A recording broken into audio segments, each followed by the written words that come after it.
So both players are ready to go, and they get things underway with the lag.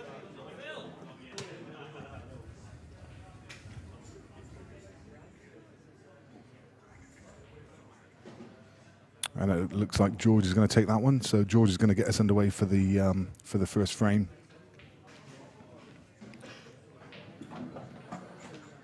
So this is George Tierney against Ben Mackie. George come across from Dublin. He's Dublin born, against Ben Mackie, who hails from Weymouth. So a bit of a trip for both players. A neutral venue. And that venue is the Saint Bar, owned by Kevin Moyles. It's in the centre of St Albans, well, just off the town centre. Very nice club, very well set up. We'll talk a bit more about that later on.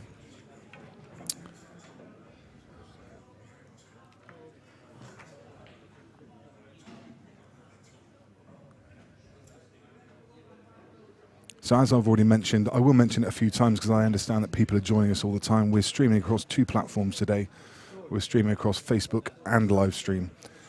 The live stream feed may not be quite as good quality as the Facebook stream. We're streaming from a Wi-Fi connection for live stream, and it's not a very good upload speed at all. Facebook is coming to you on 4G, and it should be much more stable, and we should have a very, very crystal clear picture. So any feedback we get from you, we'd be interested in. Let us know if there are any issues. Hopefully there shouldn't be, but if there are any on live stream, just step across into Facebook. You'll find us on Beard Productions page. Really been looking forward to this game. It's the first time we've streamed George. We streamed Ben a couple of years ago playing Dean Lapham. And George, of course, the real number 1. I'm sure many of you will be familiar with George. This is part of his cabbage tour, as he calls it.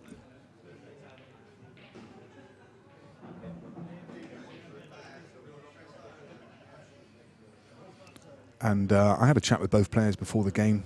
I also watched them warm up. Both seem very comfortable. Both seem happy, confident. Ben maybe looked a tiny bit pensive just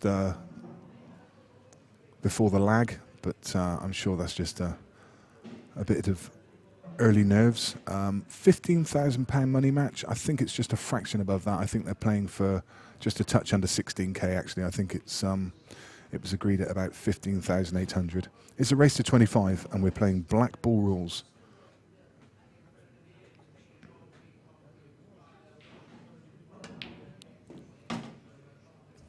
Ben, a very fluent player. He's very attacking. In fact, both players are attacking. I don't think you'll see too much in the way of tactical play throughout this match. Of course, black ball rules don't really lend themselves to that. Hoping for a good standard of play throughout. Be very interested to hear your score predictions. Who do you think is going to win this one? I think it's a hard one to call. Really hard to call. I mean, Ben is very, very capable. Of course, he comes off the back of a a win. He played on January the 14th. He played against Seb Webb. And of course, we also know that that George beat Seb last year. So Ben did a number on him in January. So nothing really to gauge from that. Very difficult one to call. Where's your money? People saying Tierney 25-18 from Liam.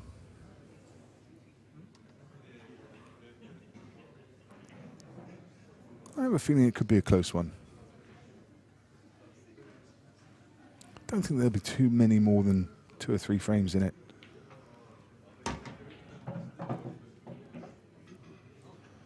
Andy Collett 25-16 Mackie going the other way. Nathan Prescott's got George for 25-20.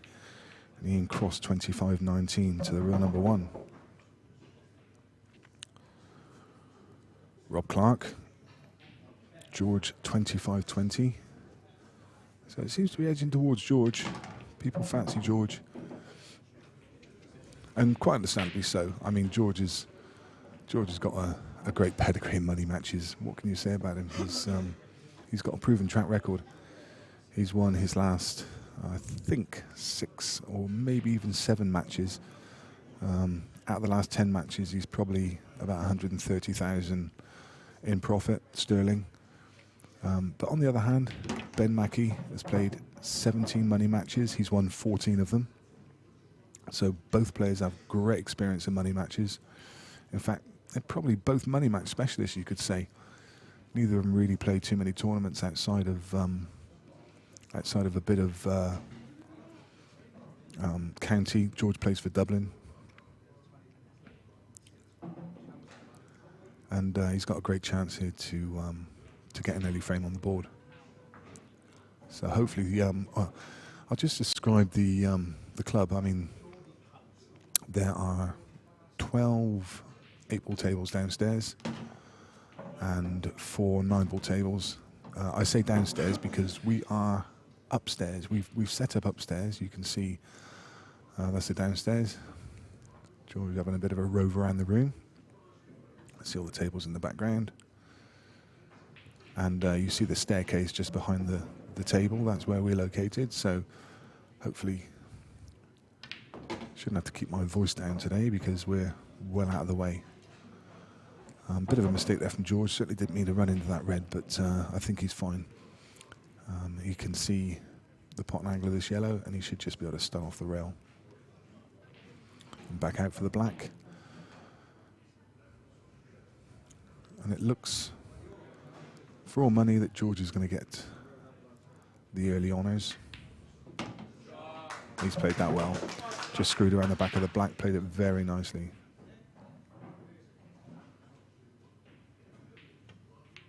And there we go.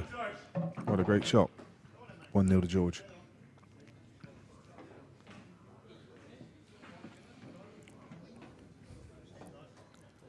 There's a decent few people watching at the moment. It's not a big crowd yet, but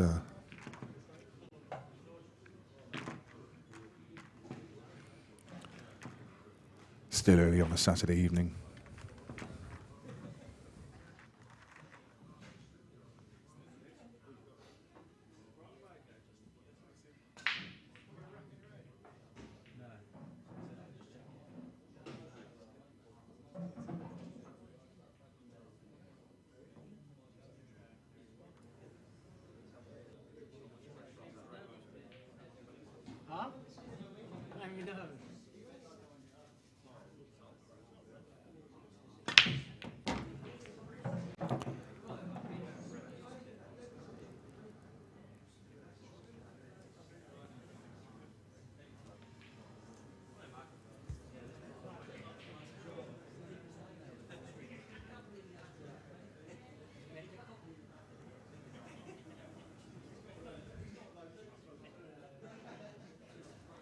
Okay, everyone's saying that the Facebook stream is freezing a bit. As I already mentioned, we're streaming across 2 platforms.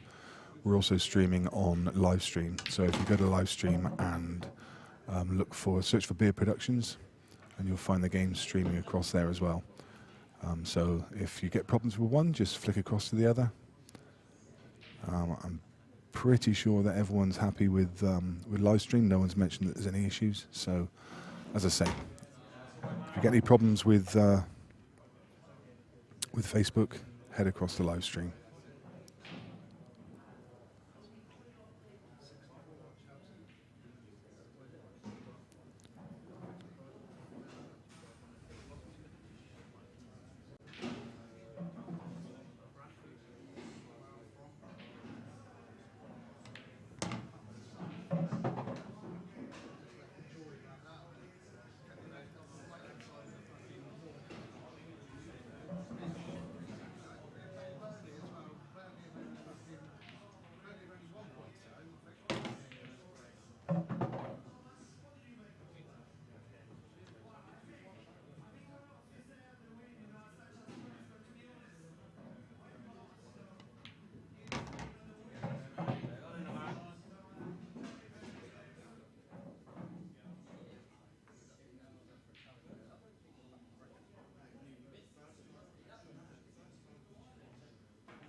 It's a nice shot from Ben.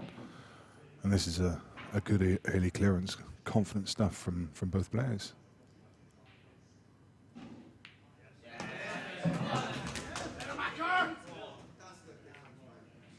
Honours even. 1 frame each.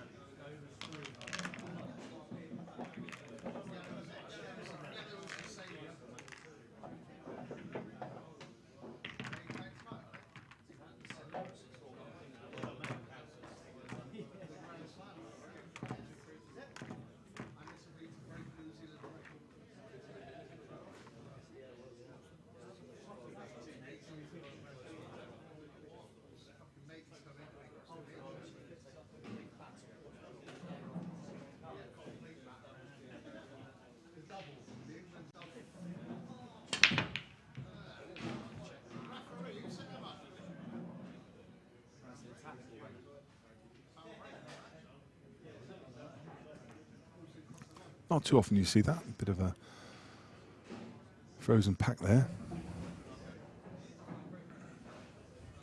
George was practicing his break just before he got things going, and he was breaking well. Potting balls off most of his breaks. And Ben left a nice angle here. He's just going to be able to push right through the pack. He'll be looking to open everything up. And that's come out very nicely indeed.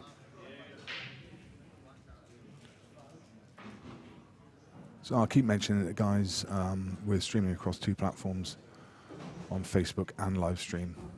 The picture quality may not be quite as good on live stream simply because we're through the Wi-Fi. We're at the mercy of the club today, and it's not the best upload speed, but it's just one of those things. So we're streaming through Facebook as well. I know it was freezing a bit through the first frame, but we've reset things, and hopefully it should all be okay now.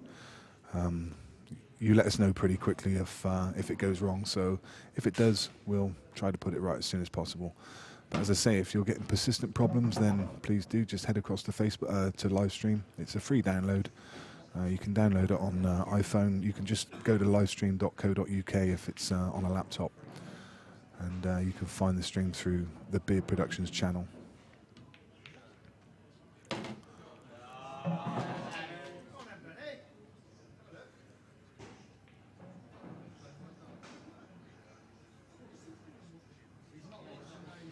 Rob Clark is giving 4-6 on George and 11-10 on Ben.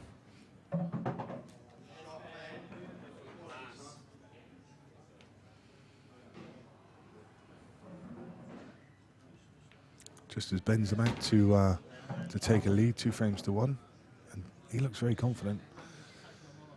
I mean, he's broke dish the last frame, and after that frozen break from George, it was a lovely split from Ben to open things out, and he took those really well. You can see the cabbage tour. In fact, I think they've got they've got names on the cabbages. I'm not going to say who's on them, but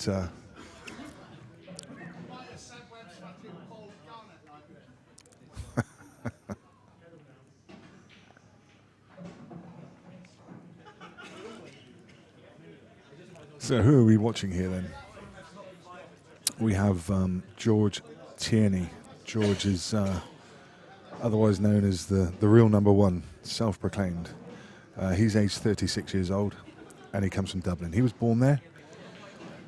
He started playing pool when he was 8 years old, and he soon went across to snooker and played snooker for many years until he was 33 years old. And then he started getting a lot of problems with his eyes. It's something I can relate to. Can't even see them on an 8-ball table now. Tried playing on a snooker table recently and can't see the pot angle. But yeah, so he went back to pool when he was 33 years old, just 3 years ago, and yeah, he just built himself a profile on Facebook and got himself a following, and probably one of the most prolific money match players that we've got in the country now. You can't take it away from him. He's making a good profit for his backers. To his accolades, he's he plays for the Dublin team for county. He's in the Irish black ball team. Well, he played in the Irish black ball team in Scotland. He won the Dublin Championships. He also plays in the Tour over there, and he also won the Tyrone Championships. His proudest moment was actually beating Lee Shepherd. I think it was more to do with the size of the pot, because it was £30,000, and Lee was a very, very confident player. Lee turned up to that game thinking he couldn't lose, and I don't think George was ever intimidated, but you know, when you've got that kind of confidence against you, but didn't faze George, and he came through that match unscathed.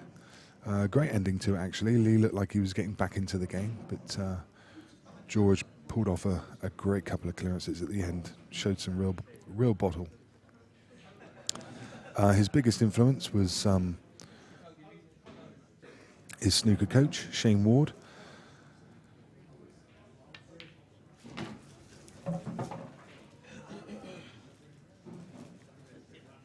His ambitions are, well, to win more money matches and, of course, to win the World Championships, which is obviously a given for the real number one. I did ask him about his aspirations, because I've seen him talk about things like Chinese pool and stuff like that before, and he's only going to play 8-ball. He's happy with the 8-ball scene. His favourite player is Carl O'Donoghue. In pool and in snooker, it's Ronnie O'Sullivan, and he says that's the best player he's ever beaten. His money match results, they speak for themselves. He's won the last 6 or 7. His last loss was to Rab McCulloch. He beat Rab a couple of times before that. In his last 10 games, he's probably about 130,000 up. He uses a Tyrone break cue, and he's looking at switching across to a Tyrone blade cue when they come on the market. He's ordered one to his own specification, and at the moment he uses a modified A&R cue.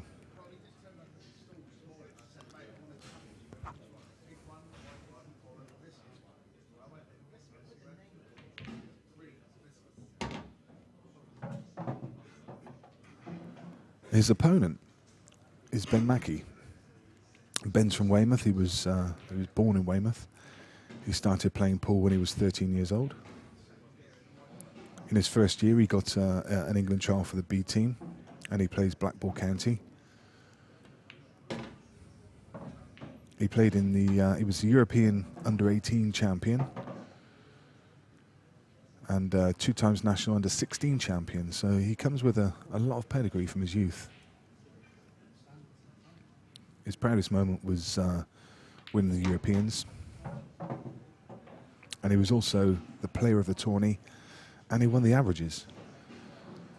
Greatest influence is Darren Appleton. He was lucky enough to play him in the 3-man Barcello event. And he took a lot from that game. and his ambitions are to be the best that he can be. Again, he's played a lot of money matches. He beat Zach Shepherd, and as I say, most recently he beat Seb Webb in January. His favourite Q Sport player was Ronnie O'Sullivan. So that's the introduction to the two players, and a bit of an error there from George. Bit unfortunate.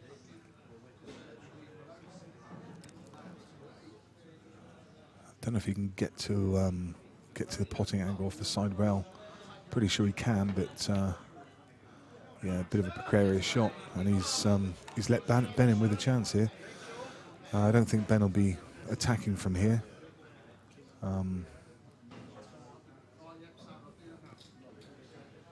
He's got a very easy snooker just to lay this yellow off the rail, leave the cue ball on the bottom rail,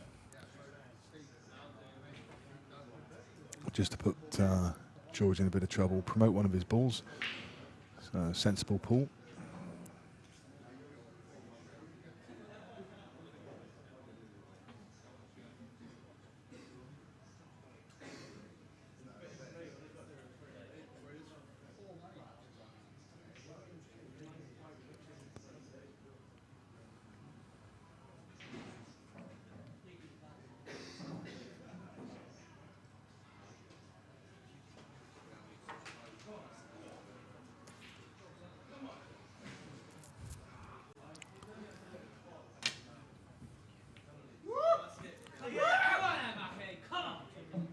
Miscue there from George.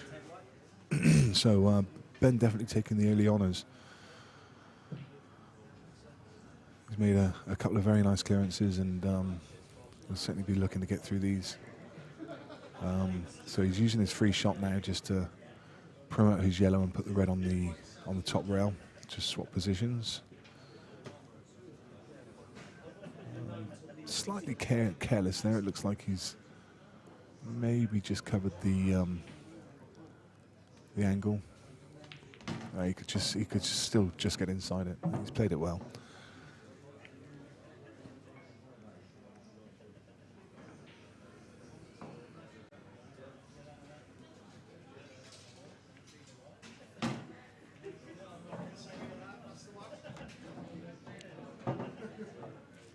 Any of you recently joining us, welcome. We are Beer Productions. My name is Nick Finn, and we are coming live from St Albans.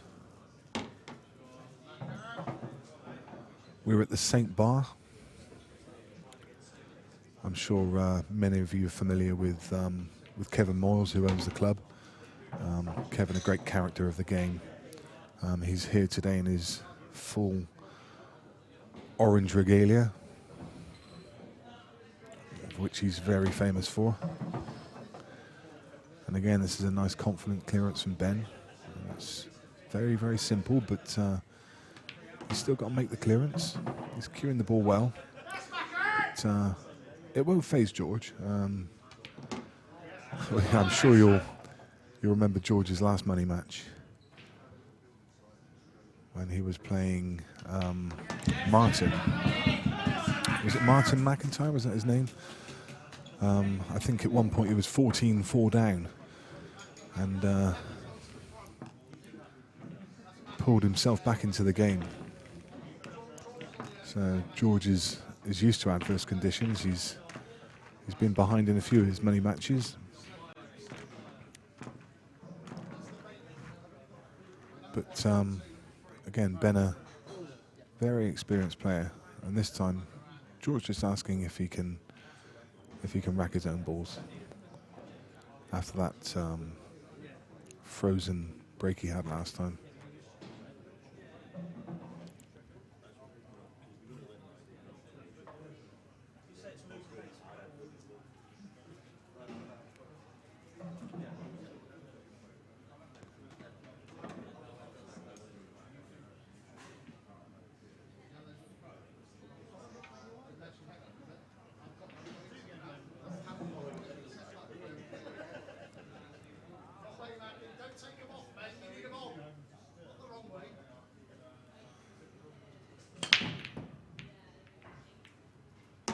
Still not. I mean, they've split quite nicely, but not quite the split he would have expected. Seemed to take a bit off that break actually, which seemed to be what he was doing during practice as well. Of course, George played a money match on this table last night against Toby Bolt, so George will be very familiar with this table. This is a Supreme winner, and it's got a Hainsworth match cloth.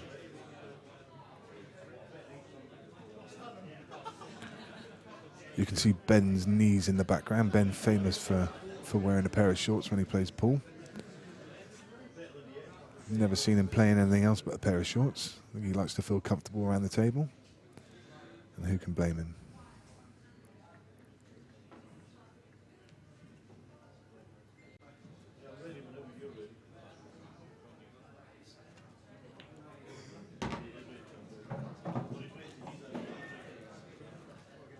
So a couple of people asking what rules we're playing. These are black ball rules.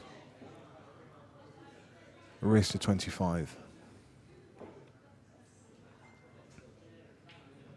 So George with a bit of work to do. He's got that's I think that's a very nice touch. Think he can just turn the ball across. You can see he's just queuing up the bit of left-hand side, just trying to cue the ball across. And didn't he play that well? Well, that's really unfortunate. He's played a lovely shot there. Just played that with a touch aside, just to turn the ball over, and at the same time screwed it off 2 rails to move the yellow out. He's been a bit unlucky there.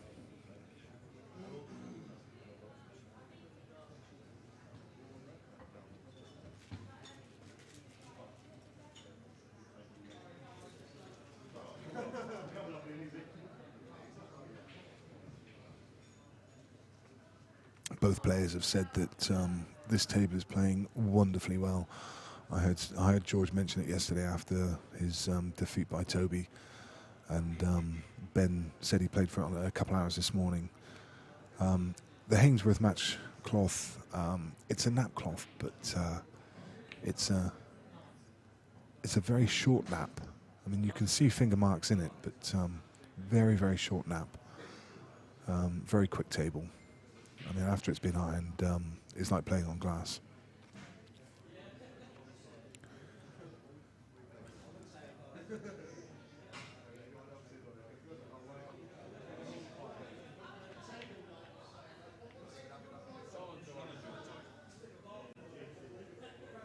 A loose one there from Ben. It's a tough shot, but expected him to get a bit closer than that. And he's left a good opening here for George. I'm fairly sure he can get through to the one over the middle. Yeah, it certainly looks like it from that angle. He may decide to... no, he's going to play the one in the middle. I was going to say he may decide to take the trickier one. Only because he was on a collision path with the red on the side rail. But again, he's played it well. He can cut this in the top corner and just play it with a touch of left-hand side.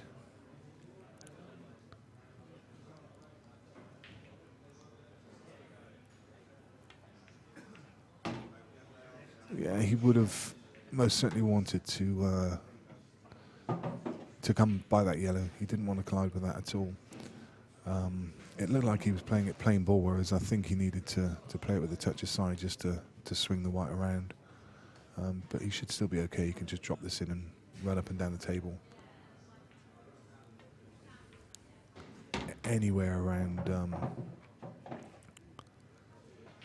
anywhere in the top half of the table, and he's absolutely fine, as long as he doesn't overrun it to the top of the table, and he's fine.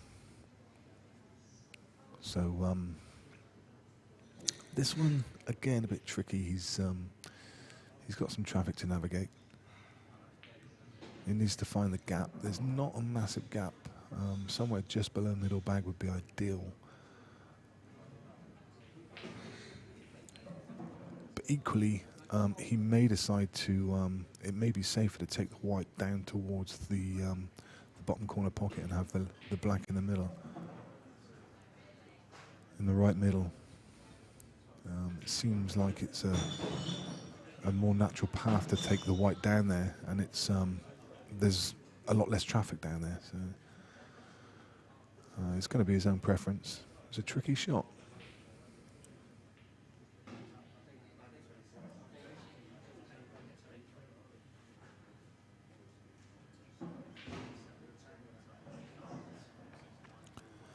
A lot of people joining us recently, so again, I'll mention that. Yeah, that surprised me a little bit. He's made that a lot tougher for himself by taking on the double there. Just don't think he needed to. I think he could have potted that, and just run through the gap of the two yellows in the middle of the table. If he collides with one, chances are he's going to have the yellow in the bottom corner. So Ben just looking to play this into the... he's overrun it a bit, but he's fine. He can play it. It's a big pocket. Yeah, I'll mention again that we're streaming across 2 platforms today. We are on live stream, and we're also on Facebook. So if the quality of one is slightly worse, then please feel free to step across the other one. Live stream as a free download. Or if you're on a laptop, you can just go to livestream.co.uk and it's Beard Productions. Or if you want to go to Facebook, just go to our Beard Productions Facebook page. And again, that last shot, Ben, just showing his composure. I'm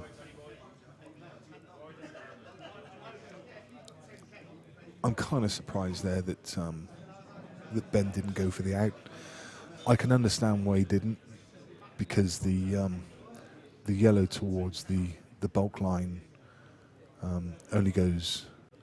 It doesn't go to top left, and he's having to run up and down the table. So he's just trying to get himself 2 shots and make it very easy for himself. Well, that's a good shot from George, but you can see the plan of Ben's has worked, because his balls are a far better pattern now than they were.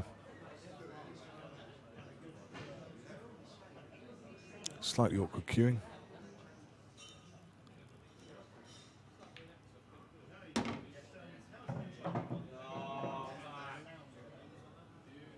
But he's played that well.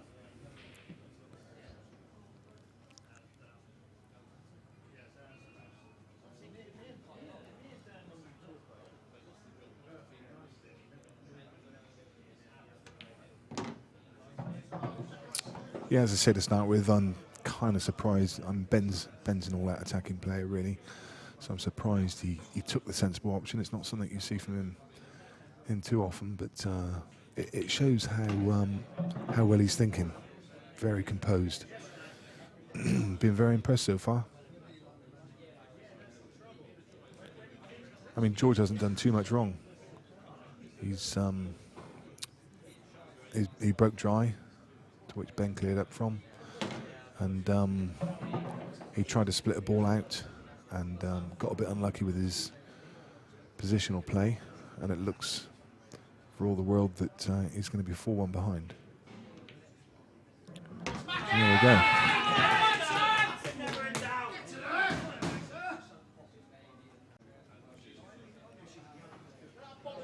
So £15,000 pot.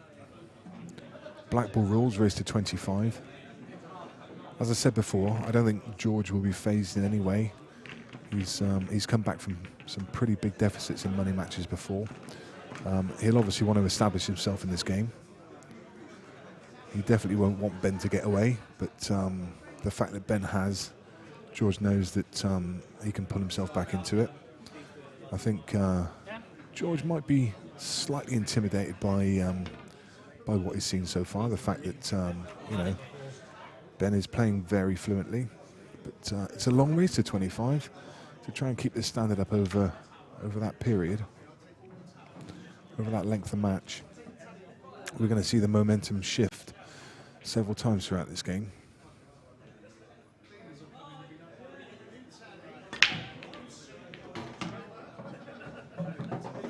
Another great break from Ben. Lost the white a bit. White was travelling. But yellows look okay. I think the only issue with yellows is he's got a pot into the middle, but it's where his next ball's coming from. The only problem with reds is the red on the top cushion, and also this red next in between the two yellows on the left-hand side. I'm not sure if that passes. So, I mean, I think he's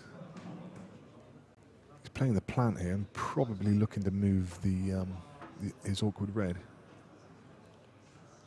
Pretty sure that red doesn't pass into bottom left, so he's going to have to do something with it.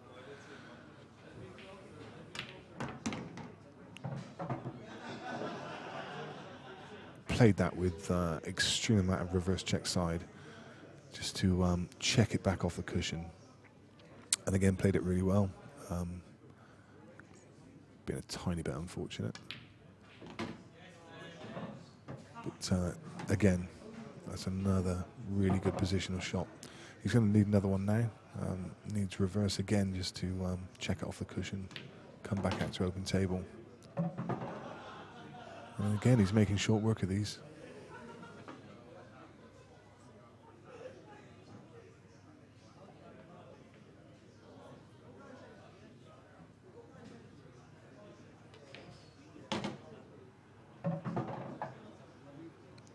Confidently stroked. And A1 position.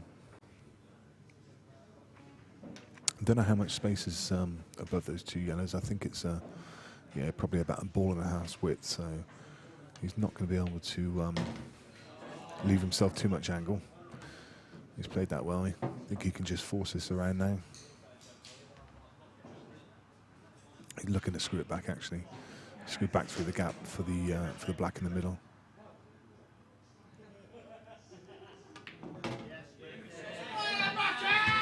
Again, played that very well.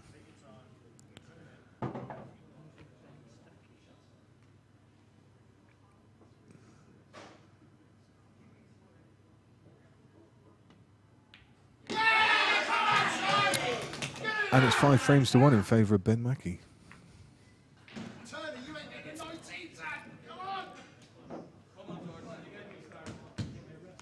So now George is going to be looking to find his rhythm. He's just going to want to could really do with a break dish here just to get himself going.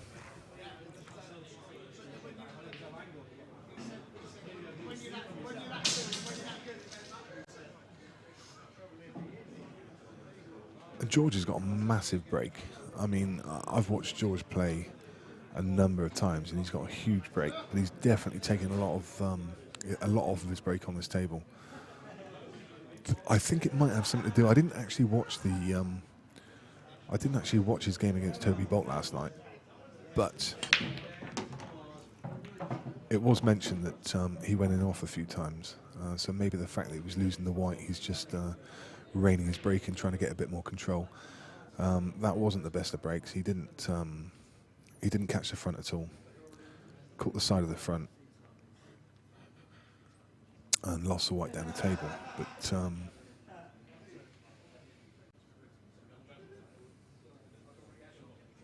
definitely no easy clearance here. I mean, all the reds have a pocket, but it's going to take some pinpoint precision to work his way around this table.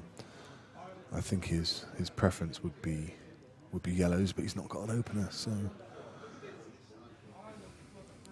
none of those yellows pass into the middle.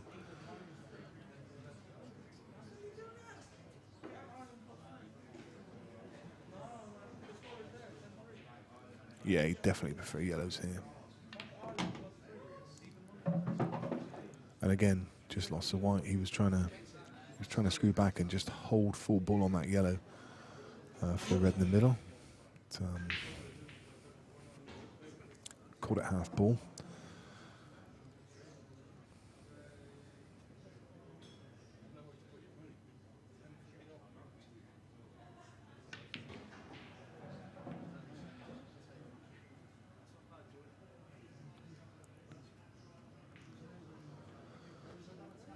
So Ben comes to the table with another really strong opportunity. I think this yellow, pretty sure this yellow goes to middle. Yeah, another great chance.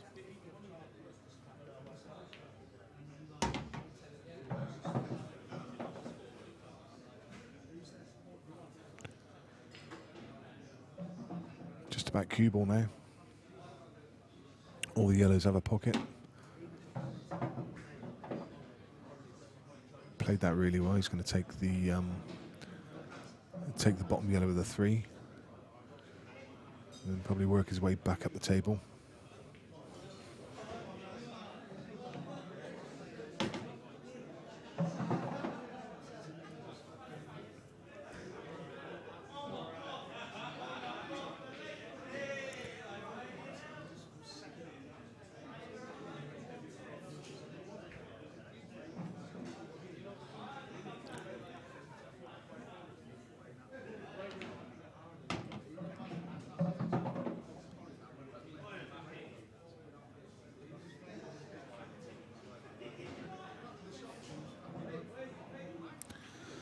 So again, I believe we just froze again on Facebook, but we are at the mercy of 4G, unfortunately. So the Wi-Fi in the club is horrendous. It's it's less than a meg upload, I believe. So we're working on 4G. Live stream is on the Wi-Fi. And Facebook's through 4G. So if it freezes, we apologise, but we are only working with what we're able to work with. We're back now. Thanks for letting us know. You let us know quickly, and we fixed it quickly. So if it happens again, as I say, just let us know, and we'll do what we can. But we are, unfortunately, at the mercy of the Wi-Fi. I will repeat that we're streaming across Facebook and live stream. So if there's a problem with one, switch across to the other. You'll find us on live stream on Beard Productions channel.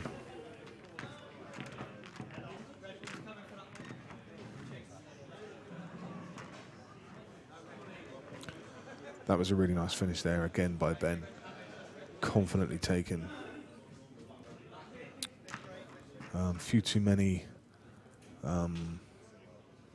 mistakes there from George so far. Both players just complaining about the triangle. I mean, there's 12 tables in the club, so I imagine they've got at least a dozen triangles. I'm not sure why they haven't tried another one.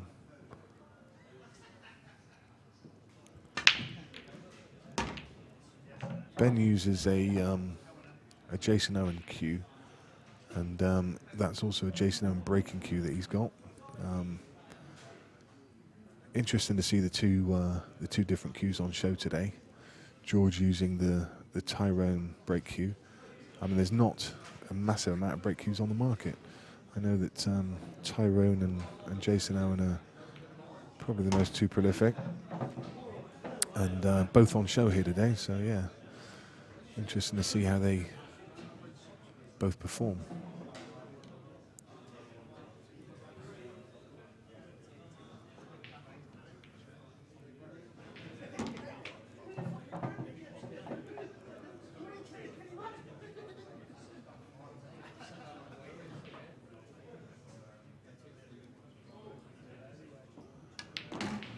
There's a man who looks focused, and he's just not putting a foot wrong at the moment, is he?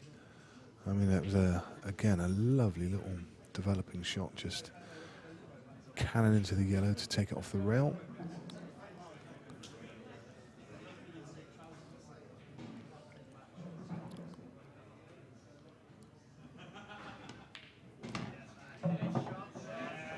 Lovely shot there from Ben again, just leaving himself options all the time. So he's left himself with 3 options, and just developed the black. The black went anyway, but now it goes into a couple of the bags, just opening it up slightly.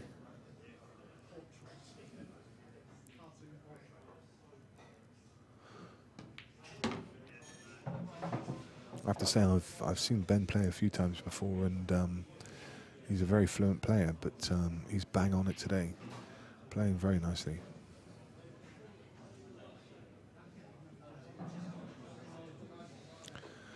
But as we've already mentioned, the momentum can really swing in these games. I'm again surprised a tiny bit that Ben ran into the red, but it's just being ultra critical. If the red pushes up and against the black, then he might not have been able to take it in the middle, but it's all hindsight. Another lovely clearance, and it's 7 frames to 1.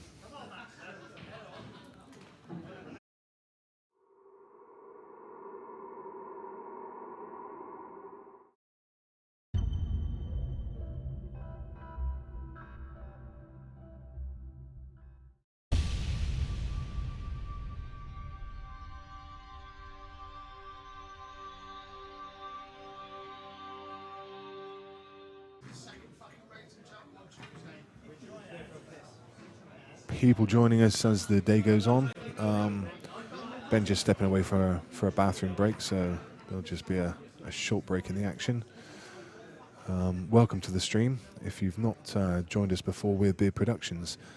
All we ask from you in return for this stream today is that you head across to our Facebook page and give us a like.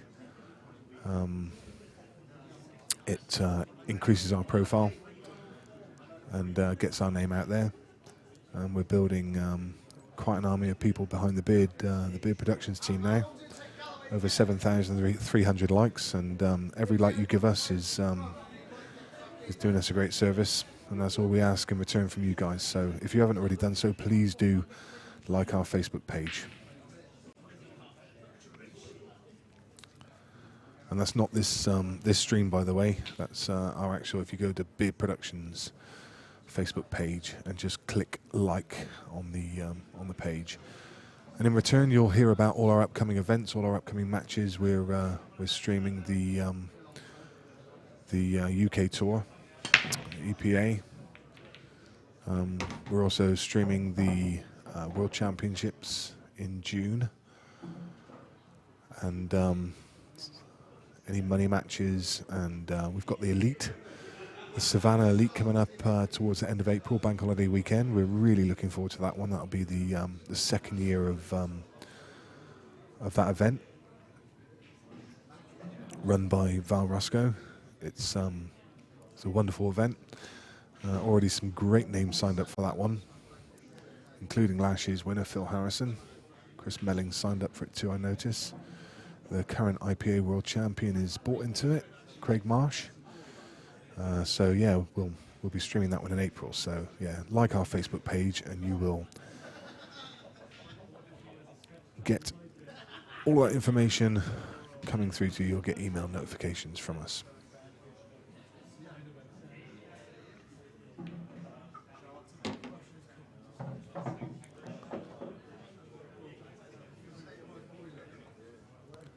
So Beard Productions decamped up here yesterday from sunny Devon.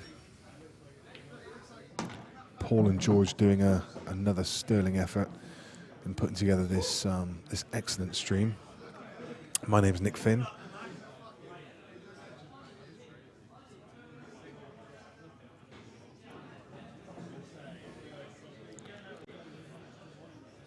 And this is a frame that George really needs to get, and I think he's run into problems again. He's just run down onto that yellow. Again, you could say it's unfortunate. You could say it's unfortunate because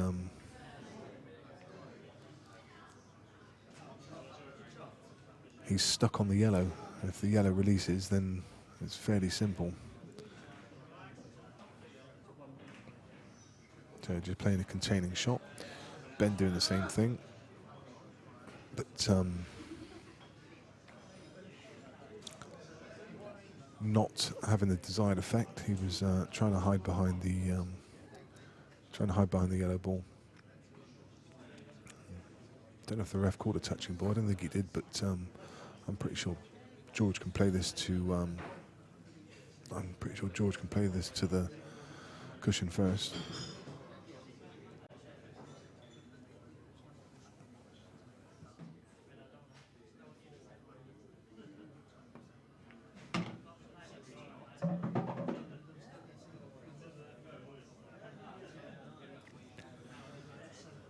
Okay, so what we've done is we've just reset things at our end, just lowered the quality just a fraction on Facebook. Hopefully you shouldn't see any noticeable effects on what you're seeing on the output, but hopefully that should stop things from freezing. Sorry.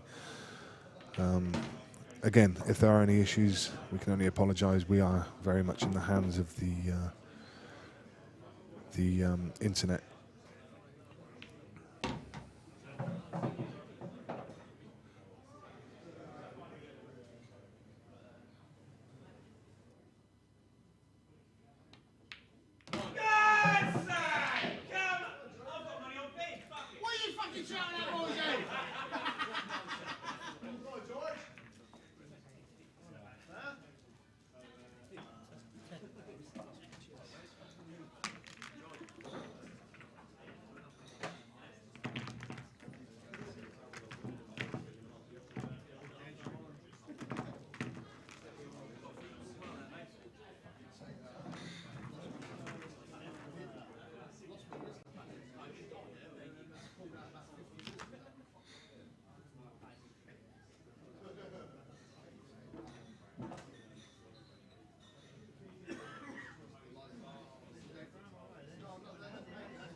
Bit of a different proposition in this frame. It's not quite as open as the previous one, so it'll be interesting to see how the players go about this. George with a couple of easy openers, and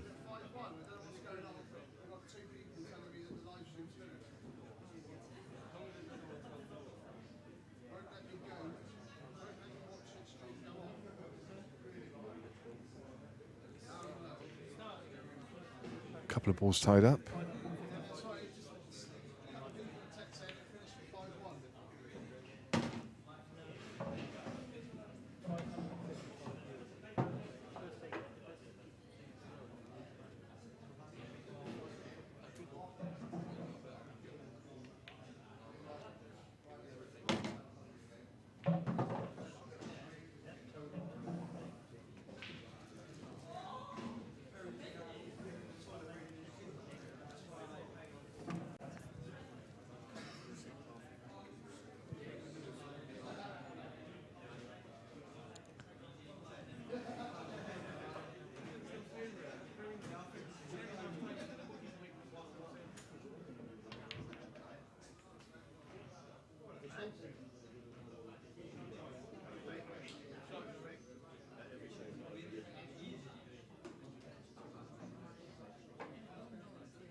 Yeah, sorry about that, guys. Just got sidetracked briefly, trying to sort something out for somebody. But anyway, we're back in the chair, and yeah, this one a bit more of a tactical affair.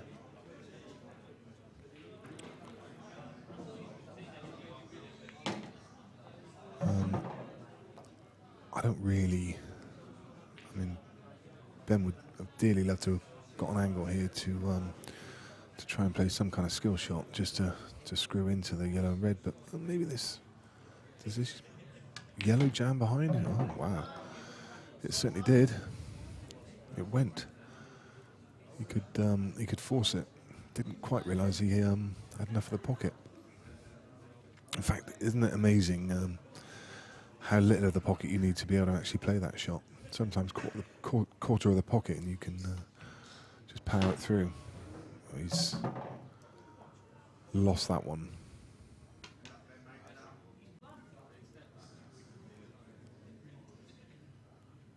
And I'm not quite sure what he's going to find here.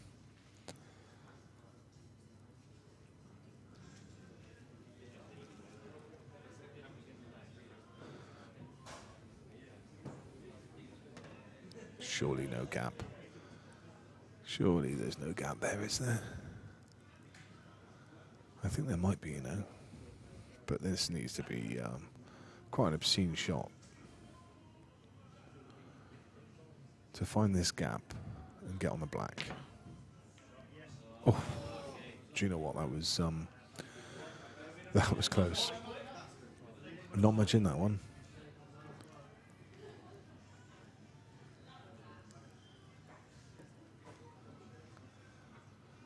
So a good opportunity here for George to establish himself, put himself back into the game. 7-3 won't feel anywhere near as bad as 7-1. And he will feel much more at home.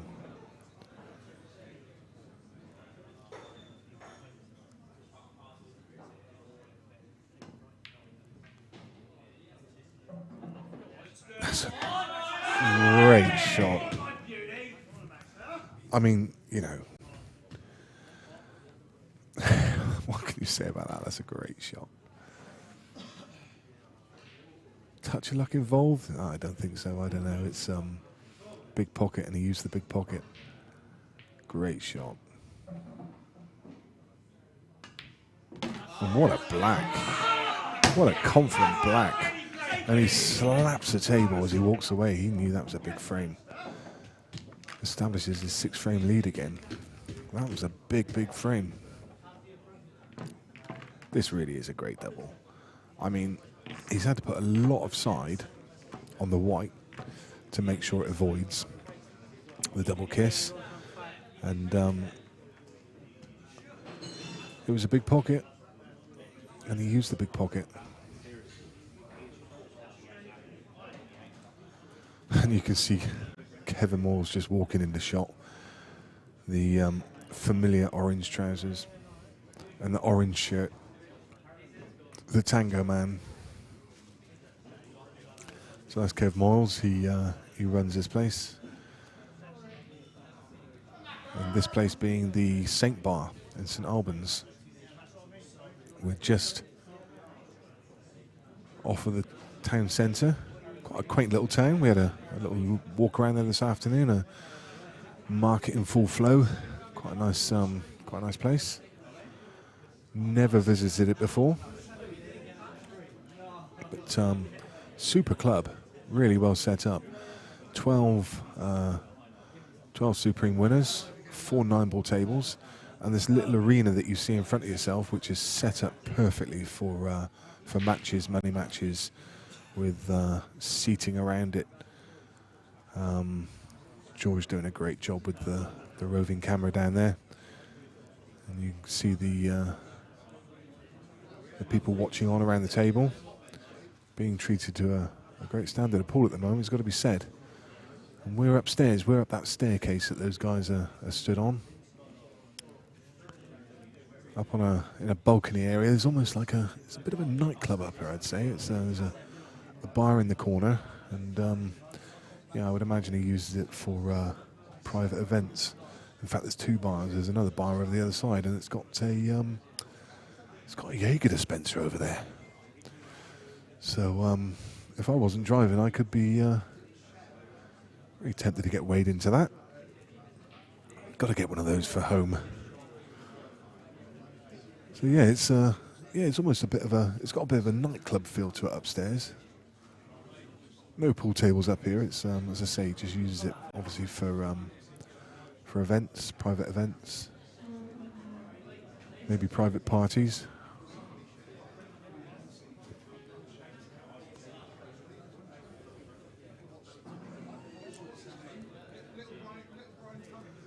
And you see the cabbages lined up on the side of the wall. Just a brief break here. I think George has probably just either stepped away for a bathroom break, or maybe they were scheduled to have a break after 10 frames. Probably just popped out for a cigarette. So what I'll do, I'll leave you alone just for a few minutes, and also take a break, and we'll be back very shortly with the action.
So back with the action, and George finally looking a little more settled.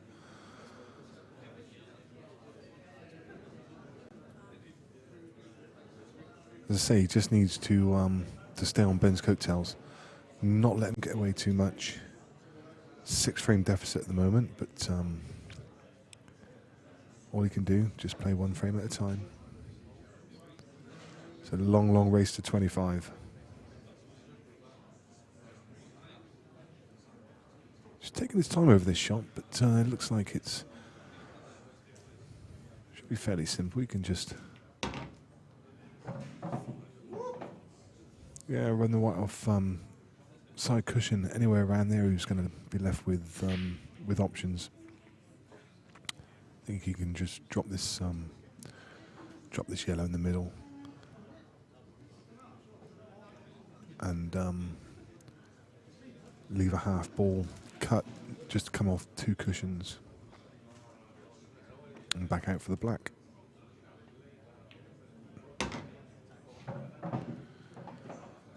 So these are the shots that have been costing him. Just needs to rely on his cue action. Run off 2 cushions. Just overhit it slightly, but he should be fine.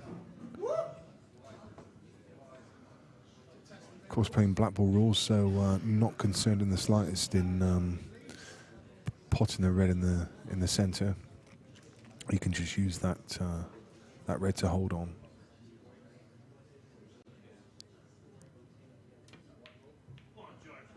Yeah, he's played that well. 8 frames to 3.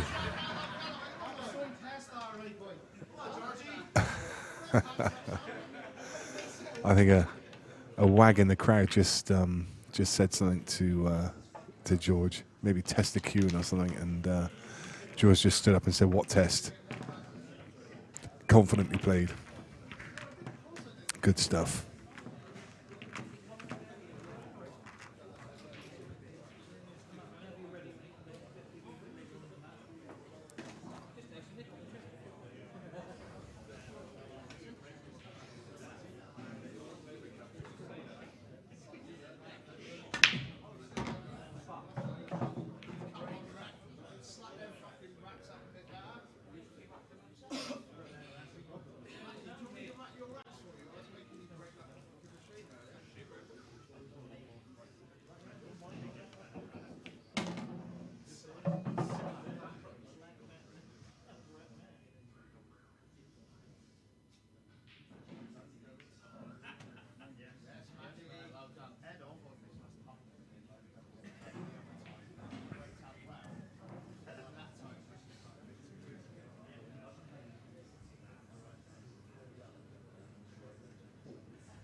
So interesting to hear your score predictions now to see if they've changed from the start. A lot of people were going for George. I think a lot of people know George. He's got a fairly high profile in the pool world. Not quite so many people probably heard of Ben, but now you've seen him play. How are you feeling about your score predictions?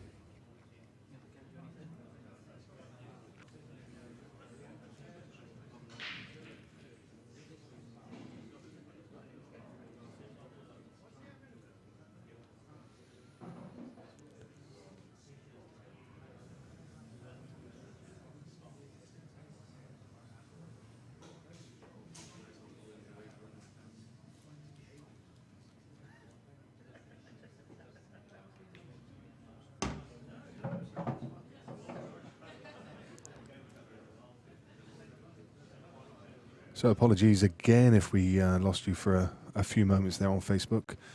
I can only repeat myself and say that it's an issue with the...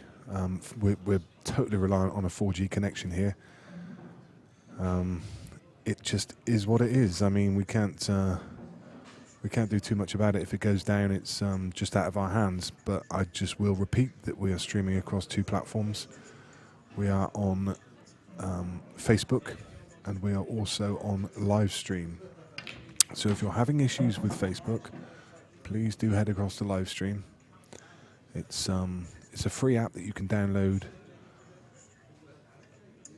on Android or iPhone, and also you can access it through your laptop. livestream.co.uk.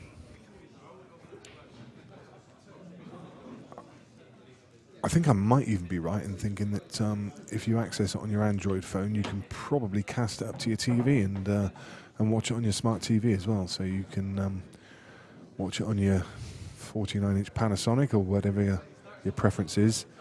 But yeah, if you're getting issues on Facebook, we apologise. It's not down to us. It's down to the 4G connection that we're totally reliant on. And if you're getting problems, go across to live stream. There are no excuses today. It's across 2 platforms, so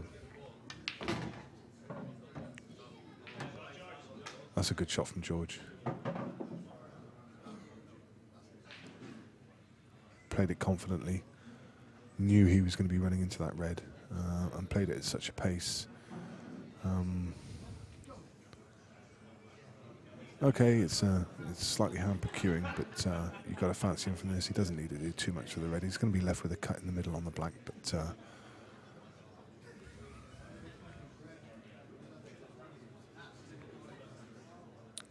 I'll mention again, guys, because there's people talking in the chat about the Facebook connection. We're reliant on live stream. We're reliant on the on the 4G connection, and we're also streaming on live stream. So if you're having problems, all you need to do is go across to live stream. Search for the Beard Productions page. So one of the first big mistakes there from George. I think some of his earlier errors were probably due to a bit of misfortune, but that was an error. Should have potted that one. It's one you'd expect him to get, and you saw his disappointment when he sat down, shaking his head. That's nice work with the cue ball there from Ben. You see the check side working off the bottom rail.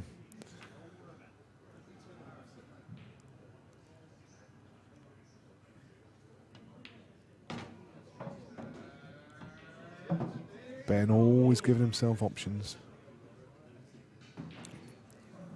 Does what all good pool players do and plays to areas. Trying to leave himself a couple of options each time. And the way he's been playing, you would think this is a formality. Just drop the cue ball a couple of inches to the right-hand side of where it is now. Will be absolutely perfect, thank you very much.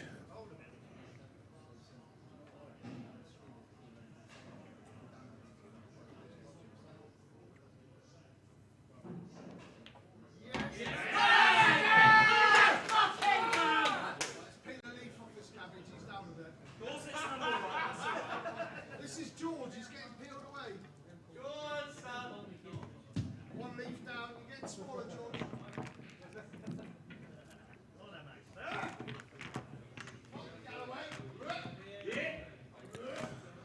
A couple of people asking us to post the live stream link. I'm sure we can.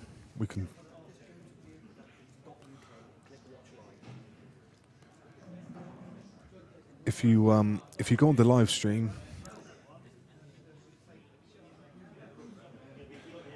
yeah. So the options are you can go onto live stream and search for the Beard Productions channel, or you can go to, if you just go to beardproductions.uk.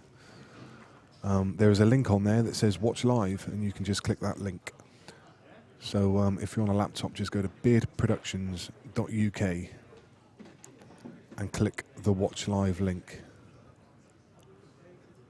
If you're on an Android or a mobile, just download the app, search for Beard Productions. You'll see this game being streamed live. Plenty of options. And great to see Jason Shaw's name popping up in the feed. A very good morning to you, Jason. Morning over in the States, anyway. I just have to say a massive congratulations for the year you're having, but not just that. The achievement at the Chinese World Championships for a third place was absolutely incredible. Hats off to you, sir. Becoming an absolute legend of the game. Doesn't matter what discipline. To pick up a cue after about a year of playing the game competitively, the first time in a year, and take third place in the World Championships against the Chinese on their home turf, against that field, is an incredible achievement. Big fan of Jason's. I know he loves his pool. I know he enjoys watching.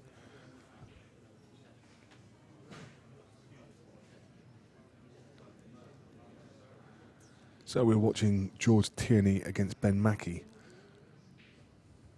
George on his cabbage hunt, and I'm sure when George was, I think he was somewhere around about 12 frames to 4 down against Martin. People were writing him off in that one, but he clawed his way back into the game and ended up winning it.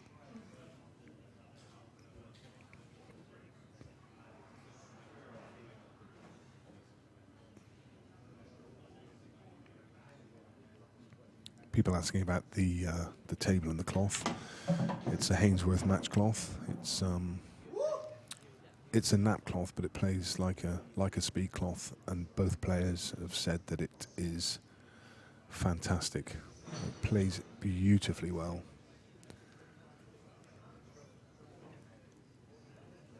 I've got to say, it feels incredible.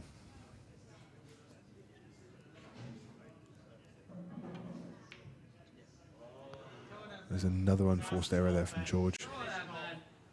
And another fabulous opportunity for Ben. I mean, George is just letting him in too easily here. The way Ben's been playing, you would expect him to be through these balls.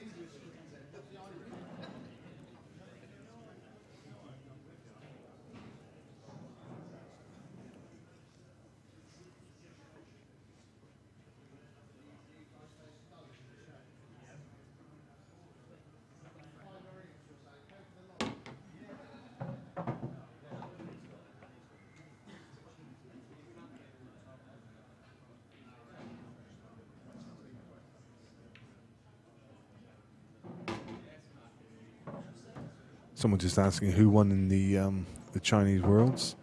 It was Yang Fan. He beat Bingjie Zhu 21-19 in the final. Easy for me to say. Bingjie Zhu, sorry. The prize money in that one was 90,000 USD, and I understand that it's going up next year considerably. I know the Masters, I believe the Masters, talking to Gareth Potts when we were in Nottingham, I think he said the Masters was paying 130,000, and I might be mistaken, but I think the Worlds may be paying 200 next year. That's the kind of money that's going to start enticing all the snooker players over.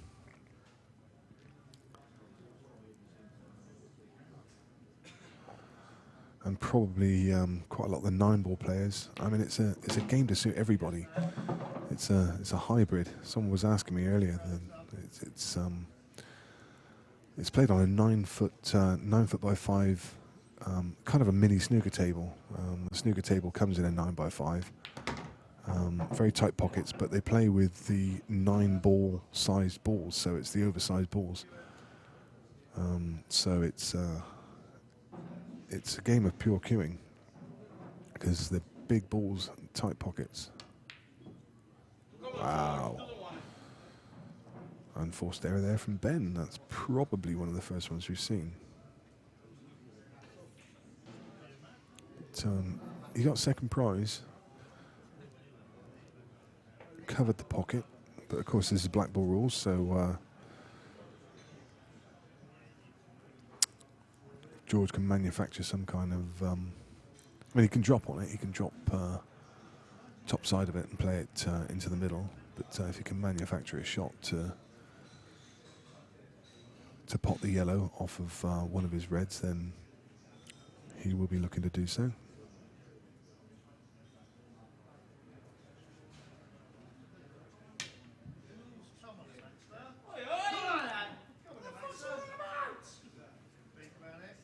That's another miscue there from George. There's a couple that he's had.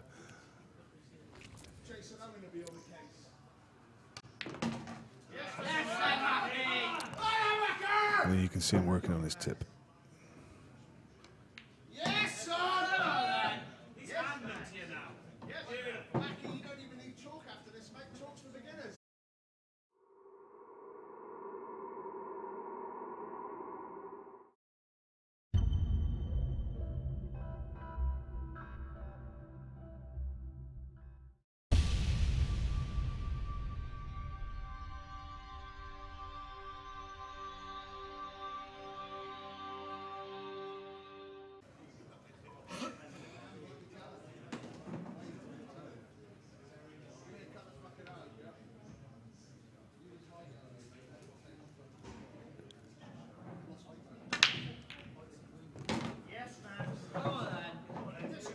Another big break there from Ben.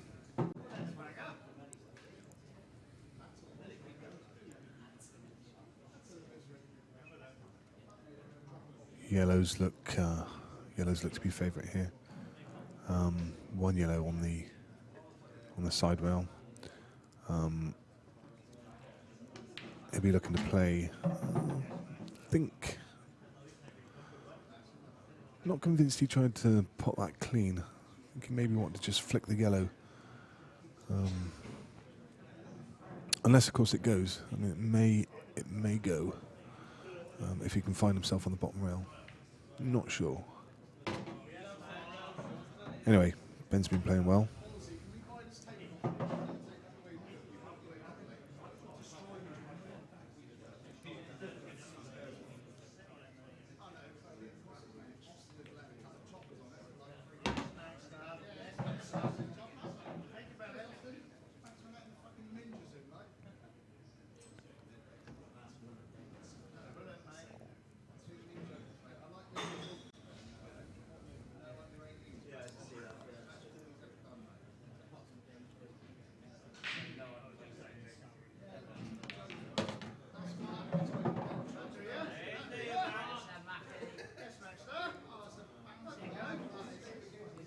So Ben just didn't get that through that one at all. He was just trying to screw off the side rail back out into open play.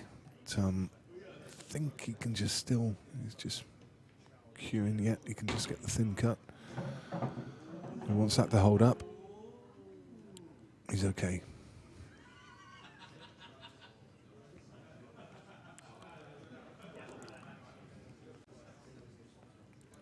So this shot made just slightly more awkward in that he's going to want to just put a touch check side on it just to come back down the centre of the table. Yeah, and that was the reason he missed that. Played it. Ended up playing it a lot thinner than he wanted to. As soon as you put the left-hand side on it, wow, that's a real howler from George. Yeah, as soon as you put the left-hand side on it, it obviously bends the ball. So you have to take that into account, and you play the ball slightly thinner than you might have done. But maybe it didn't bend quite as he expected it to. Ended up missing the ball.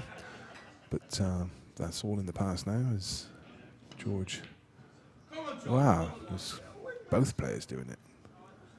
There's more balls missed in this frame from Ben than he has in the entire match.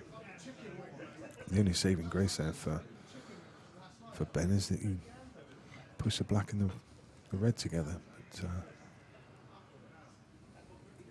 George will be looking to address that very soon. There's a couple of mistakes crept in. And these are mistakes we most certainly didn't see earlier on. Ben has been absolutely on point. Yeah, so George addressing that tough ball immediately. While he's got the red over the pocket, makes it a nice simple plant.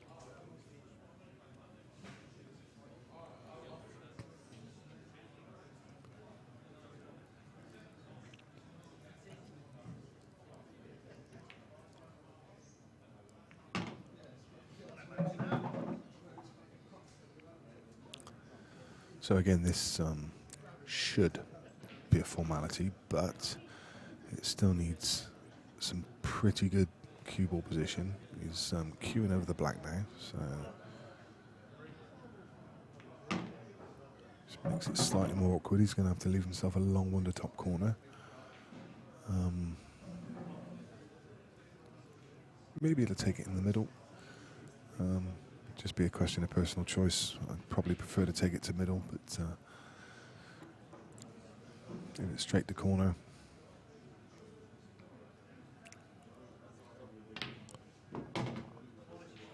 Yeah, played that much more comfortably, much more confidently. He'll take a lot of heart from the couple of mistakes that Ben's made during this frame. He'll have seen a crack that he didn't necessarily see before. Again, don't believe that George needed to do that. Don't think he needed to cannon the red. I think he could have put some side on that and just come up top side of the red, potted it in the same pocket.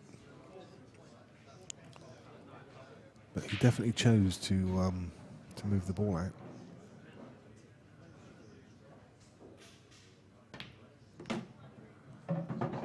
Again, played it confidently, but yeah, he needed to collide with that yellow. Otherwise, he was in no man's land. He was going to be left with a double. Tough shot, this one. 10-3 behind. When you know you need it. Very good. Very good. 10 frames to 4. Reduces the deficit to 6. So yeah, a couple of errors crept in for both players there. George made a couple of howlers, and Ben not quite on point as he has been throughout the rest of the match. So, as I say, George can take some heart from that. He's breaking in frame number 15, and he'll be looking for a break dish to put himself back within 5.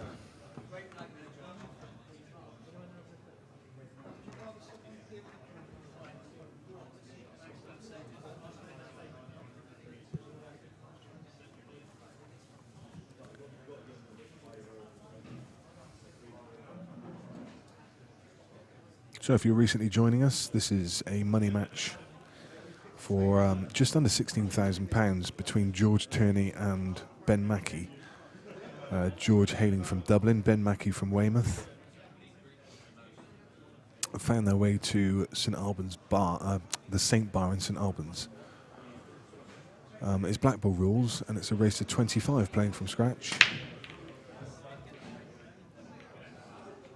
That is not what the doctor ordered from George's perspective. Although there is not any easy clearance here. So Ben will just be looking to establish himself in this frame. Don't know if he can cut this yellow in the middle and dislodge the one on the side rail. That's what it'll be looking to do.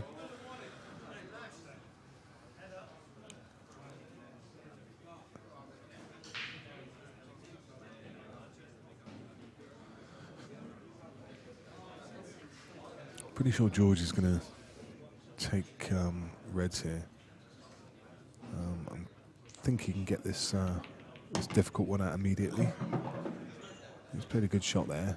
Still got one difficult ball on the side rail, but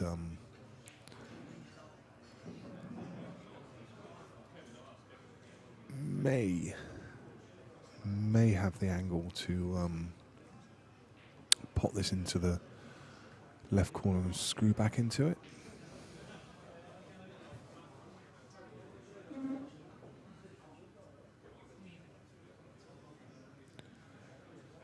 May just be a little bit thin for that.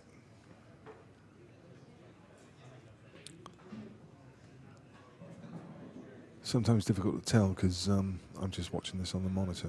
But, yeah, it's too much angle.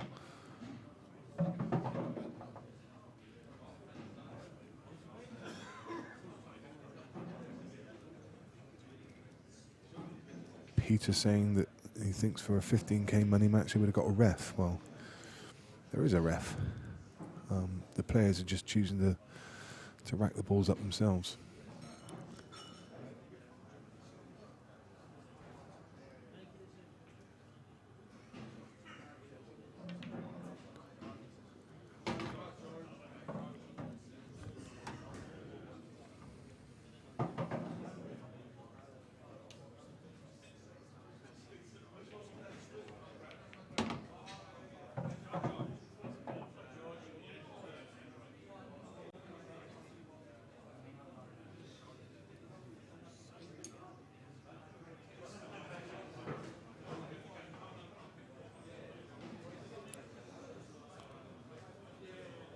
Thin cut here and needs to be very careful with the cue ball. Natural angle takes it into a cannon into the yellow at the bottom of the cluster of 3, which is going to leave him in a snooker. So he played it well. He played it with a touch of a left side just to hold it on the uppermost yellow. And this is much better from George.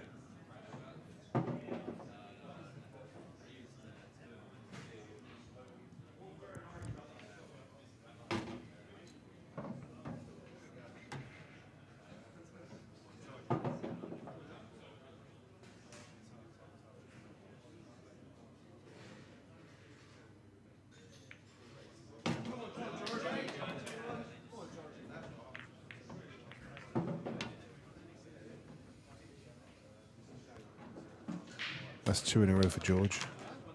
Pulls it back to 10 frames to 5. Ben's break. Ben, for his own peace of mind, will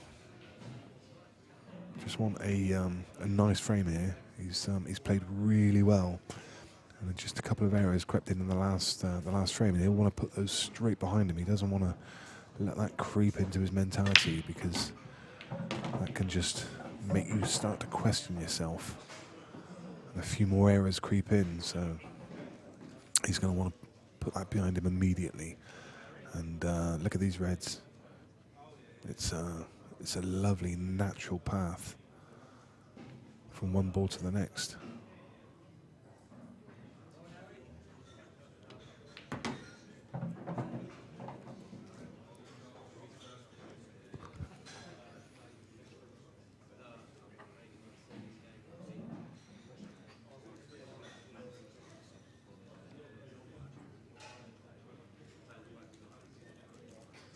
I think in the ideal world he'll take these two at the top.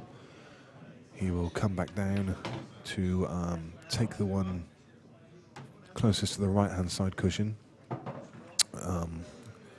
which leaves him the one to the left hand, and that affords itself fairly natural position onto the one into the centre to get himself on the black. I think that's going to be his preferred route. So he can just screw off one cushion, leave himself just about dead straight. He just needs to stun this in. As I say, right from the start, the whole frame kind of lent itself to natural position from one ball to the next.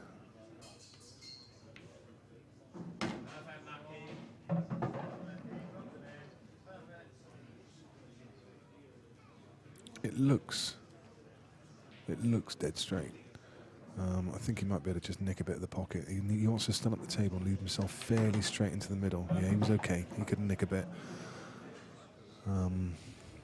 Anywhere straight or just off straight on this red into the middle.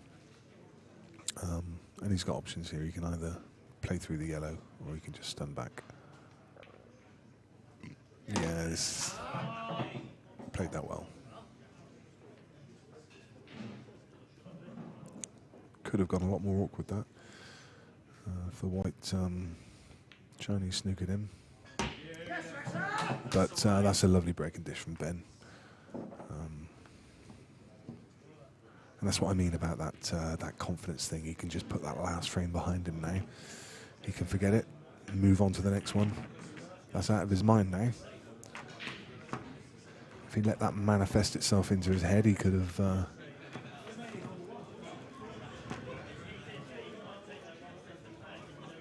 just let it play on your mind. It can cause you to miss again later, but he did really well.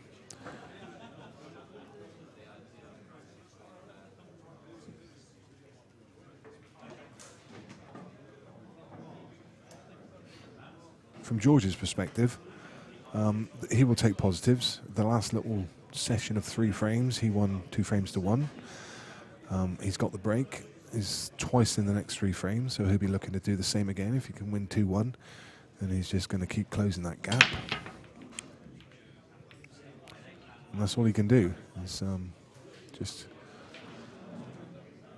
set himself little targets. 3 frames at a time.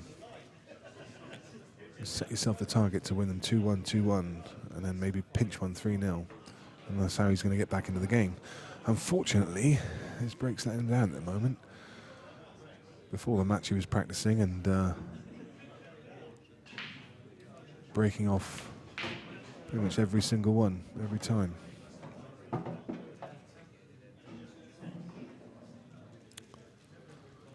So we can see a couple of small problem areas for Ben. One ball on the side rail, which if he chose to, he could move now. One ball tied up next to the yellow, which he's just looking at now.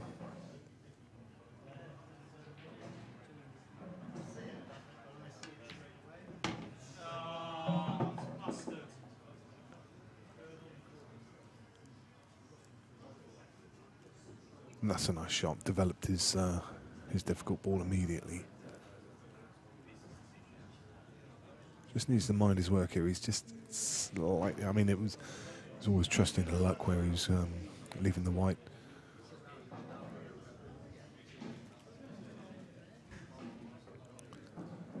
All the balls in the open now, but still needs to find a good cue ball all the way through this break.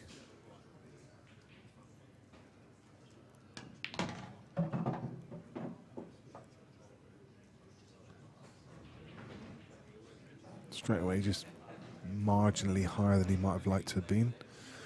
But we want to finish just bottom side of that.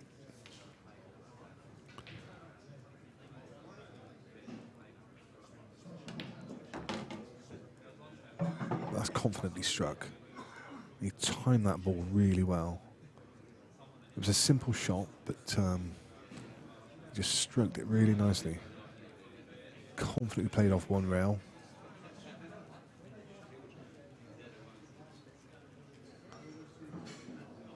I fear for George if Ben steps back into the groove that he started the match with, then this could very quickly get away from George. Good camera angle there, just looking through that gap. Oh, he's missed that. He's missed that. I was just bigging up his cueing. Bit of commentator's curse there. But that camera angle looked for the world that the cue ball went through that gap, and if it did, that would have been a much simpler clearance. I don't even know if Ben looked at it. Or maybe it was just the camera angle playing tricks. Not the best start from George.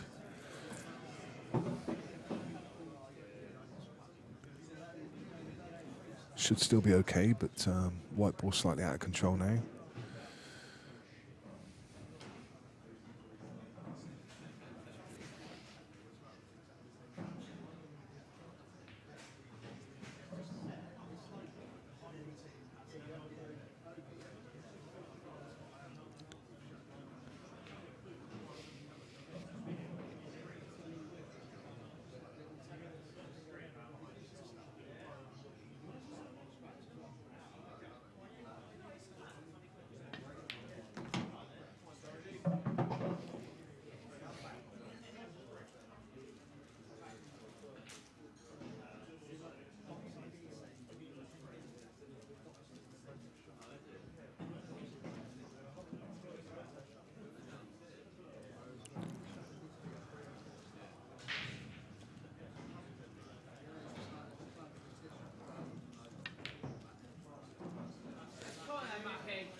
That was difficult from George. He was the yellow was past the pocket, so playing at that pace, you're always going to play into the cushion, into the knuckle. Very difficult.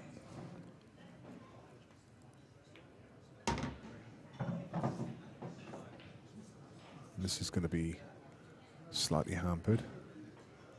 That's not A1 position by any stretch of the imagination. I mean, this is suddenly made difficult. If Ben can get to the bottom of the ball, then it's a formality, but he's left that horrible.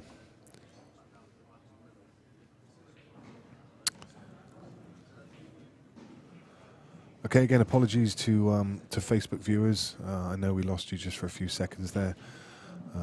I will repeat again that we're in the hands of the 4G connection, and it's out of our hands, I'm afraid. All we can do is, when we spot it, or you let us know, we will reset it as soon as we possibly can. If it's causing you a problem, then please do go across the live stream. We're streaming it across there as well, on both platforms, Facebook and live stream. You can access live stream by going to beardproductions.uk. Wow, that's a miss. I mean, he's had to power that through to get around for the black bit, still when you'd expect him to get. But yeah, following on what I was, that's a great treble.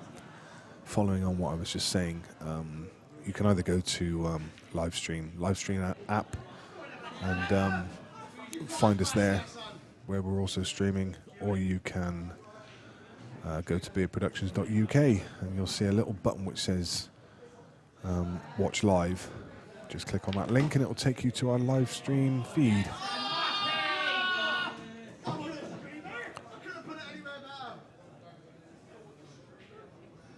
Another shake of the head from George. Mistakes again from both players. That's another ball that you just would not expect George to miss. He's just not on song today. This one getting away from him.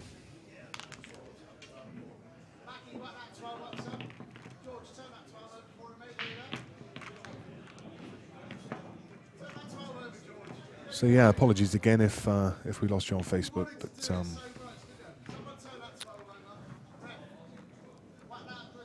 bit of an issue over the connection. You didn't miss too much.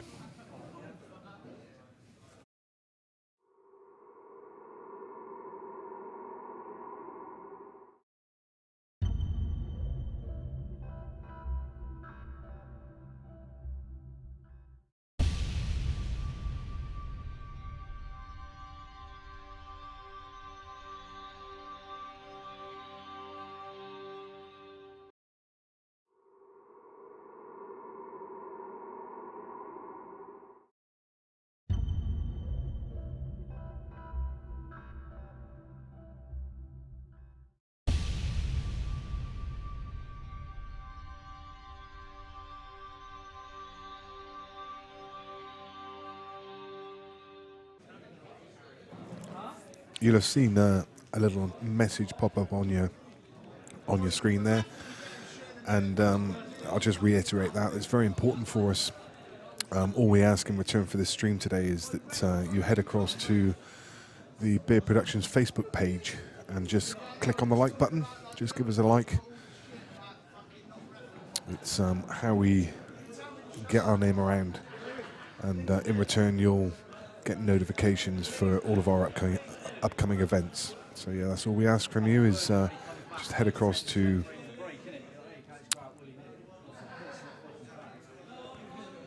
so I was just listening to what Ben was saying. Yeah, head across to the Facebook page and give us a like if you would. We'd love to see that go over 7,500 today. I noticed that we crept over 74. We'd love to see that go 7,500 and beyond. I think George has just popped out for a cigarette, so likewise I'll take a short break. Yeah, he's taking a piss and he just popped outside to ring his backers to say sorry. That's what he's done. Yeah, I know, but 10 frame rate, I mean, that's what I'm saying. Right, he's gone to the shop to get some Don't potatoes. say it. Don't say one of that one. Don't say it. He's gone to put a couple of potatoes in the microwave. Shall I go and write George's name on that now? This morning he's 1 to 3. Ben, shall I go and write George's name? You need Tipex. No, that's what we want, that's what we want. Tipex. You wait, if I win out, fuck, is that one of them's going against the wall? The one with my name on it. I need Tipex on it because Tierney's going to get a raise. Head on. Head on. Why can't you smoke it? Oh no, that's for the guinea pig later, mate. Where's that fucker in it? Lamb's on it. No, I've got to get a send. I'm sending that back with Tierney so he can feed his rabbits for the next week.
Yeah, that was a test of George's cueing. He came through that one well. Pulls the frame back.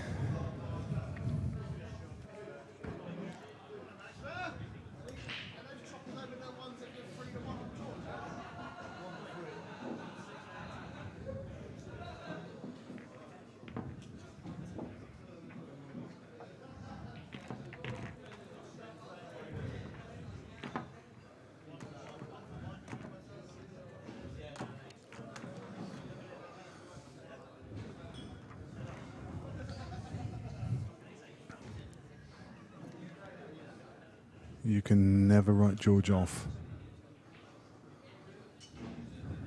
We've seen him do it before.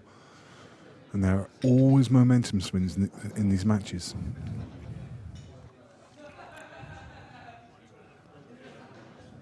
You ain't got enough there, Georgie.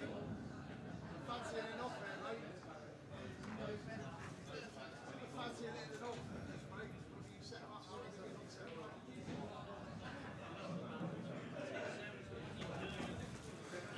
See someone mentioning that the match is being streamed at the zoo. Take it they mean up at the Banham Zoo. Big shout out to the Banham clan.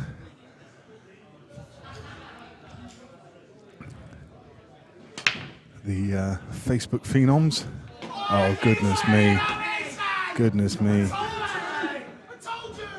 Wow, there was somebody in George's ear before that frame saying, "There you go. I fancy you to go in off here." That's cruel. Very cruel. So interesting here. Ben obviously with his free shot, black ball rules, and he the two shots don't carry, so it's a free shot and one visit. So you use this shot to develop, and that's not the best shot from Ben. You can see what he was trying to do. He was trying to trying to develop the yellows. I think he should still be okay. He's got a nice angle here just to nudge the difficult red away. He's double kissed it back in, left it awkward.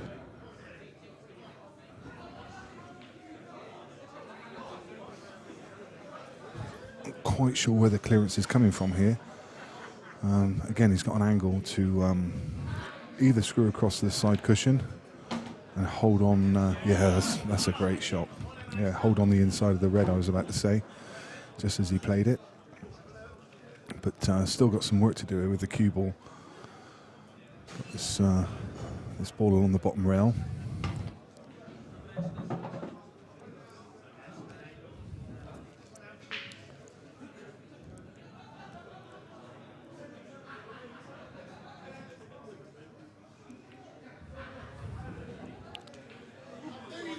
So a ball in cover, but quite an easy skill shot here for George, I would suggest. Whether he plays it now or leaves it till later in the frame remains to be seen. I think he'd probably want to be slightly straighter on it. It's not particularly easy from where he is, but if he's right behind that red, it makes this skill shot fairly easy. For those not familiar with black ball rules, the skill shot being he can plant the red onto the yellow, and as long as the red drops in after, then it's a legal shot. And indeed, George will be looking to. Well, he's got options actually. He can try to pop one of his reds and knock the yellow in on the same shot, or he can look to play that red onto yellow skill shot. So there's options available.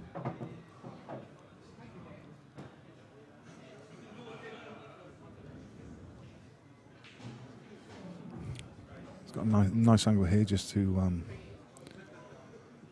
drop across onto the one into the middle.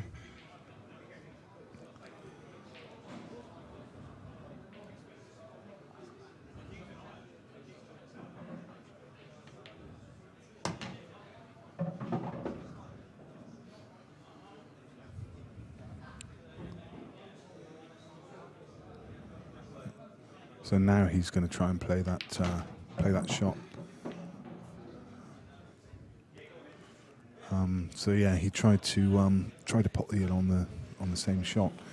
As I say, it looks to be fairly easy. Maybe I'm doing a disservice. Maybe the red's just slightly lower than I imagine it to be. But it looks as if from that angle, it looks like he can just drop the yellow in and plop the red in behind it.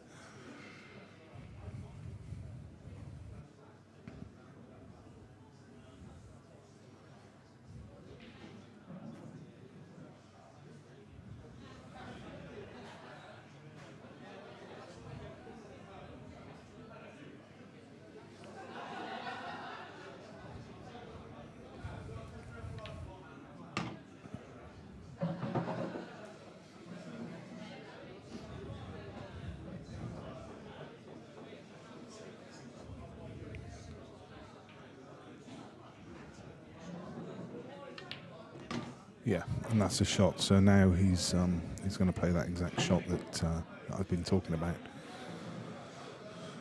Again, you would prefer to be right behind the red, just play them through in a straight line. But I think this is very gettable.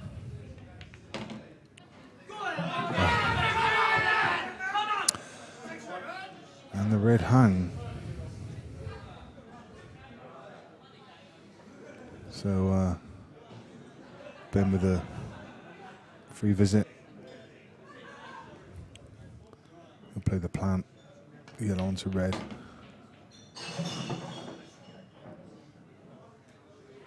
Again, a tiny bit surprised he played it like he did. I don't know why he didn't leave the white where it was, and just drop the red in and position himself on the yellow near the side cushion into the opposite middle. But he's played it his way, and it works.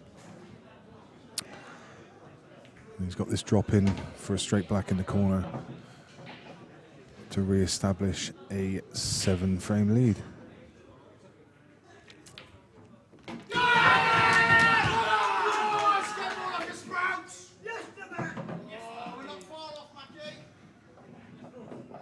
13 frames to 6, and Ben gets himself over the halfway point.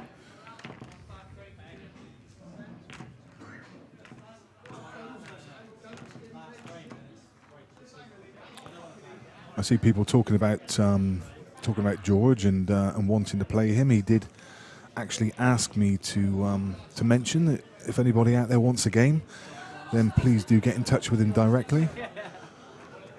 If you want to play him in your venue, he's more than happy to travel. As you can see, he's travelled over to St Albans today. He's more than happy to play in Dublin. He'll travel to your venue. So if you want to play George, get in touch with him directly through Facebook and arrange yourself a game. Another nice break there from Ben. You can just see the difference in fortunes. I mean, that yellow was travelling towards the middle bag and could have easily been kicked in, but the yellow kicked it out.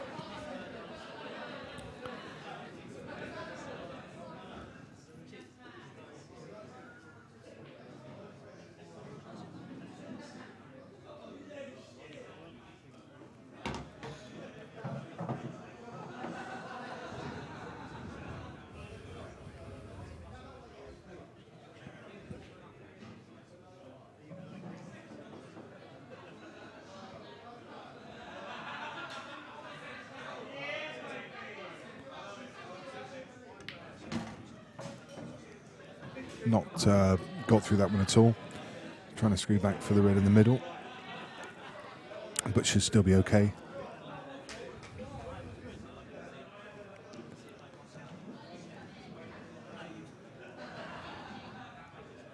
Quarter ball pot. I'll just probably try and punch it off the side rail.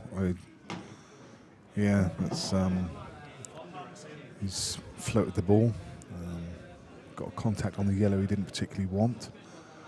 Bit more angle on this shot than he'd like, but I'm pretty sure that he's okay. He can just drop it in, hold for the one in the middle.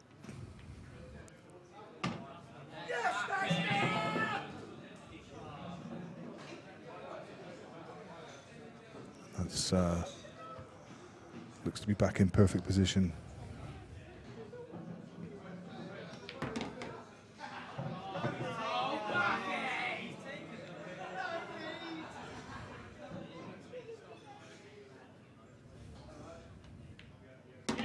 Really good stuff from Ben. Very nice.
So 20 frames under the belt, and players have gone for a short break, so we'll do the same and we'll see you very shortly.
So players are ready to commence again. 20 frames under our belt. This is Beard Productions. My name's Nick Finn, and I'm with George and Paul, and we're streaming George Tierney against Ben Mackie. Live from the Saint Bar. Just saw both players outside actually. Obviously a contrast between the two of them. Ben's really upbeat, clearly, as he would be, 8 frames ahead. George reflective. As we said, he's been here before. He was here against Martin McIntosh.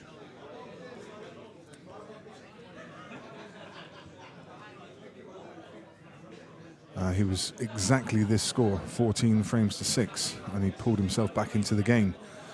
So it remains to be seen whether he can do the same again here.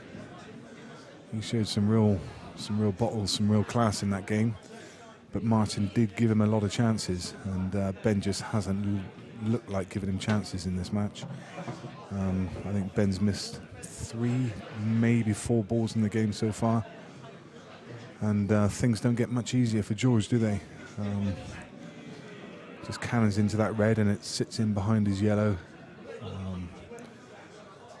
Life just not easy at the moment for George, but he'll dig deep. Very experienced money match player.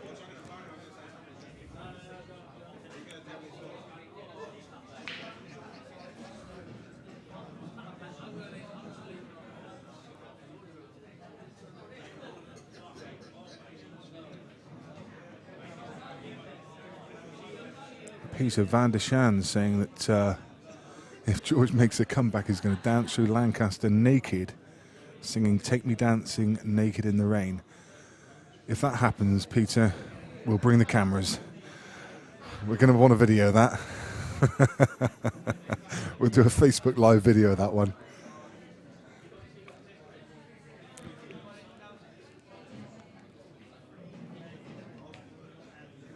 Brilliant.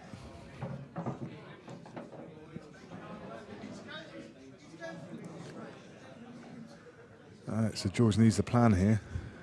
He needs to work out how he's going to get himself on that tricky ball. Okay, so he's just playing a containing safety.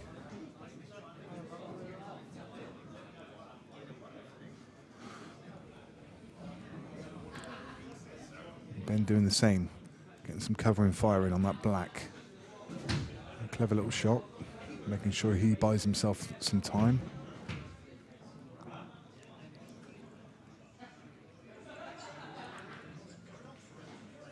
This is a race to 25. We're playing black ball rules, and the pot is just a shade under 16,000.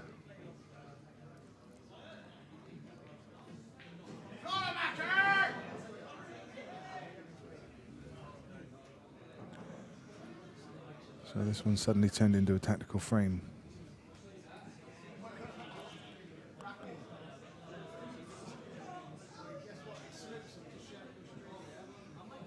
Just wondering if George can find the side rail to kick his yellow out.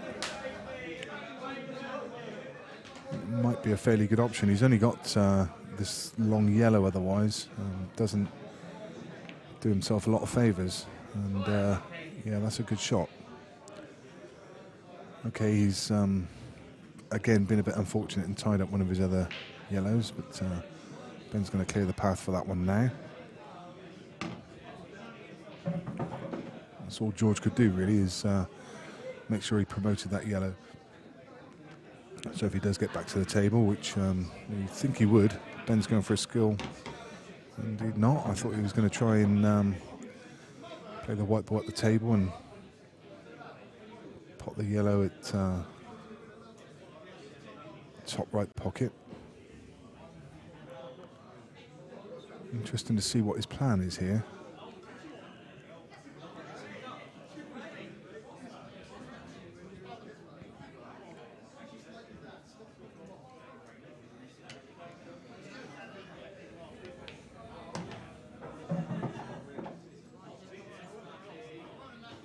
So he's going to Try and screw this straight back at the table and try and pop that yellow over the side bag. I would think.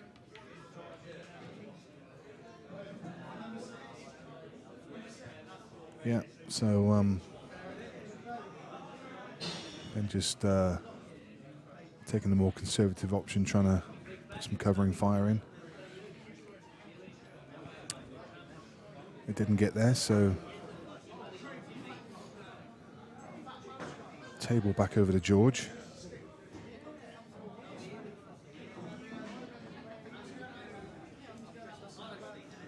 I'll just mention again, if I may, if you would like to support our stream, then all we ask is that you head across to Facebook, go to our Facebook page and click on like. I see that we're just hovering below 7,500 likes. We'd love to get that over 7,500 today.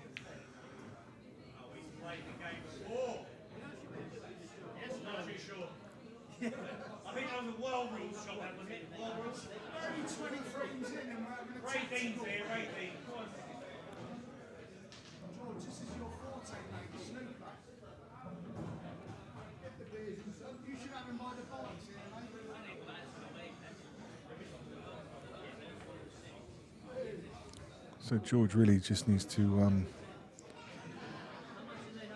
play this plan. He needs to concern himself with the black. I'm wondering if he's got an angle.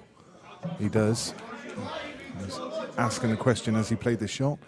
An angle to come back and either dislodge the red or move the black. Played that shot really well. Opened up the frame for himself. I think he'll be coming back down the table now to play the one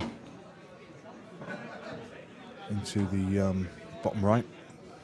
That's again not a great shot from George.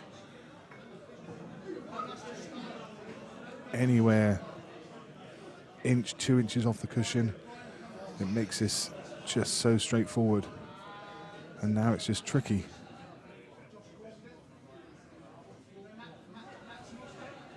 I think he should be okay, but it just makes it harder than it needs to be. And there you go. As you see. Tried to play it with left-hand side to make sure the white stayed over towards the right-hand side of those balls, but now this is difficult. If he's going to use the short rail to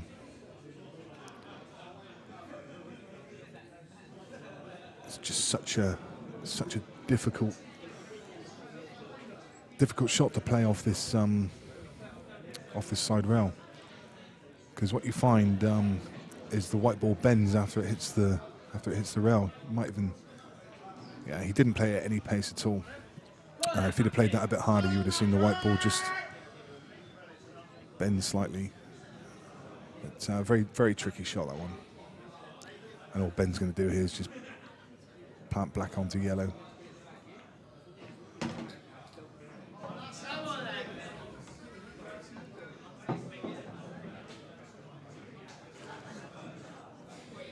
Wouldn't be surprised to see him clear up these three at the top of the table and then come down for the one at the bottom.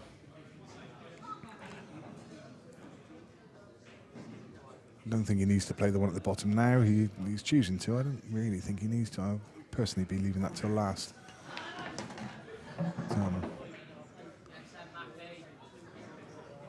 Only because it's that much more travelling with the white.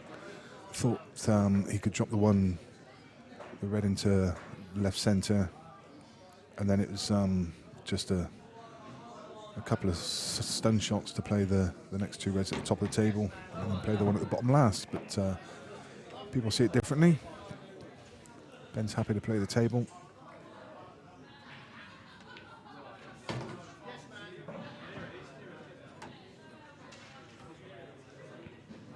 Slightly more acute than he'd like, but still absolutely fine.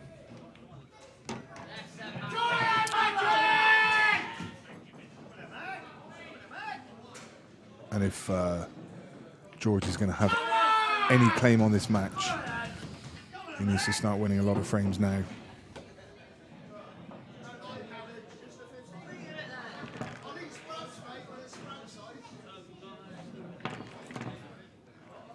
I have to say, for all of George's antics on Facebook. He is a very, very nice fellow. Very nice fellow. Interviewed him before the match just to have a chat. Very charming chap.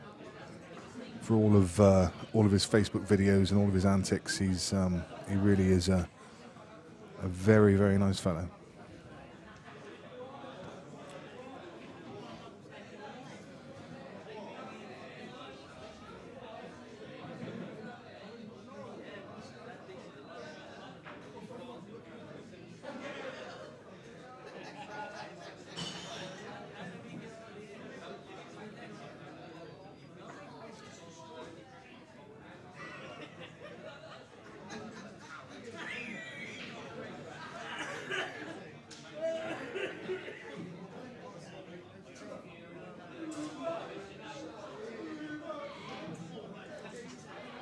And you know, for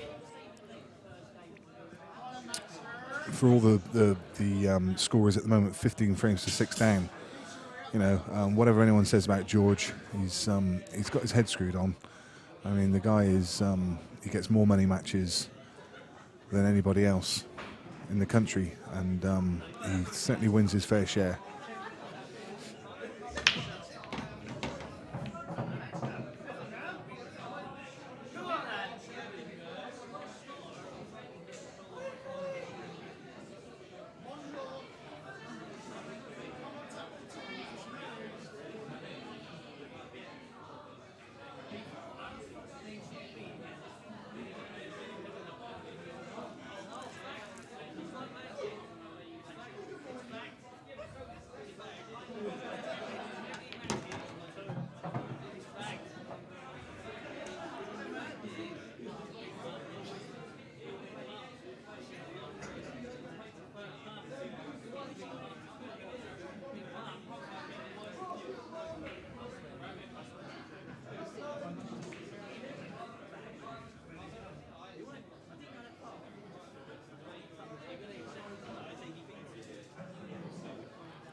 James Hemming saying that only because he trash talks and picks easy, but well, I would have thought that was the point, isn't it? I mean, is it not the point to try and pick games you can win? I mean, you don't want to play £20,000 matches against people you don't think you can beat, do you? Don't know.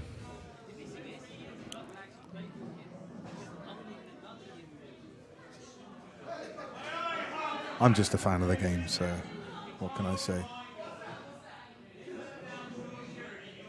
I respect anybody who can step up and play 10, 15, 20, even £30,000 money matches. I know I certainly couldn't.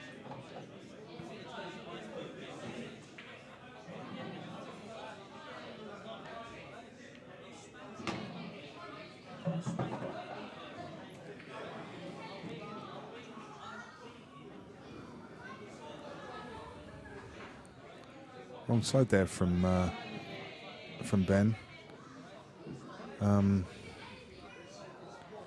Don't know if he can manufacture something here. Maybe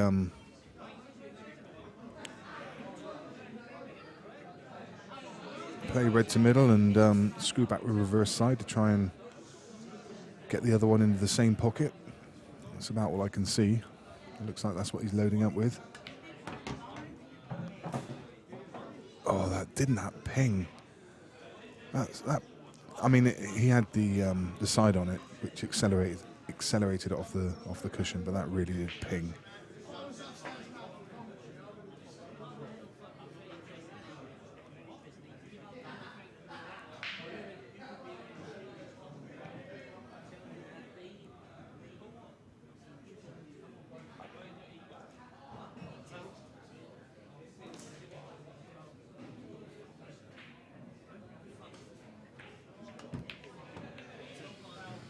So,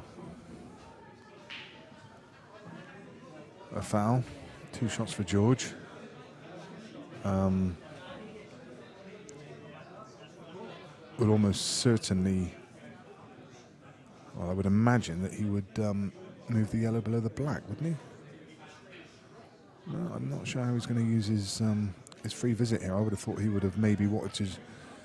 Maybe it just goes in all the pockets. It looks a tiny bit closer to the black than. It might just be the shortening of the camera angle. Maybe it goes into both corners.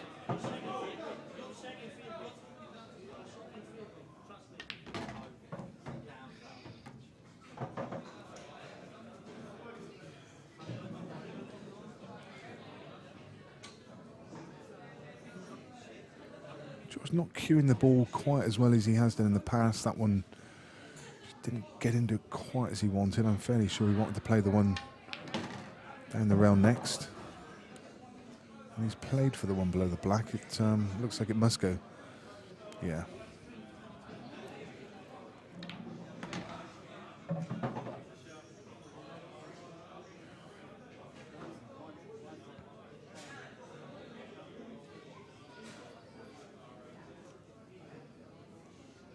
So drop this yellow in and leave the cue ball somewhere around about where it is now. It's just about perfect. A couple of drop-ins. He can put himself back within 8 frames. And that's all he can do now. Just tick these frames off one at a time.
George really needs to get his break going. Just a kiss there that Ben wasn't looking for. Landed just the wrong side of this yellow.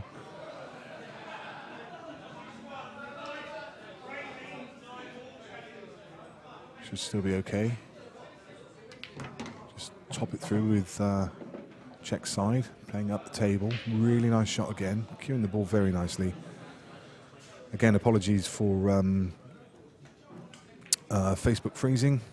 It's done it a few times today, and it's down to the 4G connection. As I mentioned before, we're streaming across 2 platforms. We've got the Wi-Fi running live stream and 4G on Facebook. So the Wi-Fi is not brilliant, so we couldn't do everything through the Wi-Fi today. So we're a bit reliant on 4G, and it just drops out occasionally. But hopefully, you just missed a few seconds, and we're back again. If you get annoyed with it dropping out, you're more than welcome to head across to live stream.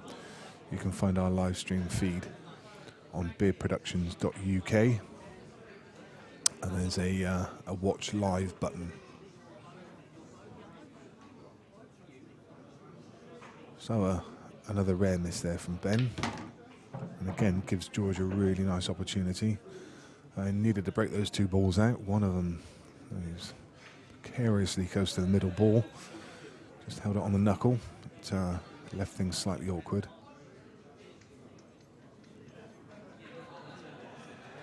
Now he's got this problem with the red towards the top left to deal with.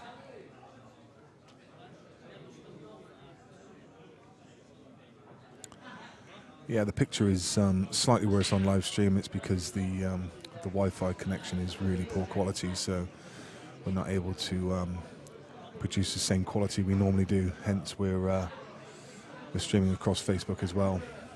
Better quality picture, but compromised by the fact that it drops out now and again. So, as I say, forgive us. There's nothing we can do about it. Hopefully, it's not detracted from your viewing. It's just a few seconds each time. Or we just need to reset things.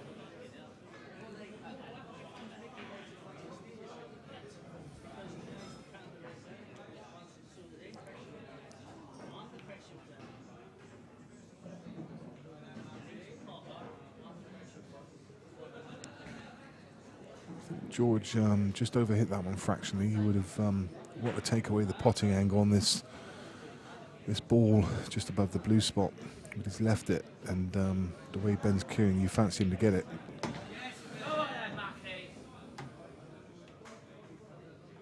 Ben just putting his hand up, wanting the ball to stop. Pleading with it. He's just overrun it.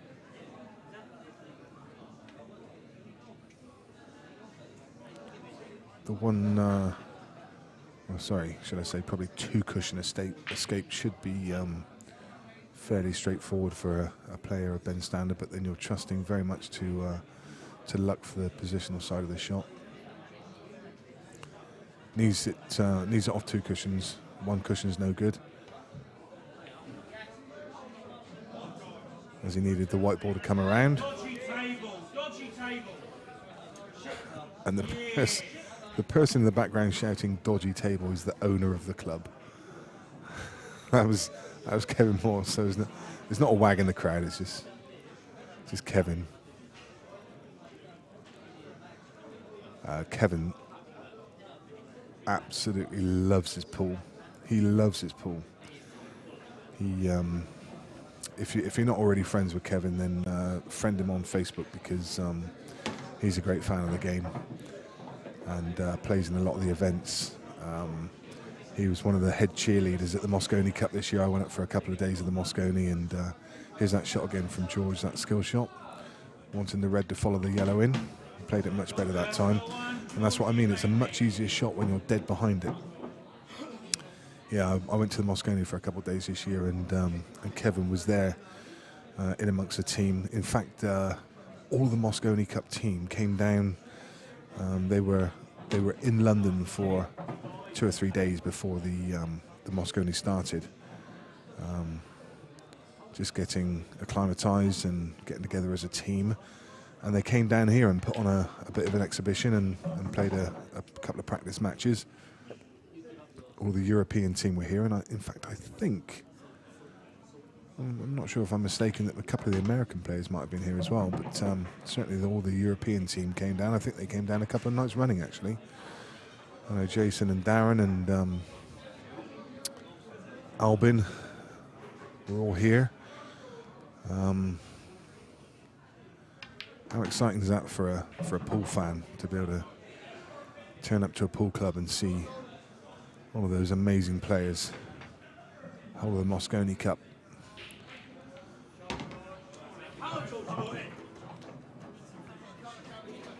Trading frames here. One to George, one to Ben, one to George. That's no good for George at the moment. He needs to start winning 2s and 3s in a row.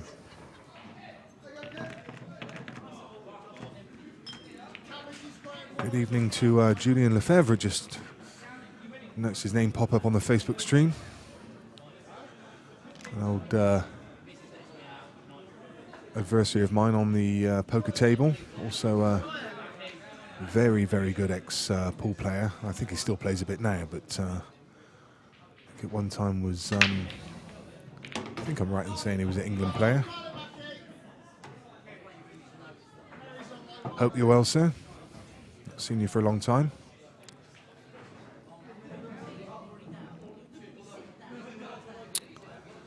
So as the evening goes on, more people are joining us. It's now just after 7:30. Weird Beer Productions. My name's Nick Finn. Paul Moulding is on production. George is our roving camera. And we're at the St. Bar in St. Albans, just outside of the town centre. Really nice club, really well set up.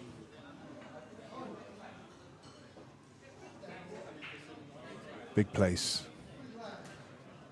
12 8-ball tables, 4 9-ball tables downstairs.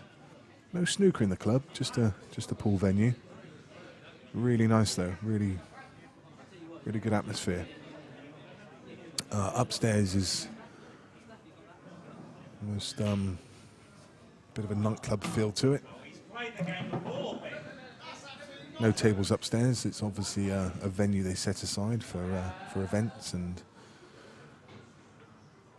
maybe the odd party.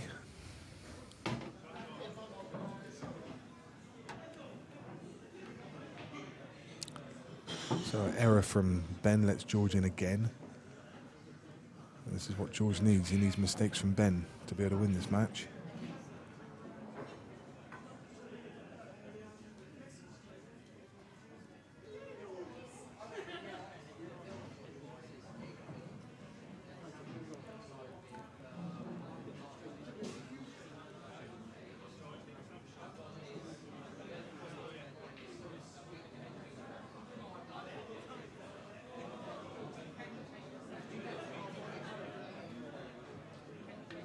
Just the wrong angle on the yellow that George was closest to, which means he needs to travel a bit more than he'd like to with the white ball.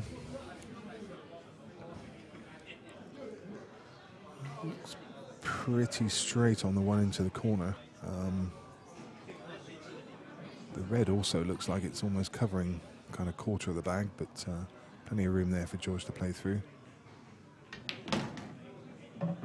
Cued that well. Needs another one now though. Black doesn't go to centre, doesn't go to bottom corner, and he's just not quite got the angle that he wants, so he'll be screwing this one off the side rail. Coming back across the table, tiny bit of check side. Didn't he play that well? Really nice shot. Cued it very well, and a great camera angle. That over the table camera shot, giving us a great view of that. Nice clearance up from George. Unforced error from Ben. Let him in. Now the deficit's just 6.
So I think Facebook might have just dropped out for a couple of seconds, but it came straight back. It was good timing, actually. The last couple of times it dropped out is well, they've been racking up the balls. So good timing by 4G to drop out there.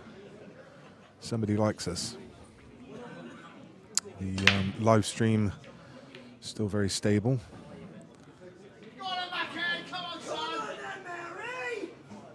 Another dry break from George. That break just let him down at the moment. And these reds, I mean, they just look a dream, don't they? I mean, yellow's yellows look pretty good too. It's probably just a question of personal choice here. I think I prefer reds.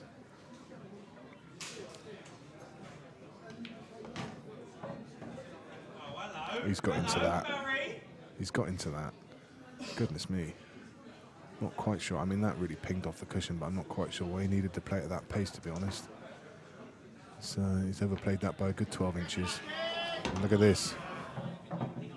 And those reds looked an absolute dolly, and now he's in quite a lot of trouble. Just one bad positional shot. And here's George back in again with ball in hand. Free shot. He'll almost certainly be moving the yellow at the bottom of the table. I'm certain that doesn't pass the red into the bottom corner, so he'll be looking at moving that one immediately, because I think everything else goes.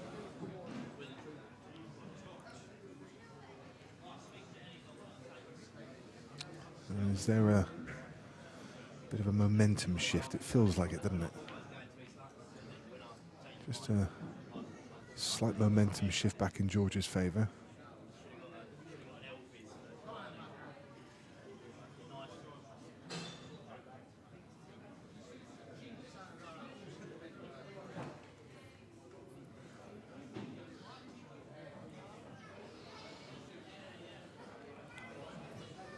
Just got the wrong angle on this yellow.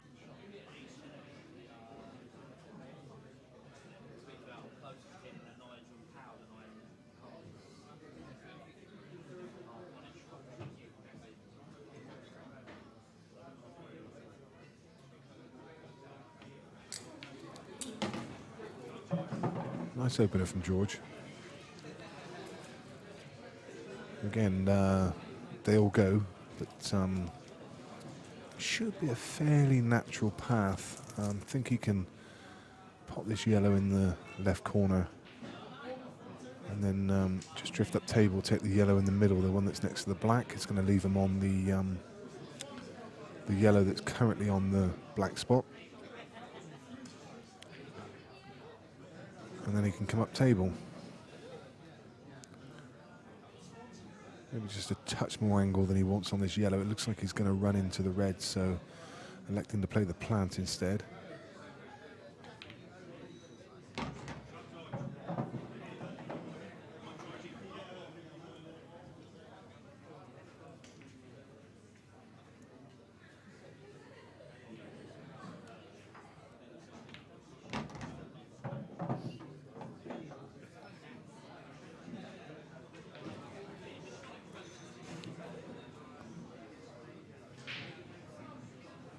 Still a similar route path, just working his way up through the table.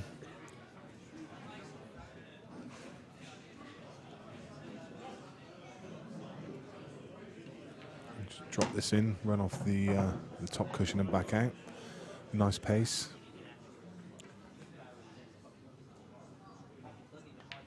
Should be a fairly simple finish. Just needs to make sure he gets far enough down the table. Anywhere below the blue spot, anywhere from the blue spot down to the down to what would be the pink spot, really. That's a confident shot. That's a really confident shot. A lot of players would have tried to screw that off the side rail with a bit of side, but there seems to be a step of confidence in. A marked step of confidence in George playing that shot. That was a fairly natural path, but you've got the middle bag in the way. You've got to miss the black, come around it. He had a lot of confidence to play that shot. He played it really well. 5 frames a deficit.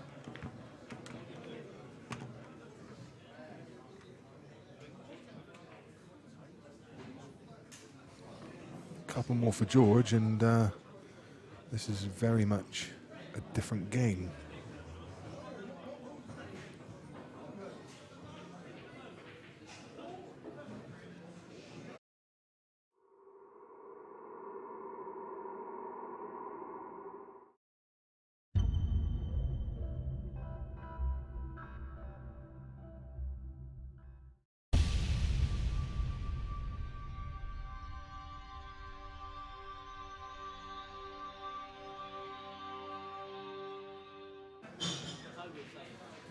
You saw the big thumbs up for Facebook, and that's all we ask in return for bringing you this stream today. We just ask that you head across to our Facebook page, Beard Productions, and you'll see a little button that says like. If you could just click that button, you will be doing us a great service. We're trying to get our likes over 7,500 today. It increases our exposure, and it's very important to us. And here we are, look. Now we've got a frozen rack for Ben.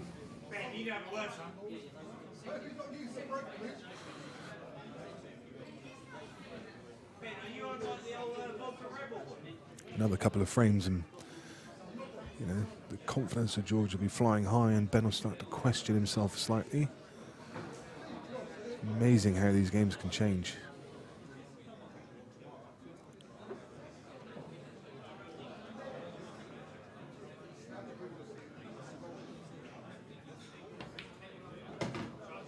What a great opener.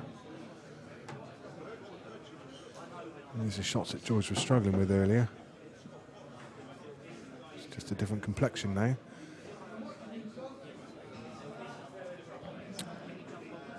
He needs to get into this pack.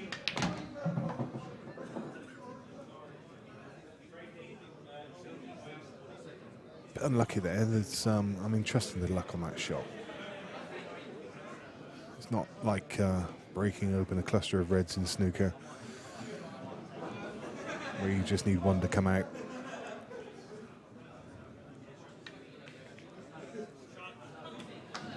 Just a little containing shot. But, he's left yellows in both centres. Neither are easy.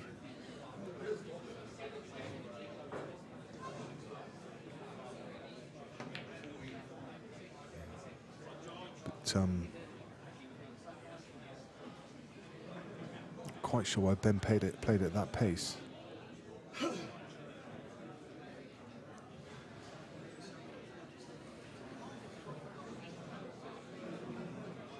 Is that a nervous face or a confident face?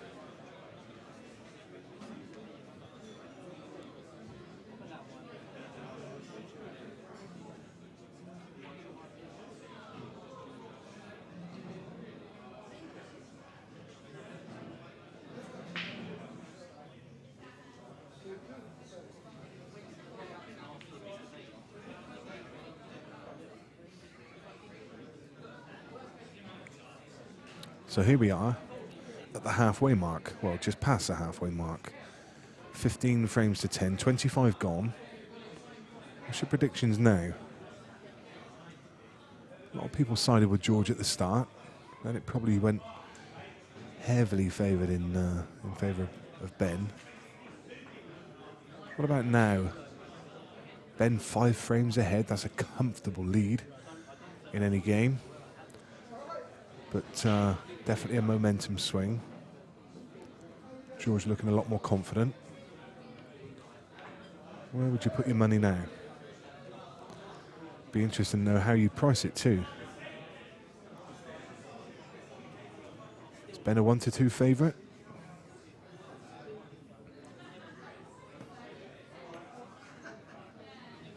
George Shields thinks 25-23 to George. Paul Davison saying George is coming back 25-22. TJ Delaney 25-23.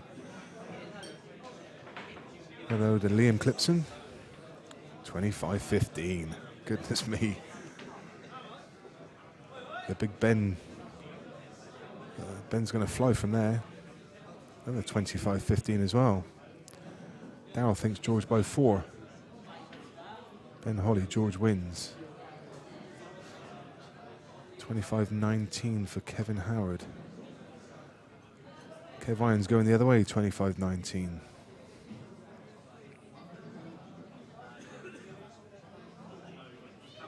Shell White, 25-20 to George. John O'Ball, 25-22 to George. Dan Davey, Ben 4-6, George 6-5. 4-6.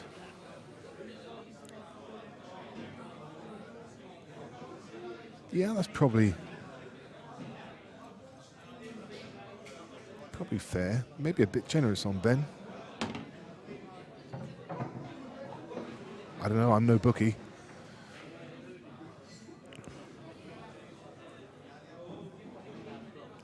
One to 2 Mackie, 13 to 8 George. Stu Southall, 25-22 George. See, George is still a big favourite here, isn't he? With the chat, 25-21 Sean Aird. Adam Reddy going for a hill match, 25-24 to Ben. Do you know what? I think I'd fancy, if it goes hill, I think I'd fancy, I mean, it's a bit of a shootout as anyone's at that point, isn't it? And Ben gets the break as well. But I think I'd probably fancy George from there because he's made such a, he would have made such a big comeback from there.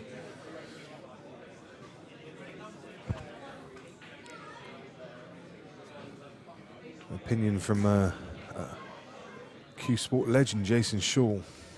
Ben looks a bit nervous. George is going to get stronger.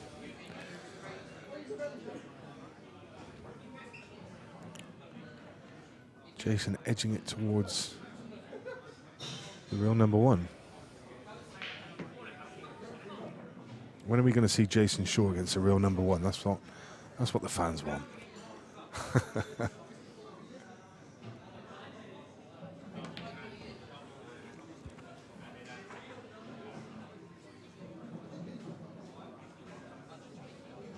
Now the miss, he just wasn't missing these balls early on.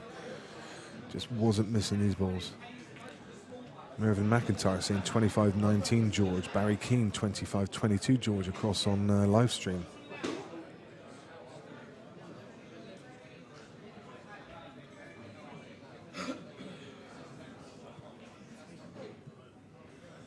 Seb Webb 2-7 on Mackie. 9-4 on George. I reckon you get some takers at 9-4 there, Seb.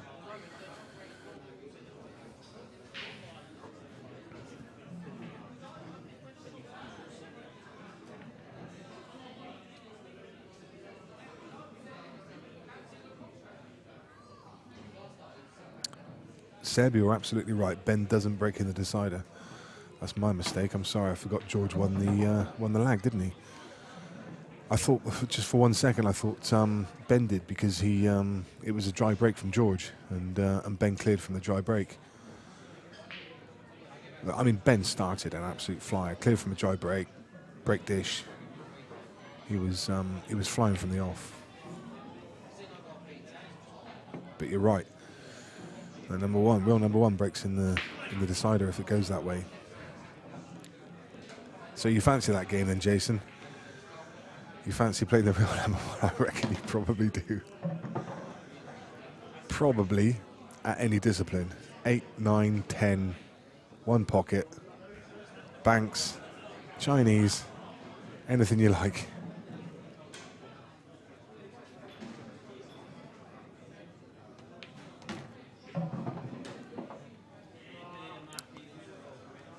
What we need for the elite, Jason, is you to join again. It was fabulous having you in the elite at the Savannah last year. Really great, really nice doing an interview with you as well. And it'd be great to see you back there. But I know it's a long journey.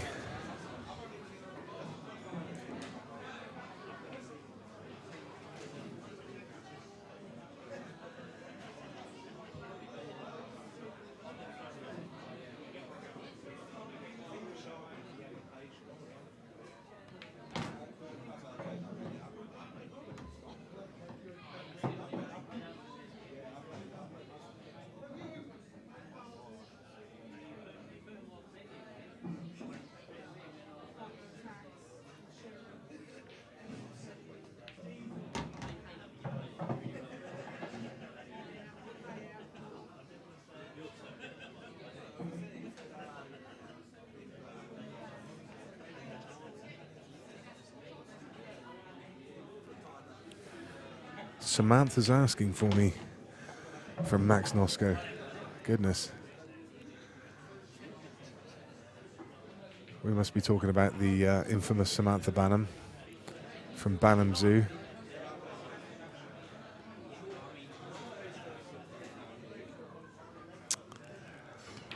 I'm sure everybody on Facebook is aware of the Bannums by now, aren't they?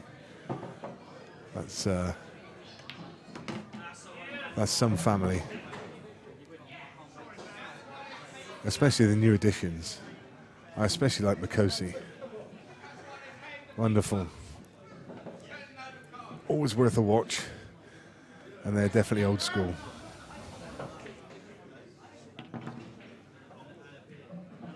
Surprised they've not been on the Facebook stream today. Thought we might have had a chat with them.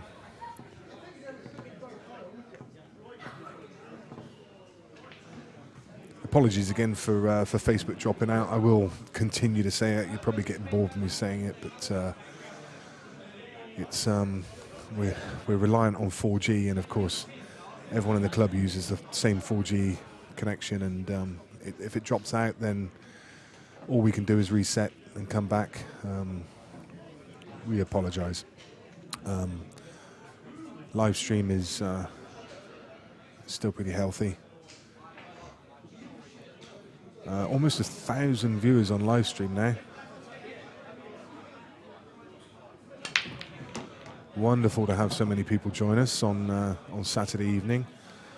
And for those of you recently joining us, we're Beer Productions. My name's Nick Finn. We're watching George Tierney against Ben Mackie. George across from Dublin. We'll have a little recap on the players. George is 36 years old, known as the real number one. He's from Dublin. He was born there. Started playing cue sports at 8 years old. Played pool, and then turned to snooker. Pretty steady snooker player, from what I understand. Played snooker until he was 33 years old, and he had some problems with his eyes. Couldn't see the long shots anymore, so headed across to playing pool. And built himself up a profile and a reputation, and a smashing chap. Gotta say, he's a breath of fresh air. The game needs characters. There's absolutely no question the game needs characters, and George is definitely one of those. He's played for the Irish Blackball team. He's also won the Dublin Championship and the Tyrone Championship. His proudest moment was beating Lee Shepherd for 30,000, and he did ask me to mention that he was probably more proud of taking Ronan McCarthy and Mark Farnsworth and Uncle Tiny's money, as anyone on Facebook would have heard him mention on a number of occasions. His biggest influence was Shane Ward. He was his coach in snooker. In fact, he kind of took to pool like a duck to water after he left snooker, and he got into the semi-final of the first tour that he played in. His ambitions are to play and win more money matches, and also it's a given, isn't it? I mean, he's going to win the World Championship, isn't he? His favourite player is Carl O'Donoghue. In pool, favourite player in snooker is Ronnie O'Sullivan, who he cites as the best player that he's ever beaten. He's got a prolific list of money match results. Too many to mention. He uses a Tyrone break cue and A&R modified cue to play pool. He only plays blackball, and he said anyone wanting a game, please do get in touch with him. But he will be playing all of the, I won't say it how he puts it, but all of the cabbages in order, let's put it like that. His opponent is Ben Mackie. He's 26 years old. He comes from Weymouth. He started playing at 13 years of age. In his first year, he got England trials for the B team. He plays Blackball County. He was the European under-18 champion, 2 times national under-16 champion. His proudest moment was winning that European under-18s Europeans. He was also player of that tournament and won the averages. His biggest influence is Darren Appleton, who he played with in a 3-man event. Took a lot from Darren. Not difficult to cite Darren Appleton as a great influence. A fabulous player. His ambitions are to be the best he can be, quite simple. His money match results, he's won 14 of 17 money match games, and his favourite Q Sport player is Ronnie O'Sullivan. So those are our players. Back to the game. A couple of errors from both players in this game. George with advantage to pull it back to 5 again.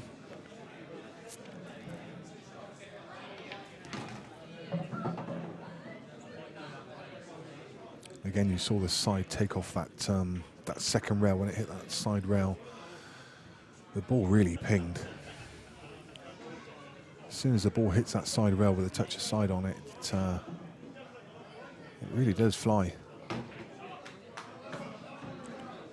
George has taken these well.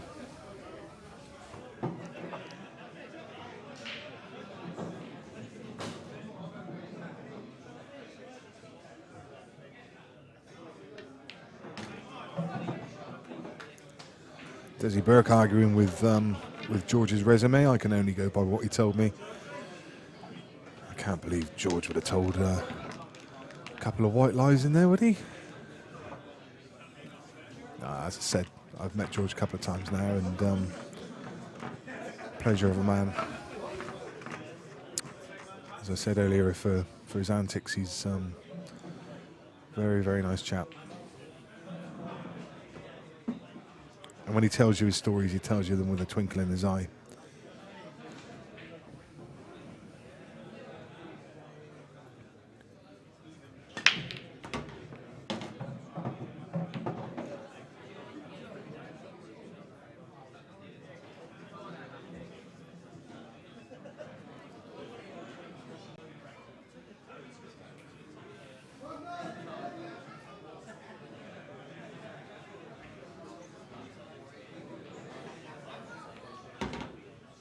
Bend straight into these yellows. This awkward plant down the rail. And that's just overrun, I think. Half a roll less. And I think he's okay. So he's just going to have to just playing the containing shot.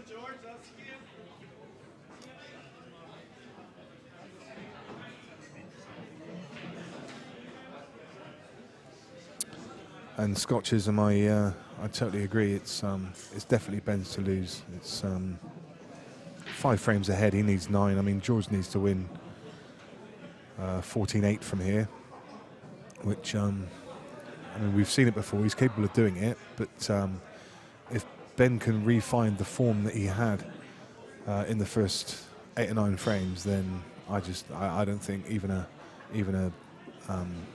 a George on his A game is going to struggle, because this lead has come from Ben playing some really good pool early doors, and he's held this lead all the way through. But George is making a bit of a comeback.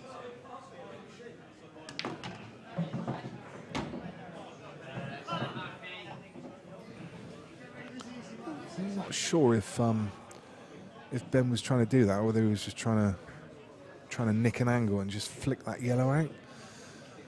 It seemed like he was just trying to flick the yellow away from the red, but just didn't get any amount of side on it. But he's still okay. Just needs a... Yeah. I think from that angle this yellow goes. Yeah, it certainly does. So he'll be looking at holding on the red. Didn't he play that well?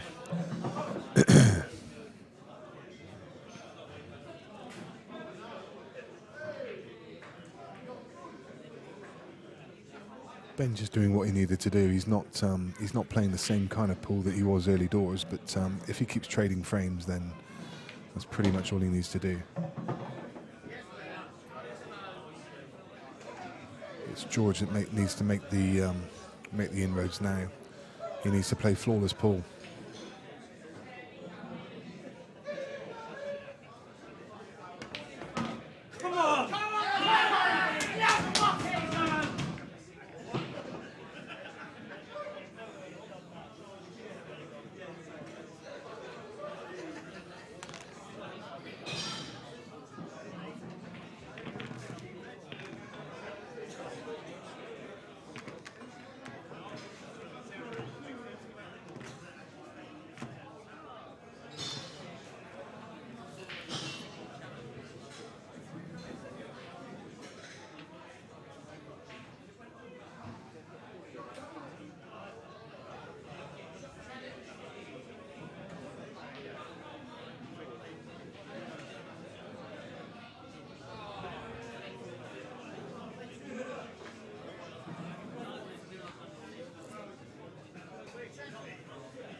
I think George has just stepped away for either a bathroom break or a cigarette break, so just a couple-minute break in the action.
Yes, Mackie! Benjamin Mackie. I've heard his brother's much better.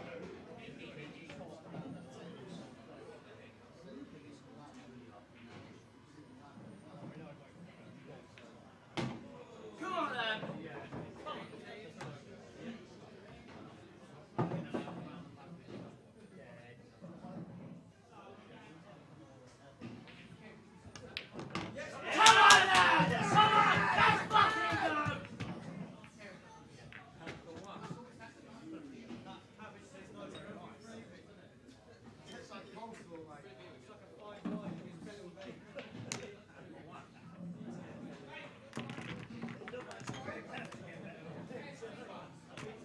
Yeah, but no, he's going to be a sprout, mate. That's what Mackie is.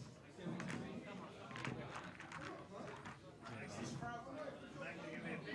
Mackie, you're only one away from 19 that you might be able to last time. Come on, you big sprout.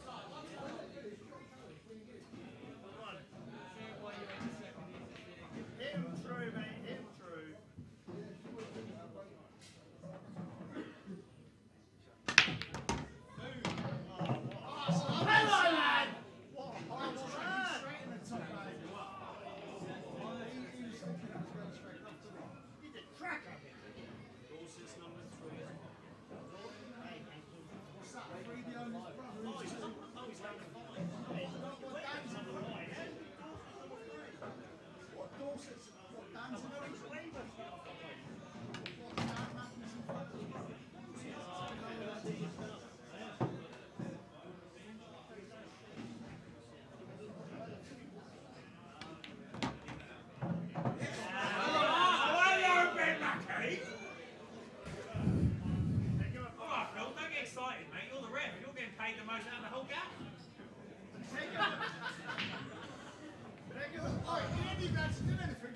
So that little break seems to have done Ben more of a favour. He's come back out clicking again.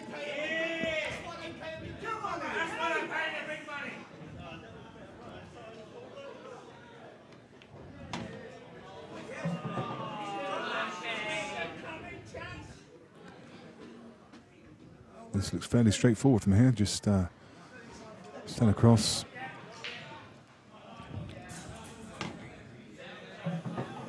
And drop this in and straight back in the middle.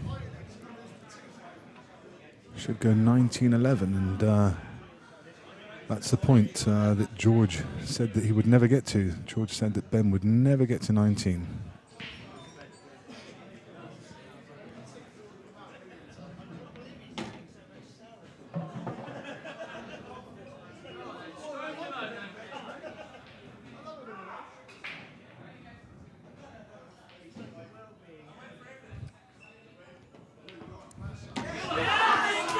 Slightly longer black than he would have wanted because he finished a tiny bit straight on that yellow, but no problem whatsoever.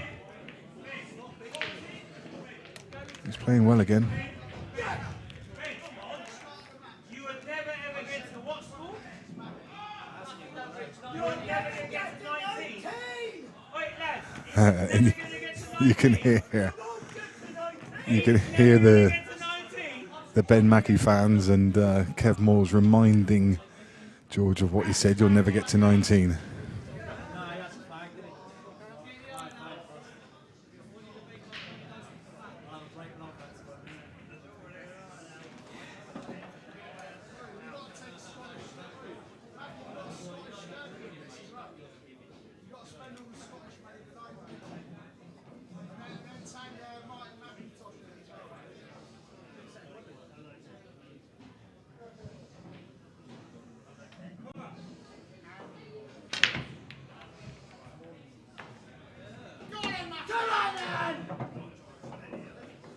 Yes, indeed. Ben Mackie is from Dorset, from Weymouth, down there on the coast.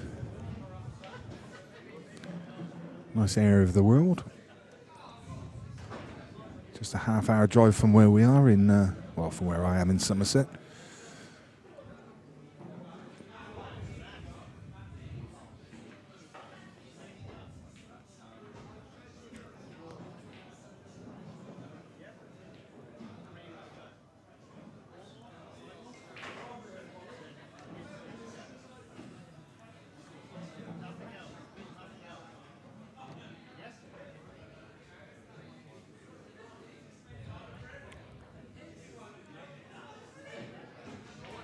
Much better break here from George.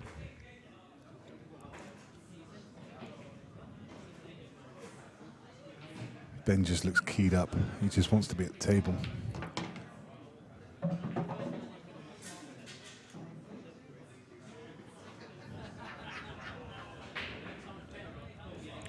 George is going to want to do something with his yellow ball on the side rail as early as possible.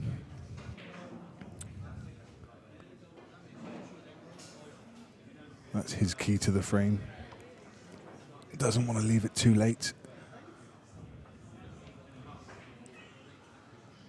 Black also tied up, but you know, there's a couple of balls that he can move that.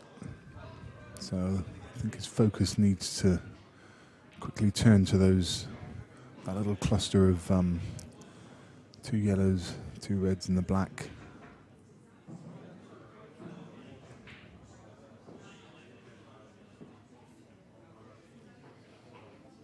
That's why he's taking this longer yellow. He's underhit that one. I think he wanted to be another 6 inches or so down the rail so he could cut this yellow. I think it still cuts. If he can't get it, he'll take the bag.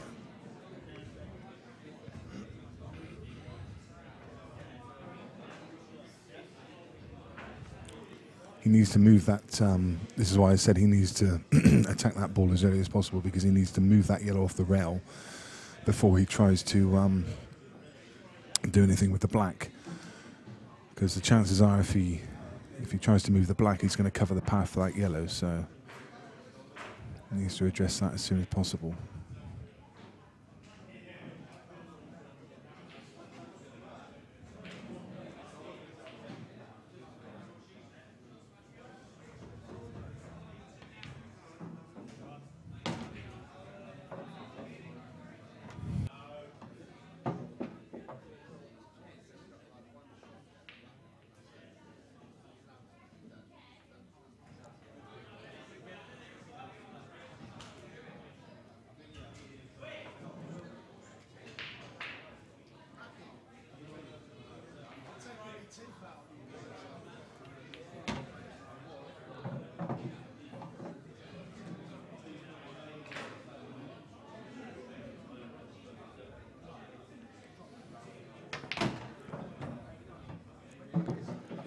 I think he's okay.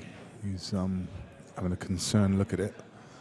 I think he can get through to the potting angle. You can see from there. Pretty sure he can.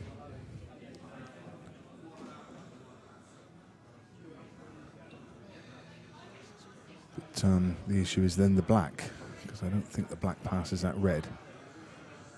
If it does, it's, you can just play this yellow to bottom left and screw on and off the side cushion, but if it doesn't, he really does have his work cut out.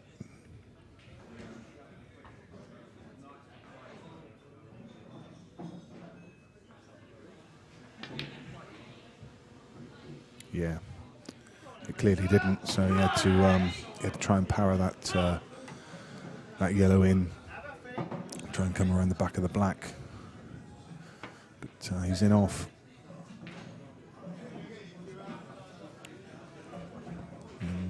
Ben's going to be looking at moving this red on the side rail, using up his free shot.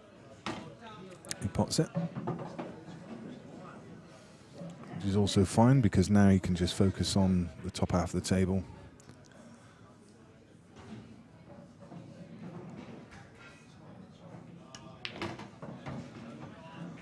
That's some lovely cueing again, just playing the white ball around the angles.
Yeah, concerned look. Just to see whether he's covered the potting angle. But he got straight back up again, so he's obviously okay.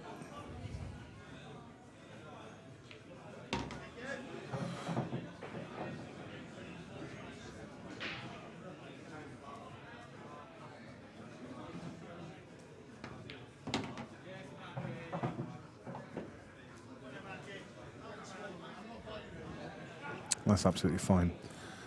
He did put a bit of side on that ball. You could see the ball turning sideways as it went down the table, but it didn't take the side at all. But perfectly okay. And it's 20 frames to 11. And I think this is the biggest gap there has been in the match, 9 frames. I don't think it was 15-6. I think it was 14-6, and then it went 15-7, I think.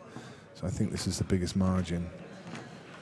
And George needs to win here 14 frames to 4 if he's going to go home with his prize pool.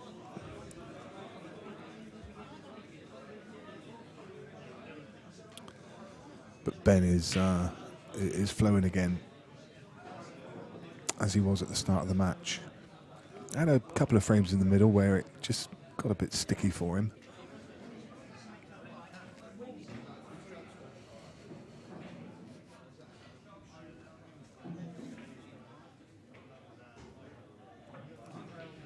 Playing at a pretty good pace. Just a touch over 3 hours for 31 frames. And there's been a few smoke breaks in there as well. So yeah, probably about 3 hours of play for 31 frames. So not a shabby pace. But none of the games are particularly gone tactical. You just see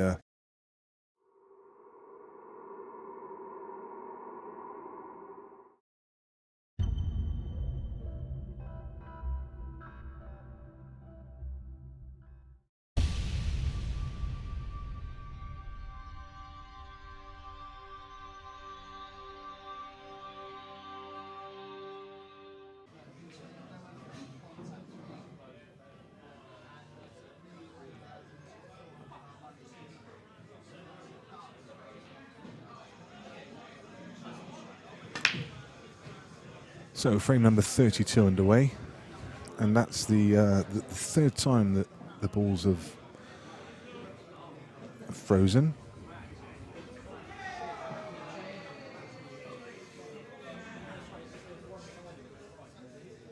Happened twice for Ben and once for George.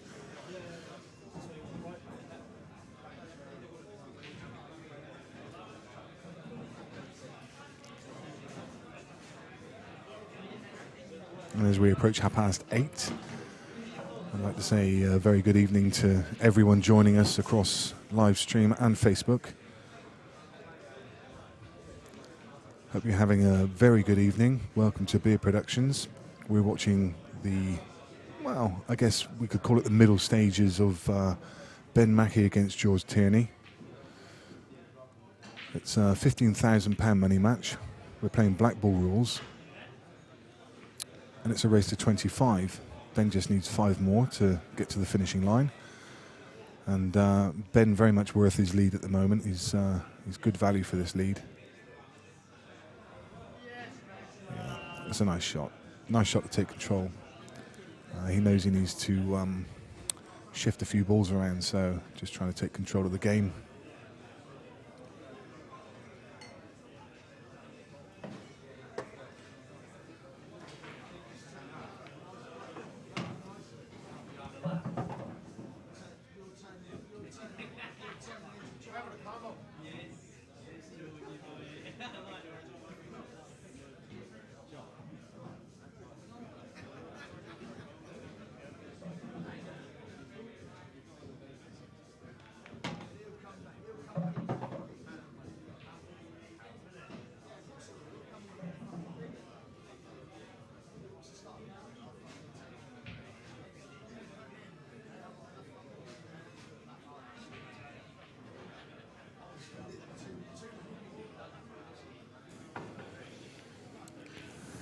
So I'm joined on commentary now by the proprietor of the club, Mr. Kevin Moores. How are you? Loving life, son. Loving life. All Yeah. good? And what do you think of the game so far? I'm kind of surprised, really, because obviously was drinking with the lads last night, had a couple of beers, and everyone asked me who was going to win, and I was drinking with Ben Mackie at the time, and I says, I think George is going to win, and then all of a sudden, he needed a few quid for backing, and I went, how much do you need? So he went, I don't know, 500. So chucked the 500 on, as you do. And earlier on today, one of his backers, I don't know, kind of backed out or spent too much at Cheltenham.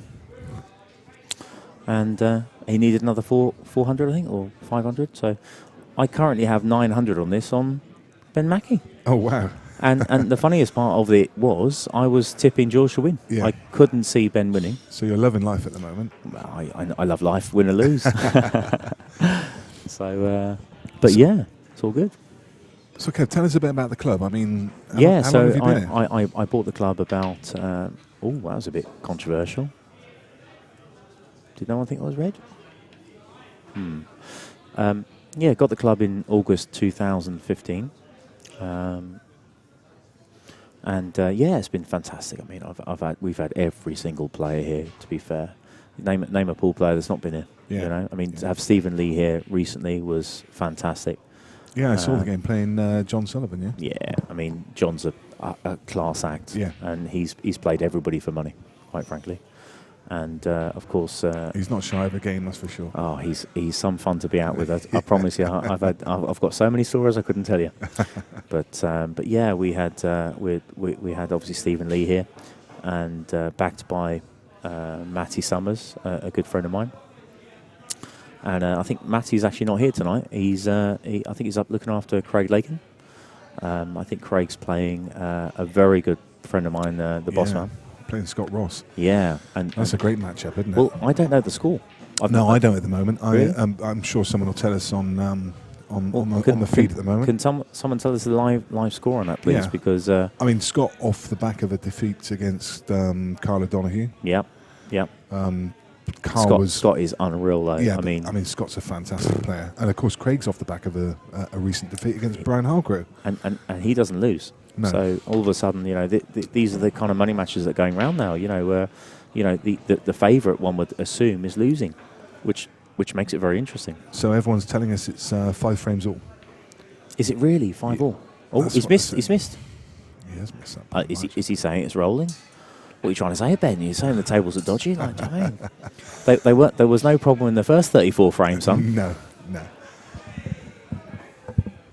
Yeah, so we're upstairs at the moment. And I was kind of wondering, is this like something you hold back for private events? Yeah, so we have a nightclub upstairs. Oh, he's missed as well. That's a terrible miss.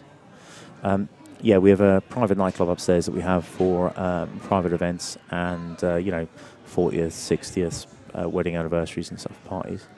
I do believe it's my wedding anniversary tomorrow, actually, pal. I just realised. Is it? Oh, that's a dodgy, isn't it? Oh wow, Oh, you can't God. drink too much more today than you. Listen, don't worry about that, son. I do what I want when I want. Ask anybody, they'll tell you.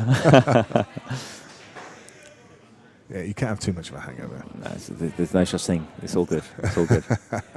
I'm moving the mic just to get the Guinness down. It's all good, boys. Yeah.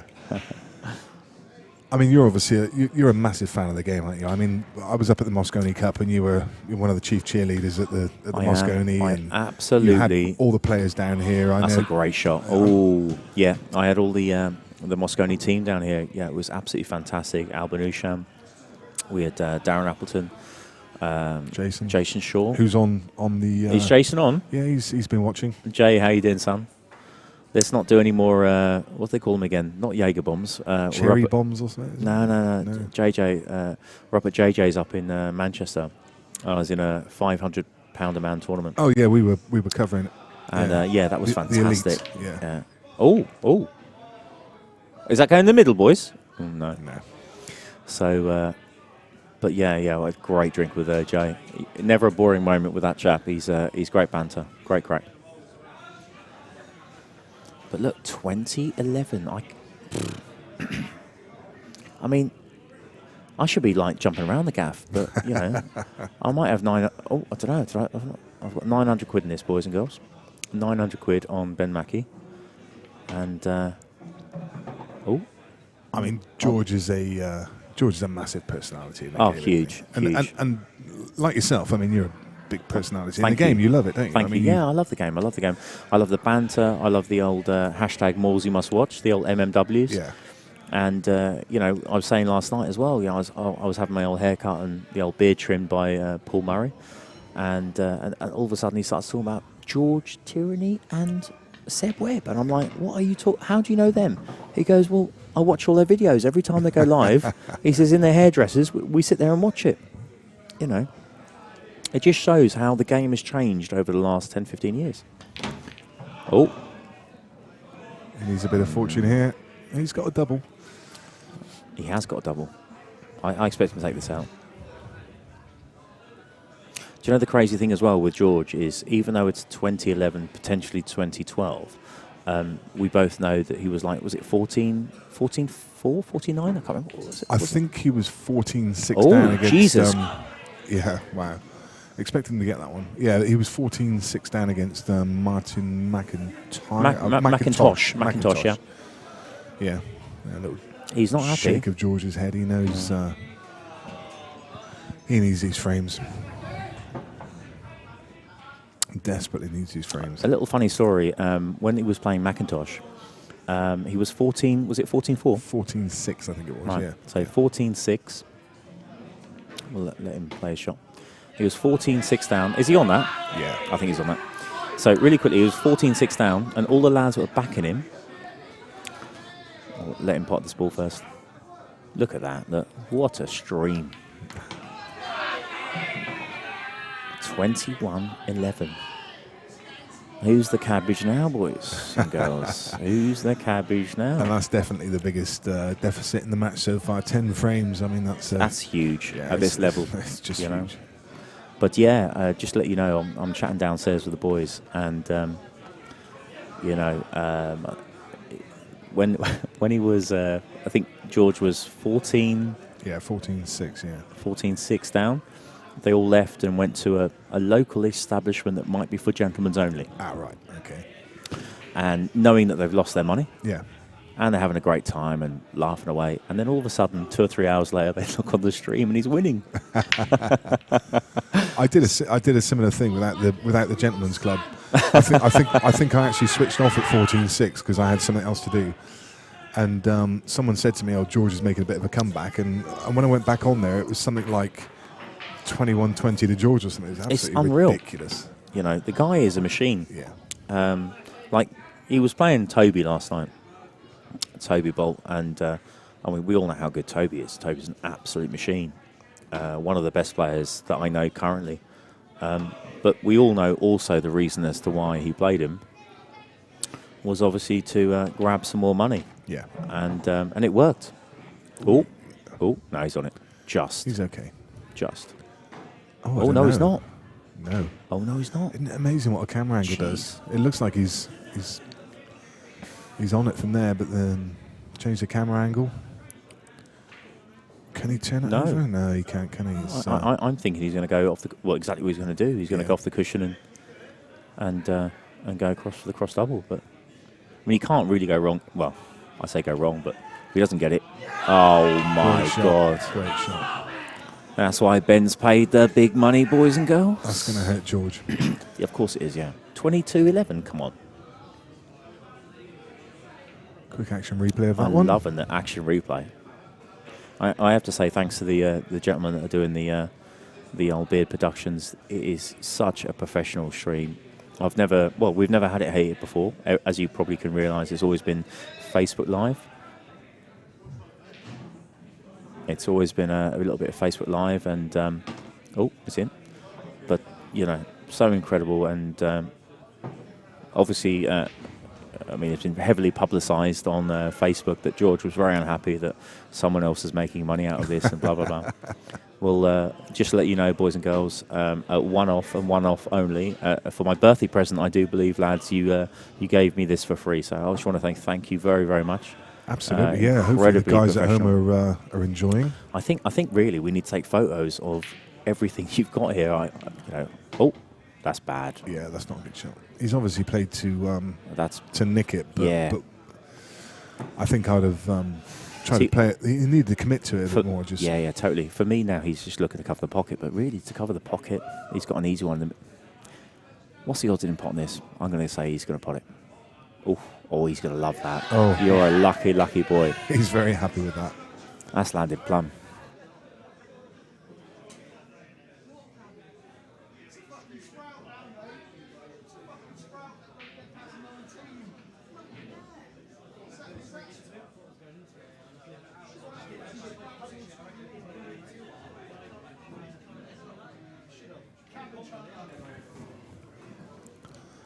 Right, here we go.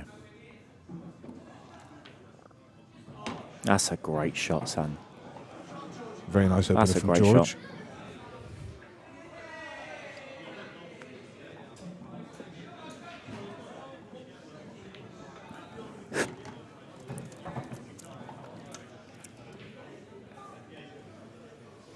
So, is there any questions coming up on the old Facebook? There's a few people mentioned your name. I think you're quite well known on Facebook, aren't you? Yeah. There's a fair bit of that. Is there any girls? I mean, MMWs? unless they're 9.4s.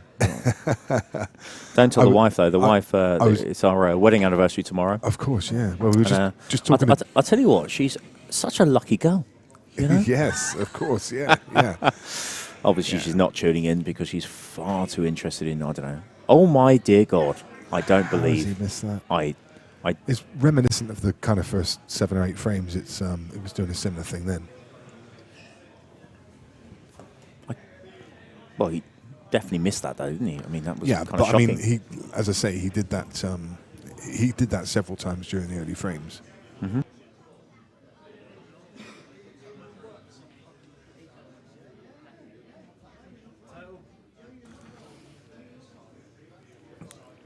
Genuinely though, looking at this, Nick, 21-11. I know. Really? It's incredible. Yeah, so we've got just over 1,500 viewers at the moment, so I'm sure there's some 9.4s and above in there, I'm sure. I'm sure there's 9.4s. Hold on. Even the gents, I mean, probably a lot of the gents are over 9.4 as well. I was just talking to George before the game, actually. He said that his count's just over 30 for the year so far, but he's aiming for 100. I mean, to be fair, I kind of know. I know how he feels. Being the Moylesy that I am, you know, that's kind of like a normal sort of range for me. You know, I'm sure the girls out there will know exactly what I'm trying to say. So, especially up at Bridlington and at Blackpool, obviously. So, from a pool perspective, I mean, you obviously play. I mean, I do. I love the game. What level are you playing now? I mean, I'm not a professional level at all. I wouldn't profess that I am.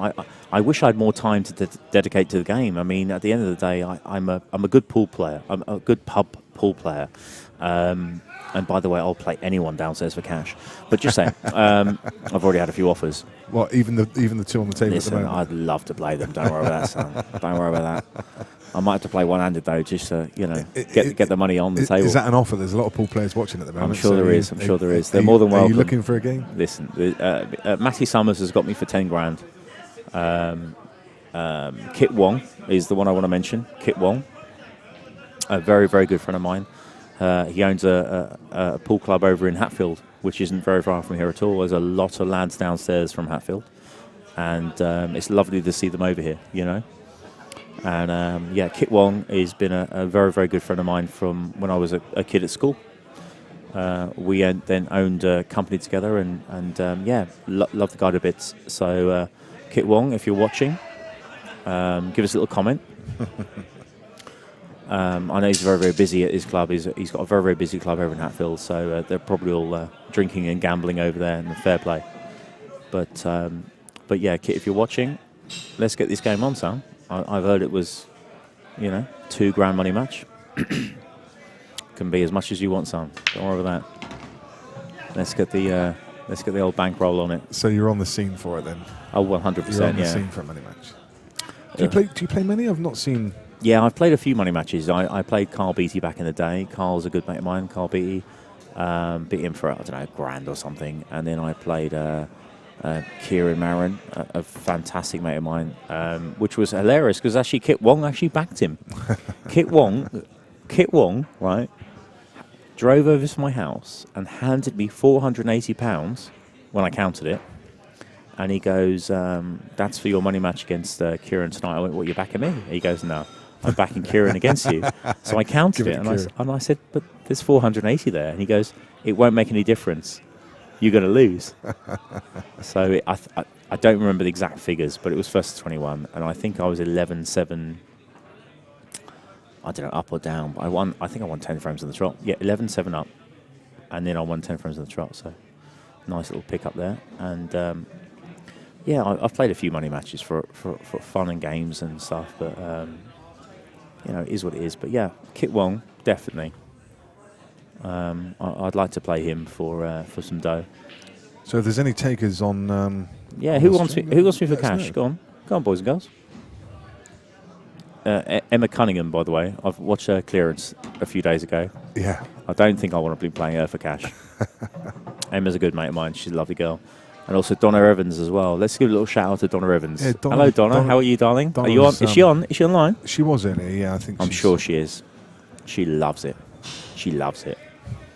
Is JJ on? JJ in Manchester. I haven't seen JJ. He's no. got a fantastic gaff. I mean, you've done the commentary up there. I love Savannah. Oh, I love Savannah. Yeah, I can't really tell you all the drinks they sell there, but I will say. Oh, it's always a great atmosphere. at that's Savannah. fantastic. You know, when I'm up there, I They've just got I just go karaoke mental. going on one side, and Yeah. yeah. And, I did notice when you were there that was I a little bit? you were enjoying a beverage. Was too. I enjoying a beverage or two? Yeah. I think I was enjoying it with oh hello with Scott and Jason and yeah so Scott on. and Jason Yeah. were hilarious. Yeah. Yeah, there was definitely one. Oh, that's an interesting thought. What he's thinking there, but is he really looking at like landing on? That was a shocking shot. I think he didn't really know what he's doing there. Okay, listen, Ben, you're allowed one bad shot in the match. I think literally he's missed 6 balls so far. It's 21-12. Don't quote me, by the way, boys and girls. Obviously, everyone else has been watching it, but you know we all dipping out of these things. But you know, half an hour ago I looked in and I shouted out whilst I was downstairs, and I said, "Oh, he's missed. That's the first ball he's missed." And some guy goes, "No, it's the third." And I'm like, "Are you kidding me?" So he's not missing much. He really isn't missing much. Where George is just all over the shop. Yeah, he's just lost it. I mean, personally, I love George. You know, obviously, when he comes here, he cannot be looked after better. You know, whether it's a hotel, whether it's you know this.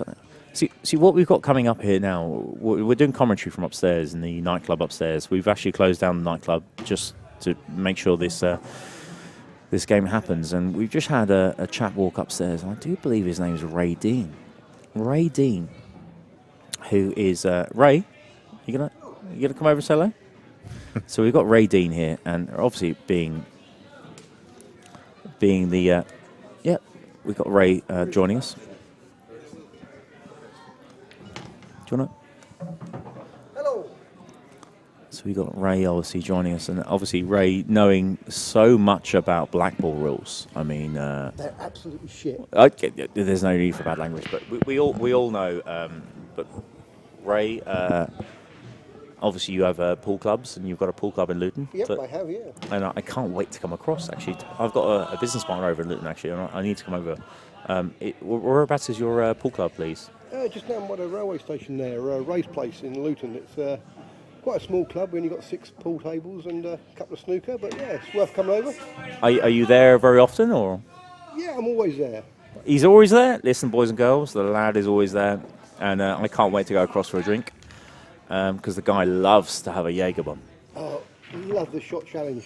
The shot What is the shot challenge, man? Well, the shot challenge is a decent game of pool. It's the way it should be. Every time you put a ball, you do a shot. Simple as.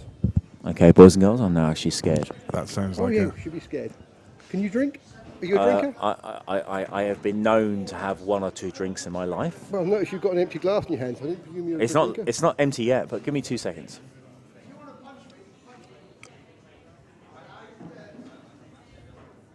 It's now empty. Good lad.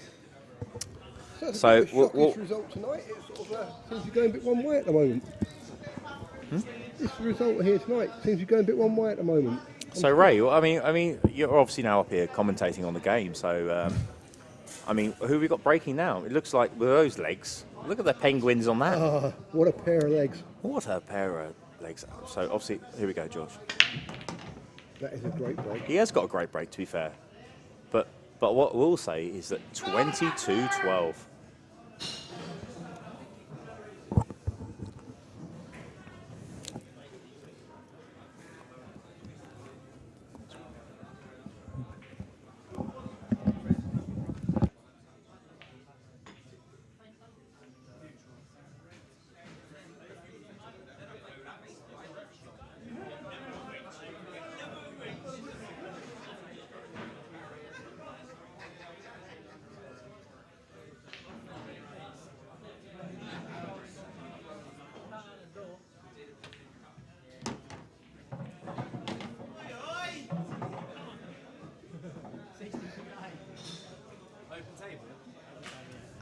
So I've been joined in the commentary booth with the main man. Do you want to introduce yourself? There's only one way of introducing myself, and that is not the real number one. You're not the real number one. Well, I do believe that when it comes to world rules, you would be the real number one. But we're playing these rules that are much superior. Anyway, listen, we've got Ray Dean in the house. Ray Dean is in the house. And I am so proud to have you here, my friend. Hello, young man. Pleasure being here. Great to have you here. Everyone's having a great night. There's lots of people downstairs drinking, which I do believe when you own a pub, isn't that what it's about? Yep, it's a packed house and it's nice to see. It's nice to see. It's nice to see. Well, there's loads of Jaeger bombs flowing, and the only person missing really is Seb Webb and Craig Lakin. Well, Seb isn't up to his standard, is he, anymore? Listen, Seb hasn't got a clue. But anyway, isn't Craig playing tonight against my mate Scott Ross? He is, yes. I'm not quite sure what the score is at the moment, but he's still playing. Can I ask you a question now? Actually, thinking about it now, right now. And everyone, I'm not looking at any of the messages, so apologies if anyone's asking me questions. Any of the girls are asking me for dates. It ain't happening. Sorry, I'm a bit busy. So you got all these money games going. There's no one playing world rules. You name me a money match with world rules. I'm sorry, but you know I've got Ray Dean in the gaff, so I might as well ask him. Well, seriously? There's a lot of money games to world rules. Not to this sort of money, to be fair, but I mean, Joe Prince plays a lot of money games, right? And that lad is, he's awesome. Yes, he is. Yeah. Do you remember Danny? What's his name? Danny. I should have worked out his name before I said his name. Danny. You should play with like Brendan Collar and Lone Boys. Danny. Come on, boys and girls, help me out here, will you? But anyway, we'll work it out in a sec. Can't think of the guy's name. But say last weekend we had a nice money game. We had Nathan Ellis play last weekend. Nathan's a lovely lad. Oh, he is a great lad. Lovely lad, yeah. What's the score anyway? He played Callum and he won it on the last frame. Oh, no. Which is Final unusual. frame decider. Oh, was that yours? No, it was Cooper's in Northampton, and which is. Oh my God! Did you just see that? Did you see amazing. that from the angle that I? Listen, I'm sorry if I'm shouting loud, but that was amazing. Did you see that from the angle that I was watching at? That was unreal. And we'd just like to say well done to Phil, who is reffing it right now. And oh my God, we need to get we need another angle. We need another angle, please. Look at that. That's amazing. A great shot. That's a Moulsey must watch, boys and girls. A Moulsey must watch. Phil, I've got to say, Phil, you got a nice arse there, son. Hats off to the referee tonight. Hats off. Oh, look at this. Oh, look at this for an angle. Are you kidding me? Straight in the heart of the pocket. With George in the background. Are you kidding me? Oh, poor old George. I'm sorry. Listen, straight up. You see that there? That 3 seconds. On Facebook, you can put a profile photo, but you can put a profile video. That is going to be his profile video. That's it. And we are joined by the glorious Saffron. Saffron, you going to come over? She's got the food. I've got the waggers. I think Saffron's got the waggers. I've got the waggers. And I'm going to be fed. I'd love to put a video up of this, but I've got a beautiful young lady to my right-hand side that is about to feed me food. So I'd just like to say thank you. That's pad thai noodles. Say again? Pad thai noodles. Oh, hello. Oh. They got close So- there. So, Anyway, back to the so, action in this match. more and, importantly, no, we've got to hear from Saffron. So, Saffron, do you want to talk about the game? Or do you wanna, what do you wanna Well, say? there's a lot of balls running wild. she's right there. The balls And, are running wild. Do you want to? What's the scores? What's the scores in the doors? 12-22 12-22. Who's winning? to Ben Mackie. So is Ben Mackie the lucky man tonight? He is, it looks like it. 'Cause I heard- 23. I heard last night. Oh, 23, yeah. I heard last night that I think it was it Sarah? Was the one that George Tierney picked out was his real number one. Yeah. Oh, saucy. I do believe there was not a hope in hell. But anyway, she. Oh, come on. If George wanted her, George would have had her. Right, so I'll be downstairs in a minute for some food. No, go for it. It's fine. Can you sort out more drinks for us? Whatever he wants. I'll have a Guinness and black, and so everybody drink. So we're just trying to sort out drinks because obviously, the commentary is thirsty business, Ray. Oh, it's hard work, this is. This is the hardest work I've done in years. So anyway, who are these two lads? I've never heard of them before. Okay, so George is he's an average Joe. I made George very, very famous. Right, yeah, I understand that. Being famous yourself, I understand how you could do that. I'm rather famous. I think some young lady once said to me, she goes, "I can't stand you. You're trying to be internet famous." Oh, no way. So I was up at the, I think I was drinking with Jimmy or something, I was at Jimmy White or whatever. That's a great, and I basically gave it all the large, and I went, "Excuse me, I'm not trying to be internet famous. I am internet famous." You are, sir. So at the end of the day, I am who I am. I don't care if people like me or hate me. I am who I am. I love a drink. I love a gamble. And that's actually. Hello, that looks... Oh no! You see the Hainsworth match, man. Oh, it might be a total. There's no way that's going in the middle. There's always. Total? Is that world rules? Whose phone's ringing, by the way? Is that up here or down there?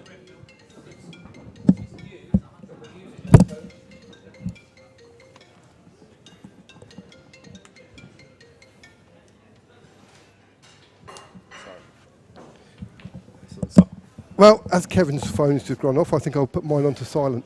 Yeah, it was my phone going off there. Sorry, boys and girls. That was one of his many fans saying... It was. Good evening to him. It was a young lady just trying to he's- say hello. He's playing off 3 cushions. He's got it as well. Hainsworth, man. Oh, That's he has. perfect. That was a great Yes, shot. baby. That was a great shot.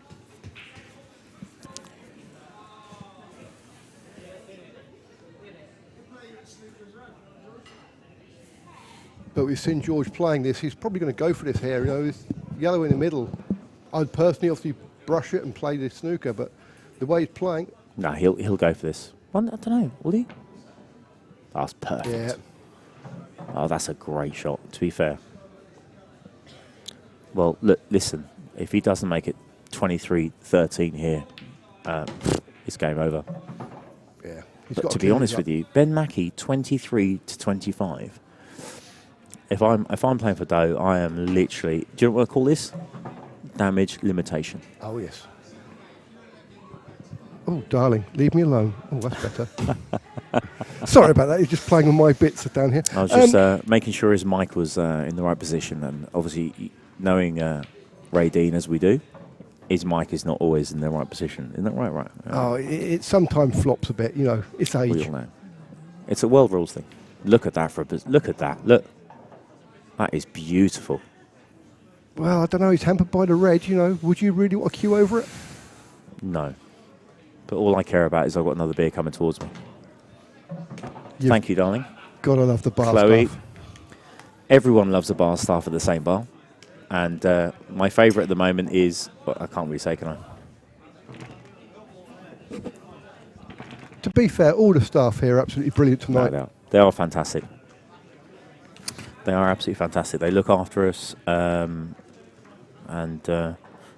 they're very good professional people as well. When you think behind the bar, you've got to deal with idiots and drunk people. And What are you saying about me? I'm just saying. Fair play. So, I'll tell you one person's missing from tonight. Brendan Collier. I miss Brendan Collier. Does that yellow looks on the right hand side is slightly off? But they've been having. I want problems Brendan to wrapping come it. down. Brendan, if you're listening, Brendan Collier, a little shout out for you, my friend. Get down here for a drink. I think you finish work soon, didn't you? You finish work at 10, I think. So get down here for a drink. He might get down for the end of the match. Oh, he might miss it. I'll tell you what though, Brenda. I've got to say Brenda. Get down anyway. We'll have a little drink. Miss you, mate. Miss you a lot. So what would you be going for here then? I'll be going for the Guinness that I'm trying to reach over for. So I've been reaching for a Guinness for a while now. You know what I mean? He's not on the black yet. You can't be going for the Guinness. Nick, the legend that he is, he's supplying the Guinness, and this is what it's all about. And I just want to say another quick shout out to the boys, the Beard Boys. Unbelievable setup. I mean, George even said himself earlier on. George, the number one Tierney. He said earlier on, it is unreal the amount of work and effort. These guys have been here from 9:30 this morning. Oh yes. Just to let you all know, okay? They do an absolute great job. I was with them at the 9:30. I'm sitting upstairs in my nightclub, looking at what's playing downstairs on multiple TV screens, and I mean, I'm guessing tens of thousands of pounds worth of equipment, and it is just a whole different level. It is. They've done the Europeans up in Blackpool for who? EPA. Beard did. Oh, they did. Marvellous job. And sorry, where was that again? Sorry. in Blackpool, the yeah. Europeans, Yep. world rules. Yep. Sorry, what rules? World rules. Never heard of them. Carry on. They're the best set in the world. But we can't get into debate about rules tonight, obviously, because these lads are playing Mickey Mouse rules, and we allow that. Listen, this is where the money is, baby. Oh. So that was a money shot, was it? Moilsy money shot, yeah. Let's not go too far. But yeah, these guys are, I just want to say, 100%. Respect to the lads. Massive respect. Oh, yeah. I mean, obviously, George gave them a lot of stick during the week, and you know what George is like. He talks crap. You either love him or hate him. And you know what? George to me is Marmite, and he's Marmite to a lot of people. And you know what? Are you ready? I'm ready. I love Marmite. Hey. I absolutely love him. I find him so funny. I've got friends of mine, Brenda in particular, Brendan Collier. He said to me recently, he goes, every morning he wakes up, the first person, he goes on Facebook. He doesn't look to what happens. He searches his name and watches the video that he last put up. That's how much this guy is. But if you go to George's Facebook page first in the morning, it's normally George in bed naked. Now, do you really want to wake up to that? Always. That's not good. It's always him in bed. And for once, like last night, I got him a reasonably decent room. Sorry, I got him the biggest room that St. Albans had, and he didn't take a girl back. So all this thing about how many girls he takes back, and he didn't take a girl back. No, last night there was 0 women in his room, and I'm kind of shocked. I mean, look at him now. It's probably the reason why he's not winning. He should have sorted out his. How could any girl resist him? You're telling me? I mean, look at him. The guy is an absolute hunk. Wow. He certainly is. Can I have a quick drink of my drink? Go on. Oh, look at that. They've put him on as well. That is special. Well, I do look at him and think special. I really shouldn't be saying that, should I?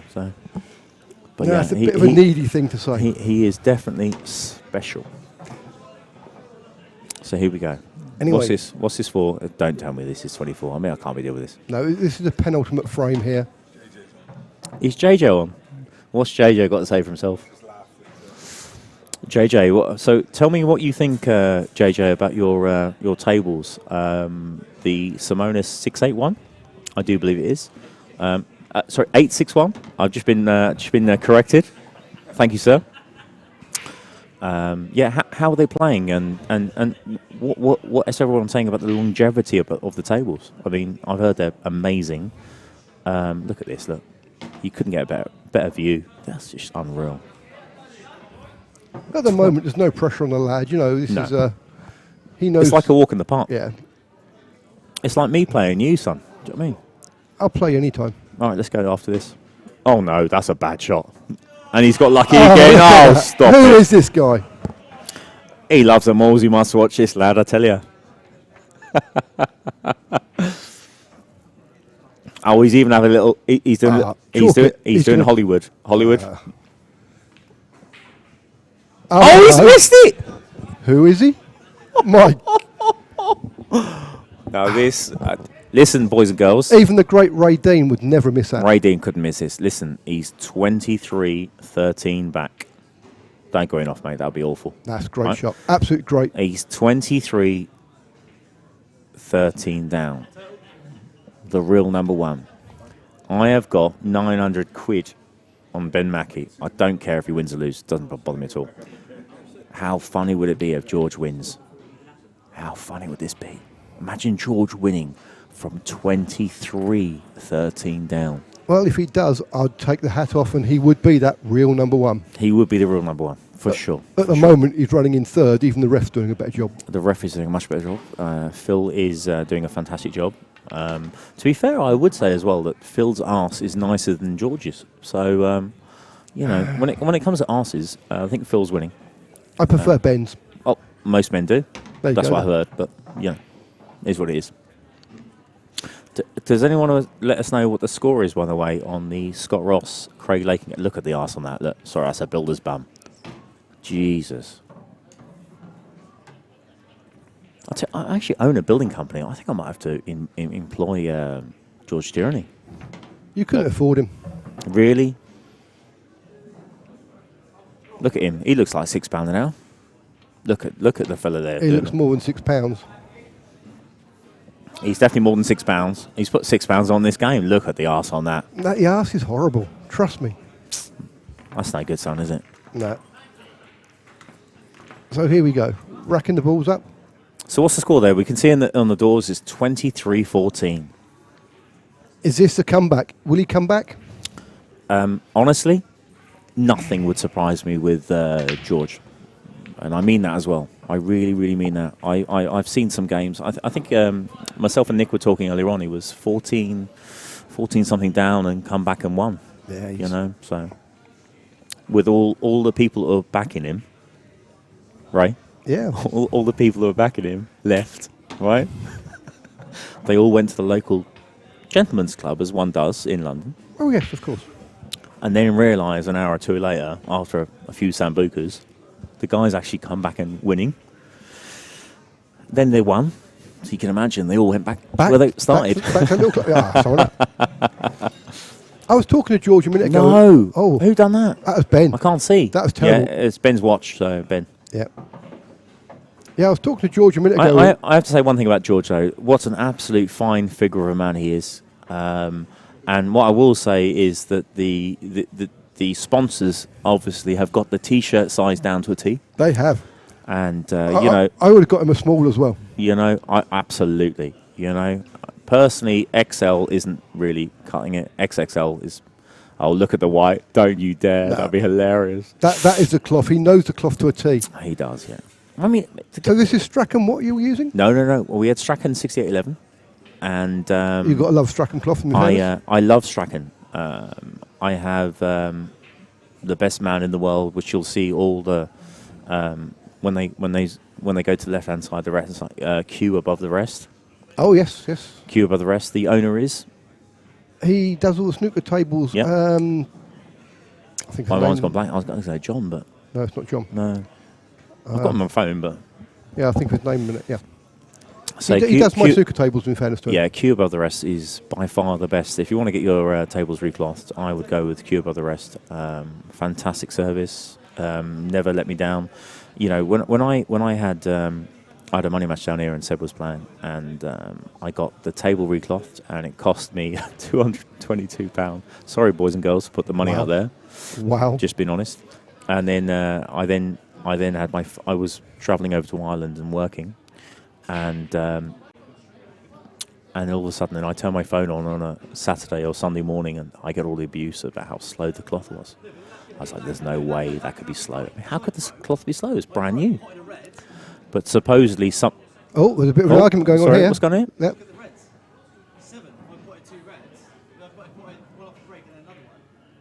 Sorry, Ben's woke up. Yeah, he's having a bit of a debate here. I'm not quite sure. Sorry about this. I'm not Missed sure this. Where's the ref? Come on, ref, step in.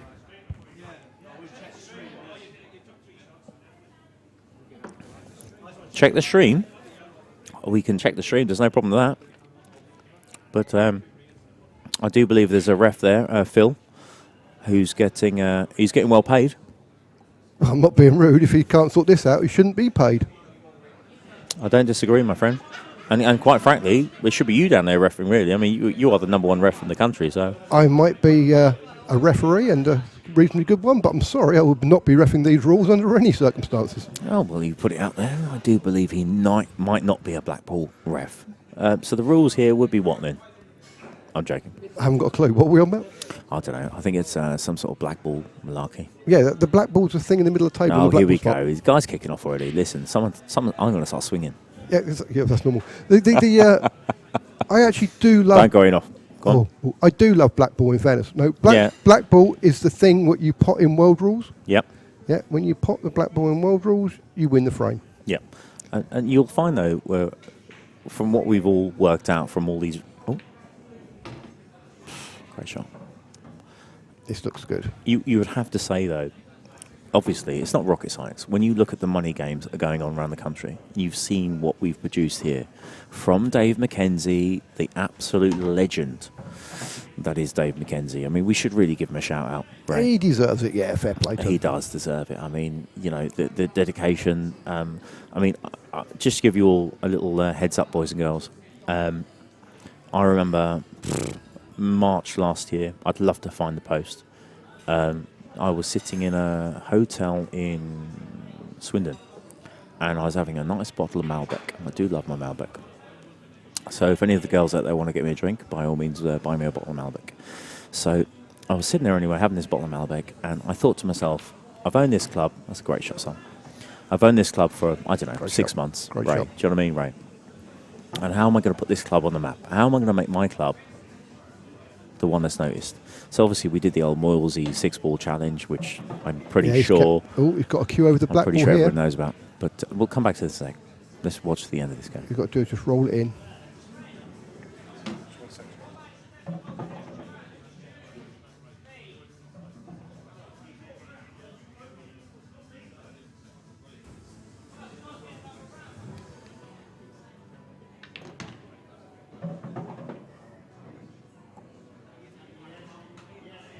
So that's another frame back. So I'm going to say goodbye and hand it back over. Ray, here. I just want to say thank you very much for joining me in the commentary booth. No problem, and, Nick. See you soon. Going to welcome back And Nick. we'll catch you downstairs for a beer in a bit. A beer, a few Jaeger bombs. Oh, yes, sir.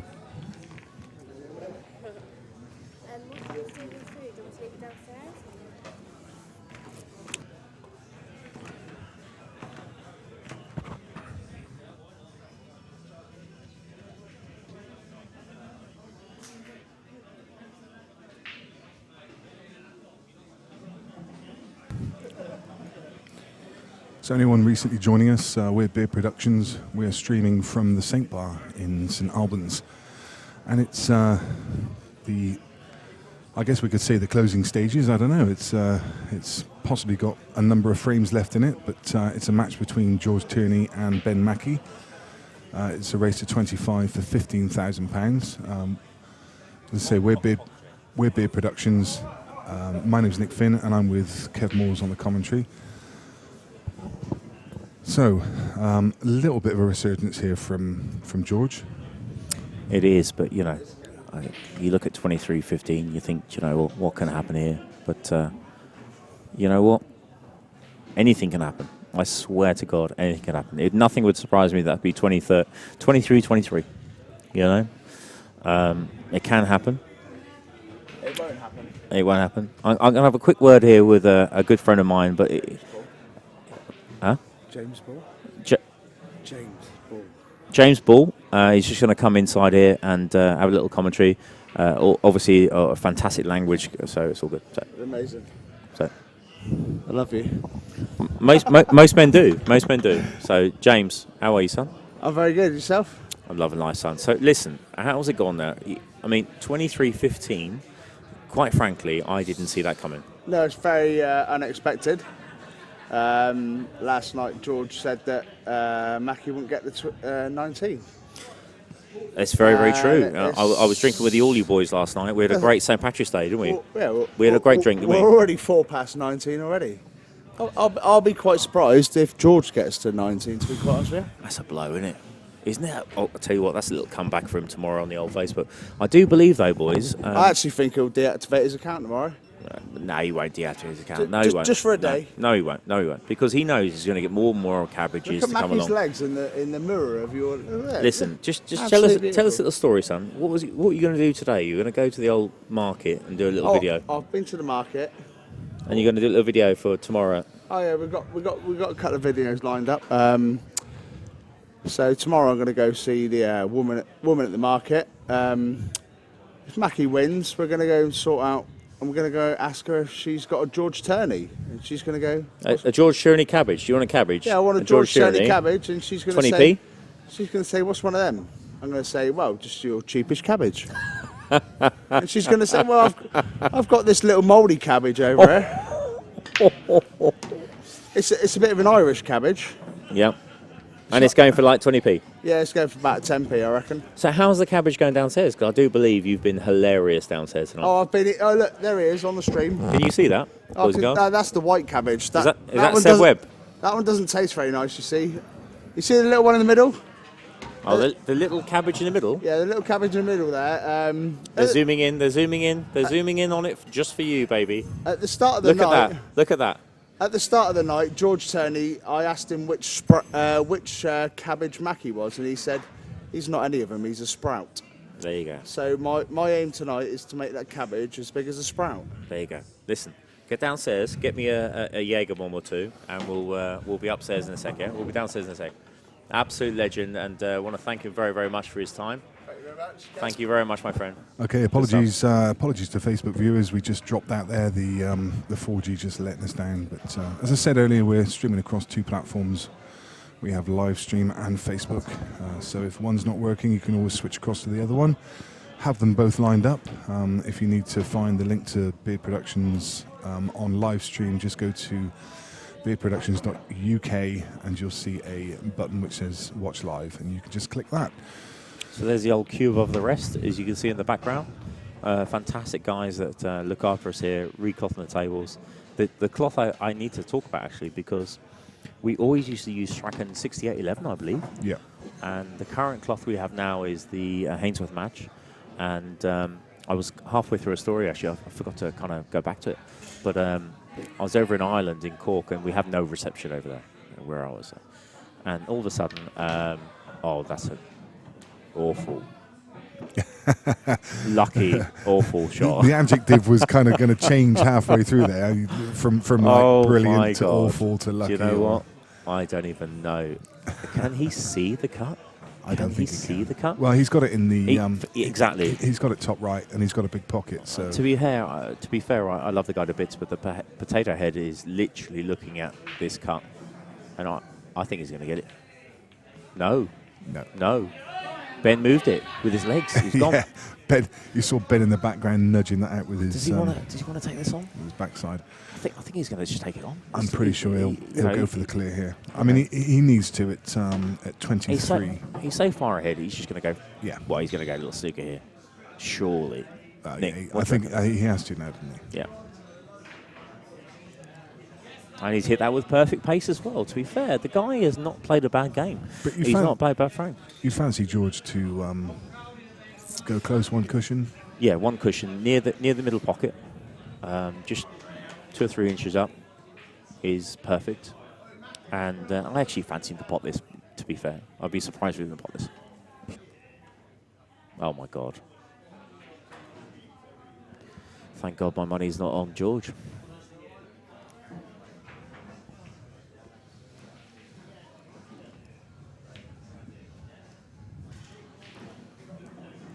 That's a poor shot. Sorry, boys and girls, just having a little sip of my Guinness. That was a poor shot.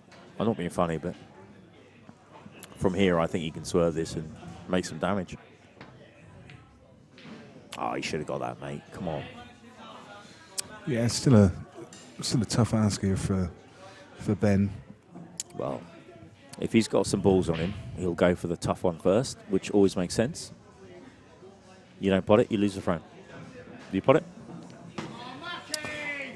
So, now it's called restarting. He overplayed that though. To be fair, he overplayed that. I think he might go safe here. Yeah, he's gonna play the snooker for sure. So similar shot to what George had just a few minutes ago. He should know little the bit angle harder. a bit better. Yeah, a tiny bit harder. The black's a bit further away from the pocket. Correct, yeah.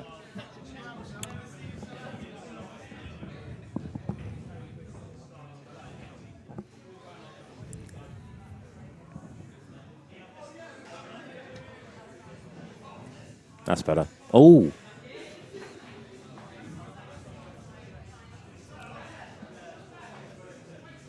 Is there any questions coming through there, Nick? No questions for Kev. No What? Can you believe it? I'm almost in shock. So, is there any questions coming through for the Moylesy? By all means, you're more than welcome. I'll answer all questions. I think there'll be a few money match offers by tomorrow, I reckon. There's no danger. Listen, I'm used to it. It's fine. When money's not a problem, money's not a problem. Do you know what I mean? Sorry, Bosco.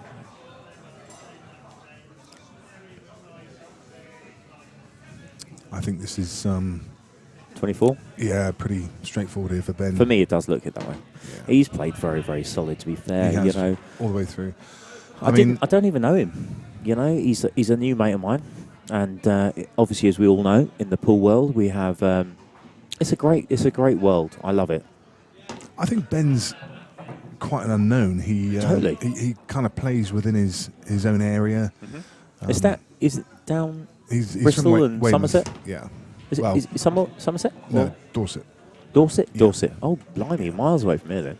Can't miss this, can he? Down on the coast. Oh, is he happy with that? Jesus, 24-15. Ben goes to the hill, and well, And now we start looking at you think Phil's it's arse again. I think it's a But, formality from here. Well, I don't know, really. At the end of the day, it's the old wedding anniversary tomorrow, so the 900 I've won, I think that's going straight to the missus. Yeah, You know? it's gonna have to. You're gonna have to buy her a ring or something. Listen, she's got enough rings. I would tell you a few funny stories, but, you know, I don't know. She rang me 2 weeks ago, right? I was working in Ireland. She rang me up and she goes, I cannot believe you've bought a Range Rover and not told me. I went, it's not for me. And she went, it's been delivered for Mr. K. Moores. I went, look, it ain't for me. And she kicking off. I went, listen, it ain't for me. I went, it's for you. That's the sort of level you get if you're married to the Moylesy. But listen, there's only one ever going to be married to me. The marriage was far too expensive and the divorce is going to be killing.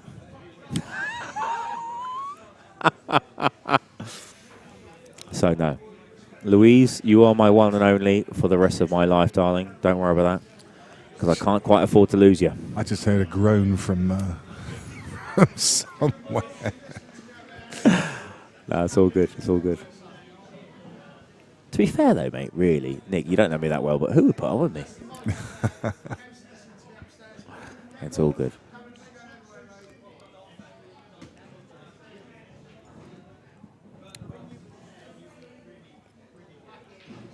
So just after 9:15, and George with a massive uphill battle. The game kicked off just after 5 o'clock, so we're looking at 39 frames in about 4 hours. The match has slowed down a little bit in the last hour or so. It has, Nick, we've yeah. probably got about 8 frames out in the last hour, I think.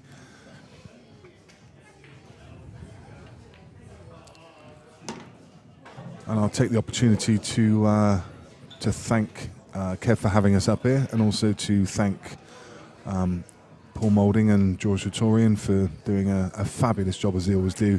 Fantastic I'm just the diva who turns up on the day and Thank you, Nick. picks up a microphone and talks. So all the hard work's done before I get here, and these guys do a sterling effort. Just so that everyone knows, on the old stream, everyone thinks, you know, you have these boys turn up and they take the money. Well, listen, they were here from 9:30 this morning. You tell me what the time is now. It's 9:20. Yeah. These guys have been here almost 12 hours. Okay? They have set up. Even George turned around after seeing the professional layout. I mean, I almost need, and I will take photos when I'm finished in half an hour probably or 10 minutes of the incredible amount of equipment and routers. I mean, my background's web design, so computer science. So, you know, I'm up here and I am surrounded by routers and laptops, and you know, it's unreal. Yeah, I this mean, is we're talking tens and tens and tens of thousands of pounds. This is a short day for Beard. We've had some pretty long days before. So you start streaming at 9 o'clock in the morning and finish at 4 the following morning. JJ's. Exactly. I was there with you. I was having a cheeky little £500 a man game. Neil Raybone, I do believe I had first round. Are you going to enter that this year? Listen, man, I need a day off. I think I need a holiday. No, I'm go on then, Mackie. You're working away at the moment, aren't you? Yeah, I work over in Ireland. I work for a pharmaceutical company called Agilent Technologies, and Agilent have me working as a contractor. So I've been working over in Cork, and I work in Dublin. I work over in Ireland all the time, to be fair.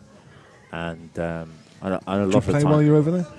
I'm looking for some cabbages down in Cork. And I think there's a Gary that wants to play me. Is it Gary Clark? I can't remember his name. Some geezer down there. Sorry, whilst we're on the live stream, is there any cabbages down in Cork that want me for cash? Because we have the Sterling Hunter getting mullered here. I am the Euro Hunter. Okay? My T-shirt will be the Euro Hunter. And I fully expect to take all of your Cork's money. And I can't wait. Name anybody, I'll play him. Doesn't matter how much, I'll play him. So it's Ben in the chair. It looks like It looks like a formality here, really. Quite possibly the final rights. But how's his nerve going to hold out? Time will tell, my friend. Time will tell.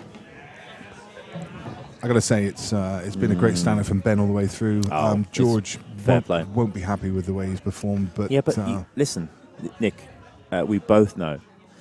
For George, this is... that's enough. Bang on, enough. 100%. almost. 99.9? Beautiful. What I would say here is if you want to get your CV out there and you want to make sure that you get more money matches, George Tierney has put it on a plate. Because for the score to be 25, potentially 25-15, he will get a 150 cabbages tomorrow wanting to play for dough. Yeah. Now, obviously, he ain't going to be... so even that shot there, though, look, screw back off the cushion, land there. Yeah. Even that was a great shot. Right, he's happy, though. Yeah, I think He's the left angles himself a bit too much, yeah, is he? it's a bit more acute than he'd like. I think he wanted to be another couple of inches down the table to make this easy. He's really got to dig I into think he's this. got to dig it, yeah. He's played it well. He's had a he's lovely, even landed love. he's had a lovely kiss, to be fair. He'll roll up to that. He can just stun through the gap. I think he'll just stun through the gap. And this is for the big money, boys and girls. The big money. Oh, he screwed it back. But there we go. And this is to make Moilsey a little bit of money as well. This is 25-15 for Ben Mackie. This is a smashing. This is a Moilsey must watch. Nick, take it away, son. Yeah, there you go. Look at the cabbage go. Look at the cabbages go. Come on, the cabbage hunter. Listen, fair play. Go on. That's why he's paid the big money. Suffice to say that Ben is a very happy bunny. Well, folks, what about that? Fantastic. Go on, Ben. Well done, George's reign comes to an end just for now, but he will be back in the chair, be looking for more money matches, and Absolutely. he won't be shying down anytime soon. He'll be ready to go again. So I love the way they're rubbing the cabbages off the table. Like, I'm not going to notice this.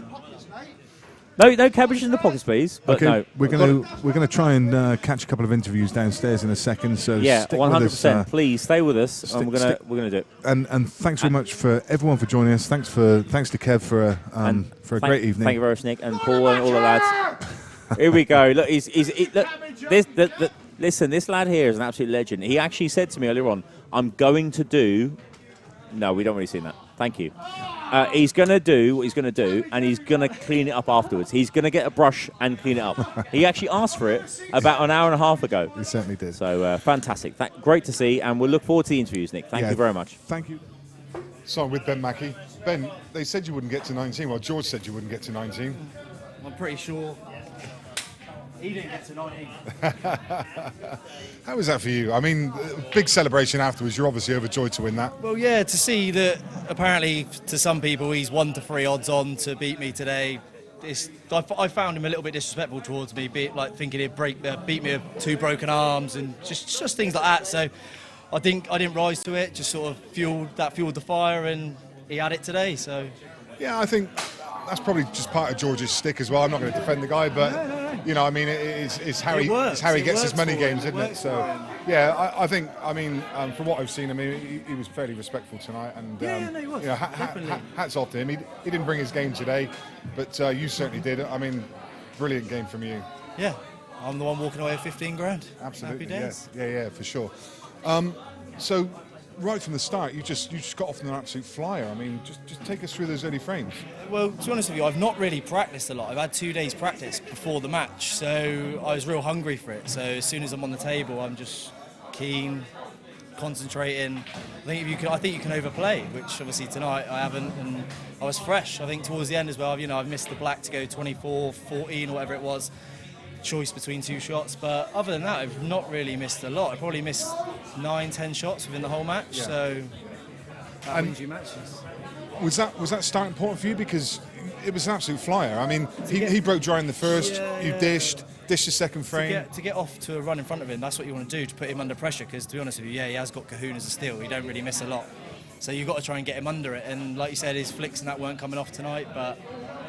The momentum seemed to shift a bit. He started coming back at you a bit. He got within 5 frames. He got 3 on the bounce, and I was sitting there and I was like, come on, just nick the frame. But obviously he was taking cigarette breaks as well as he pleased, not on the 10 frames. So I was looking at that and thought, you know what, when it's your turn to break, I'm going to nip the toilet for 5 minutes. Just a bit of games bit of back mind there. games in there, yeah. But obviously he's like the king of that. But see, tonight I've come away and played well, so I'm happy with that. What's next? Another game planned? I don't know. There's nothing set up yet, to be honest with you. My main backer, Matty, was sort of thinking, if I beat George, where do I go from here? And I said, well, not be funny, he's got games lined up left, right and centre for big money, so why can't that be me? Yeah. So, and a rematch? Would that be on the cards?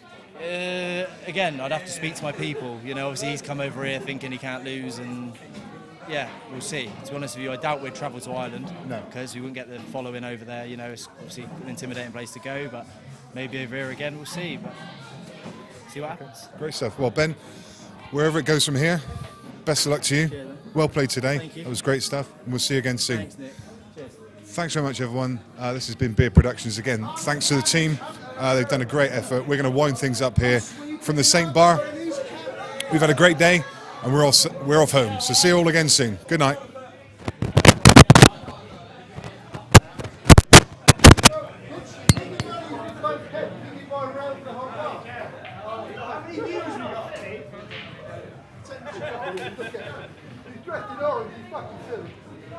Hey, can I get some Mario from the fridge?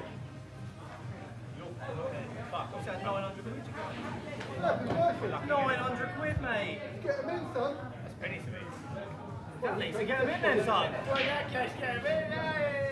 on, it, Kibby. Go on, mate. Get that Mosey, son. Yeah. The cabbage hunter.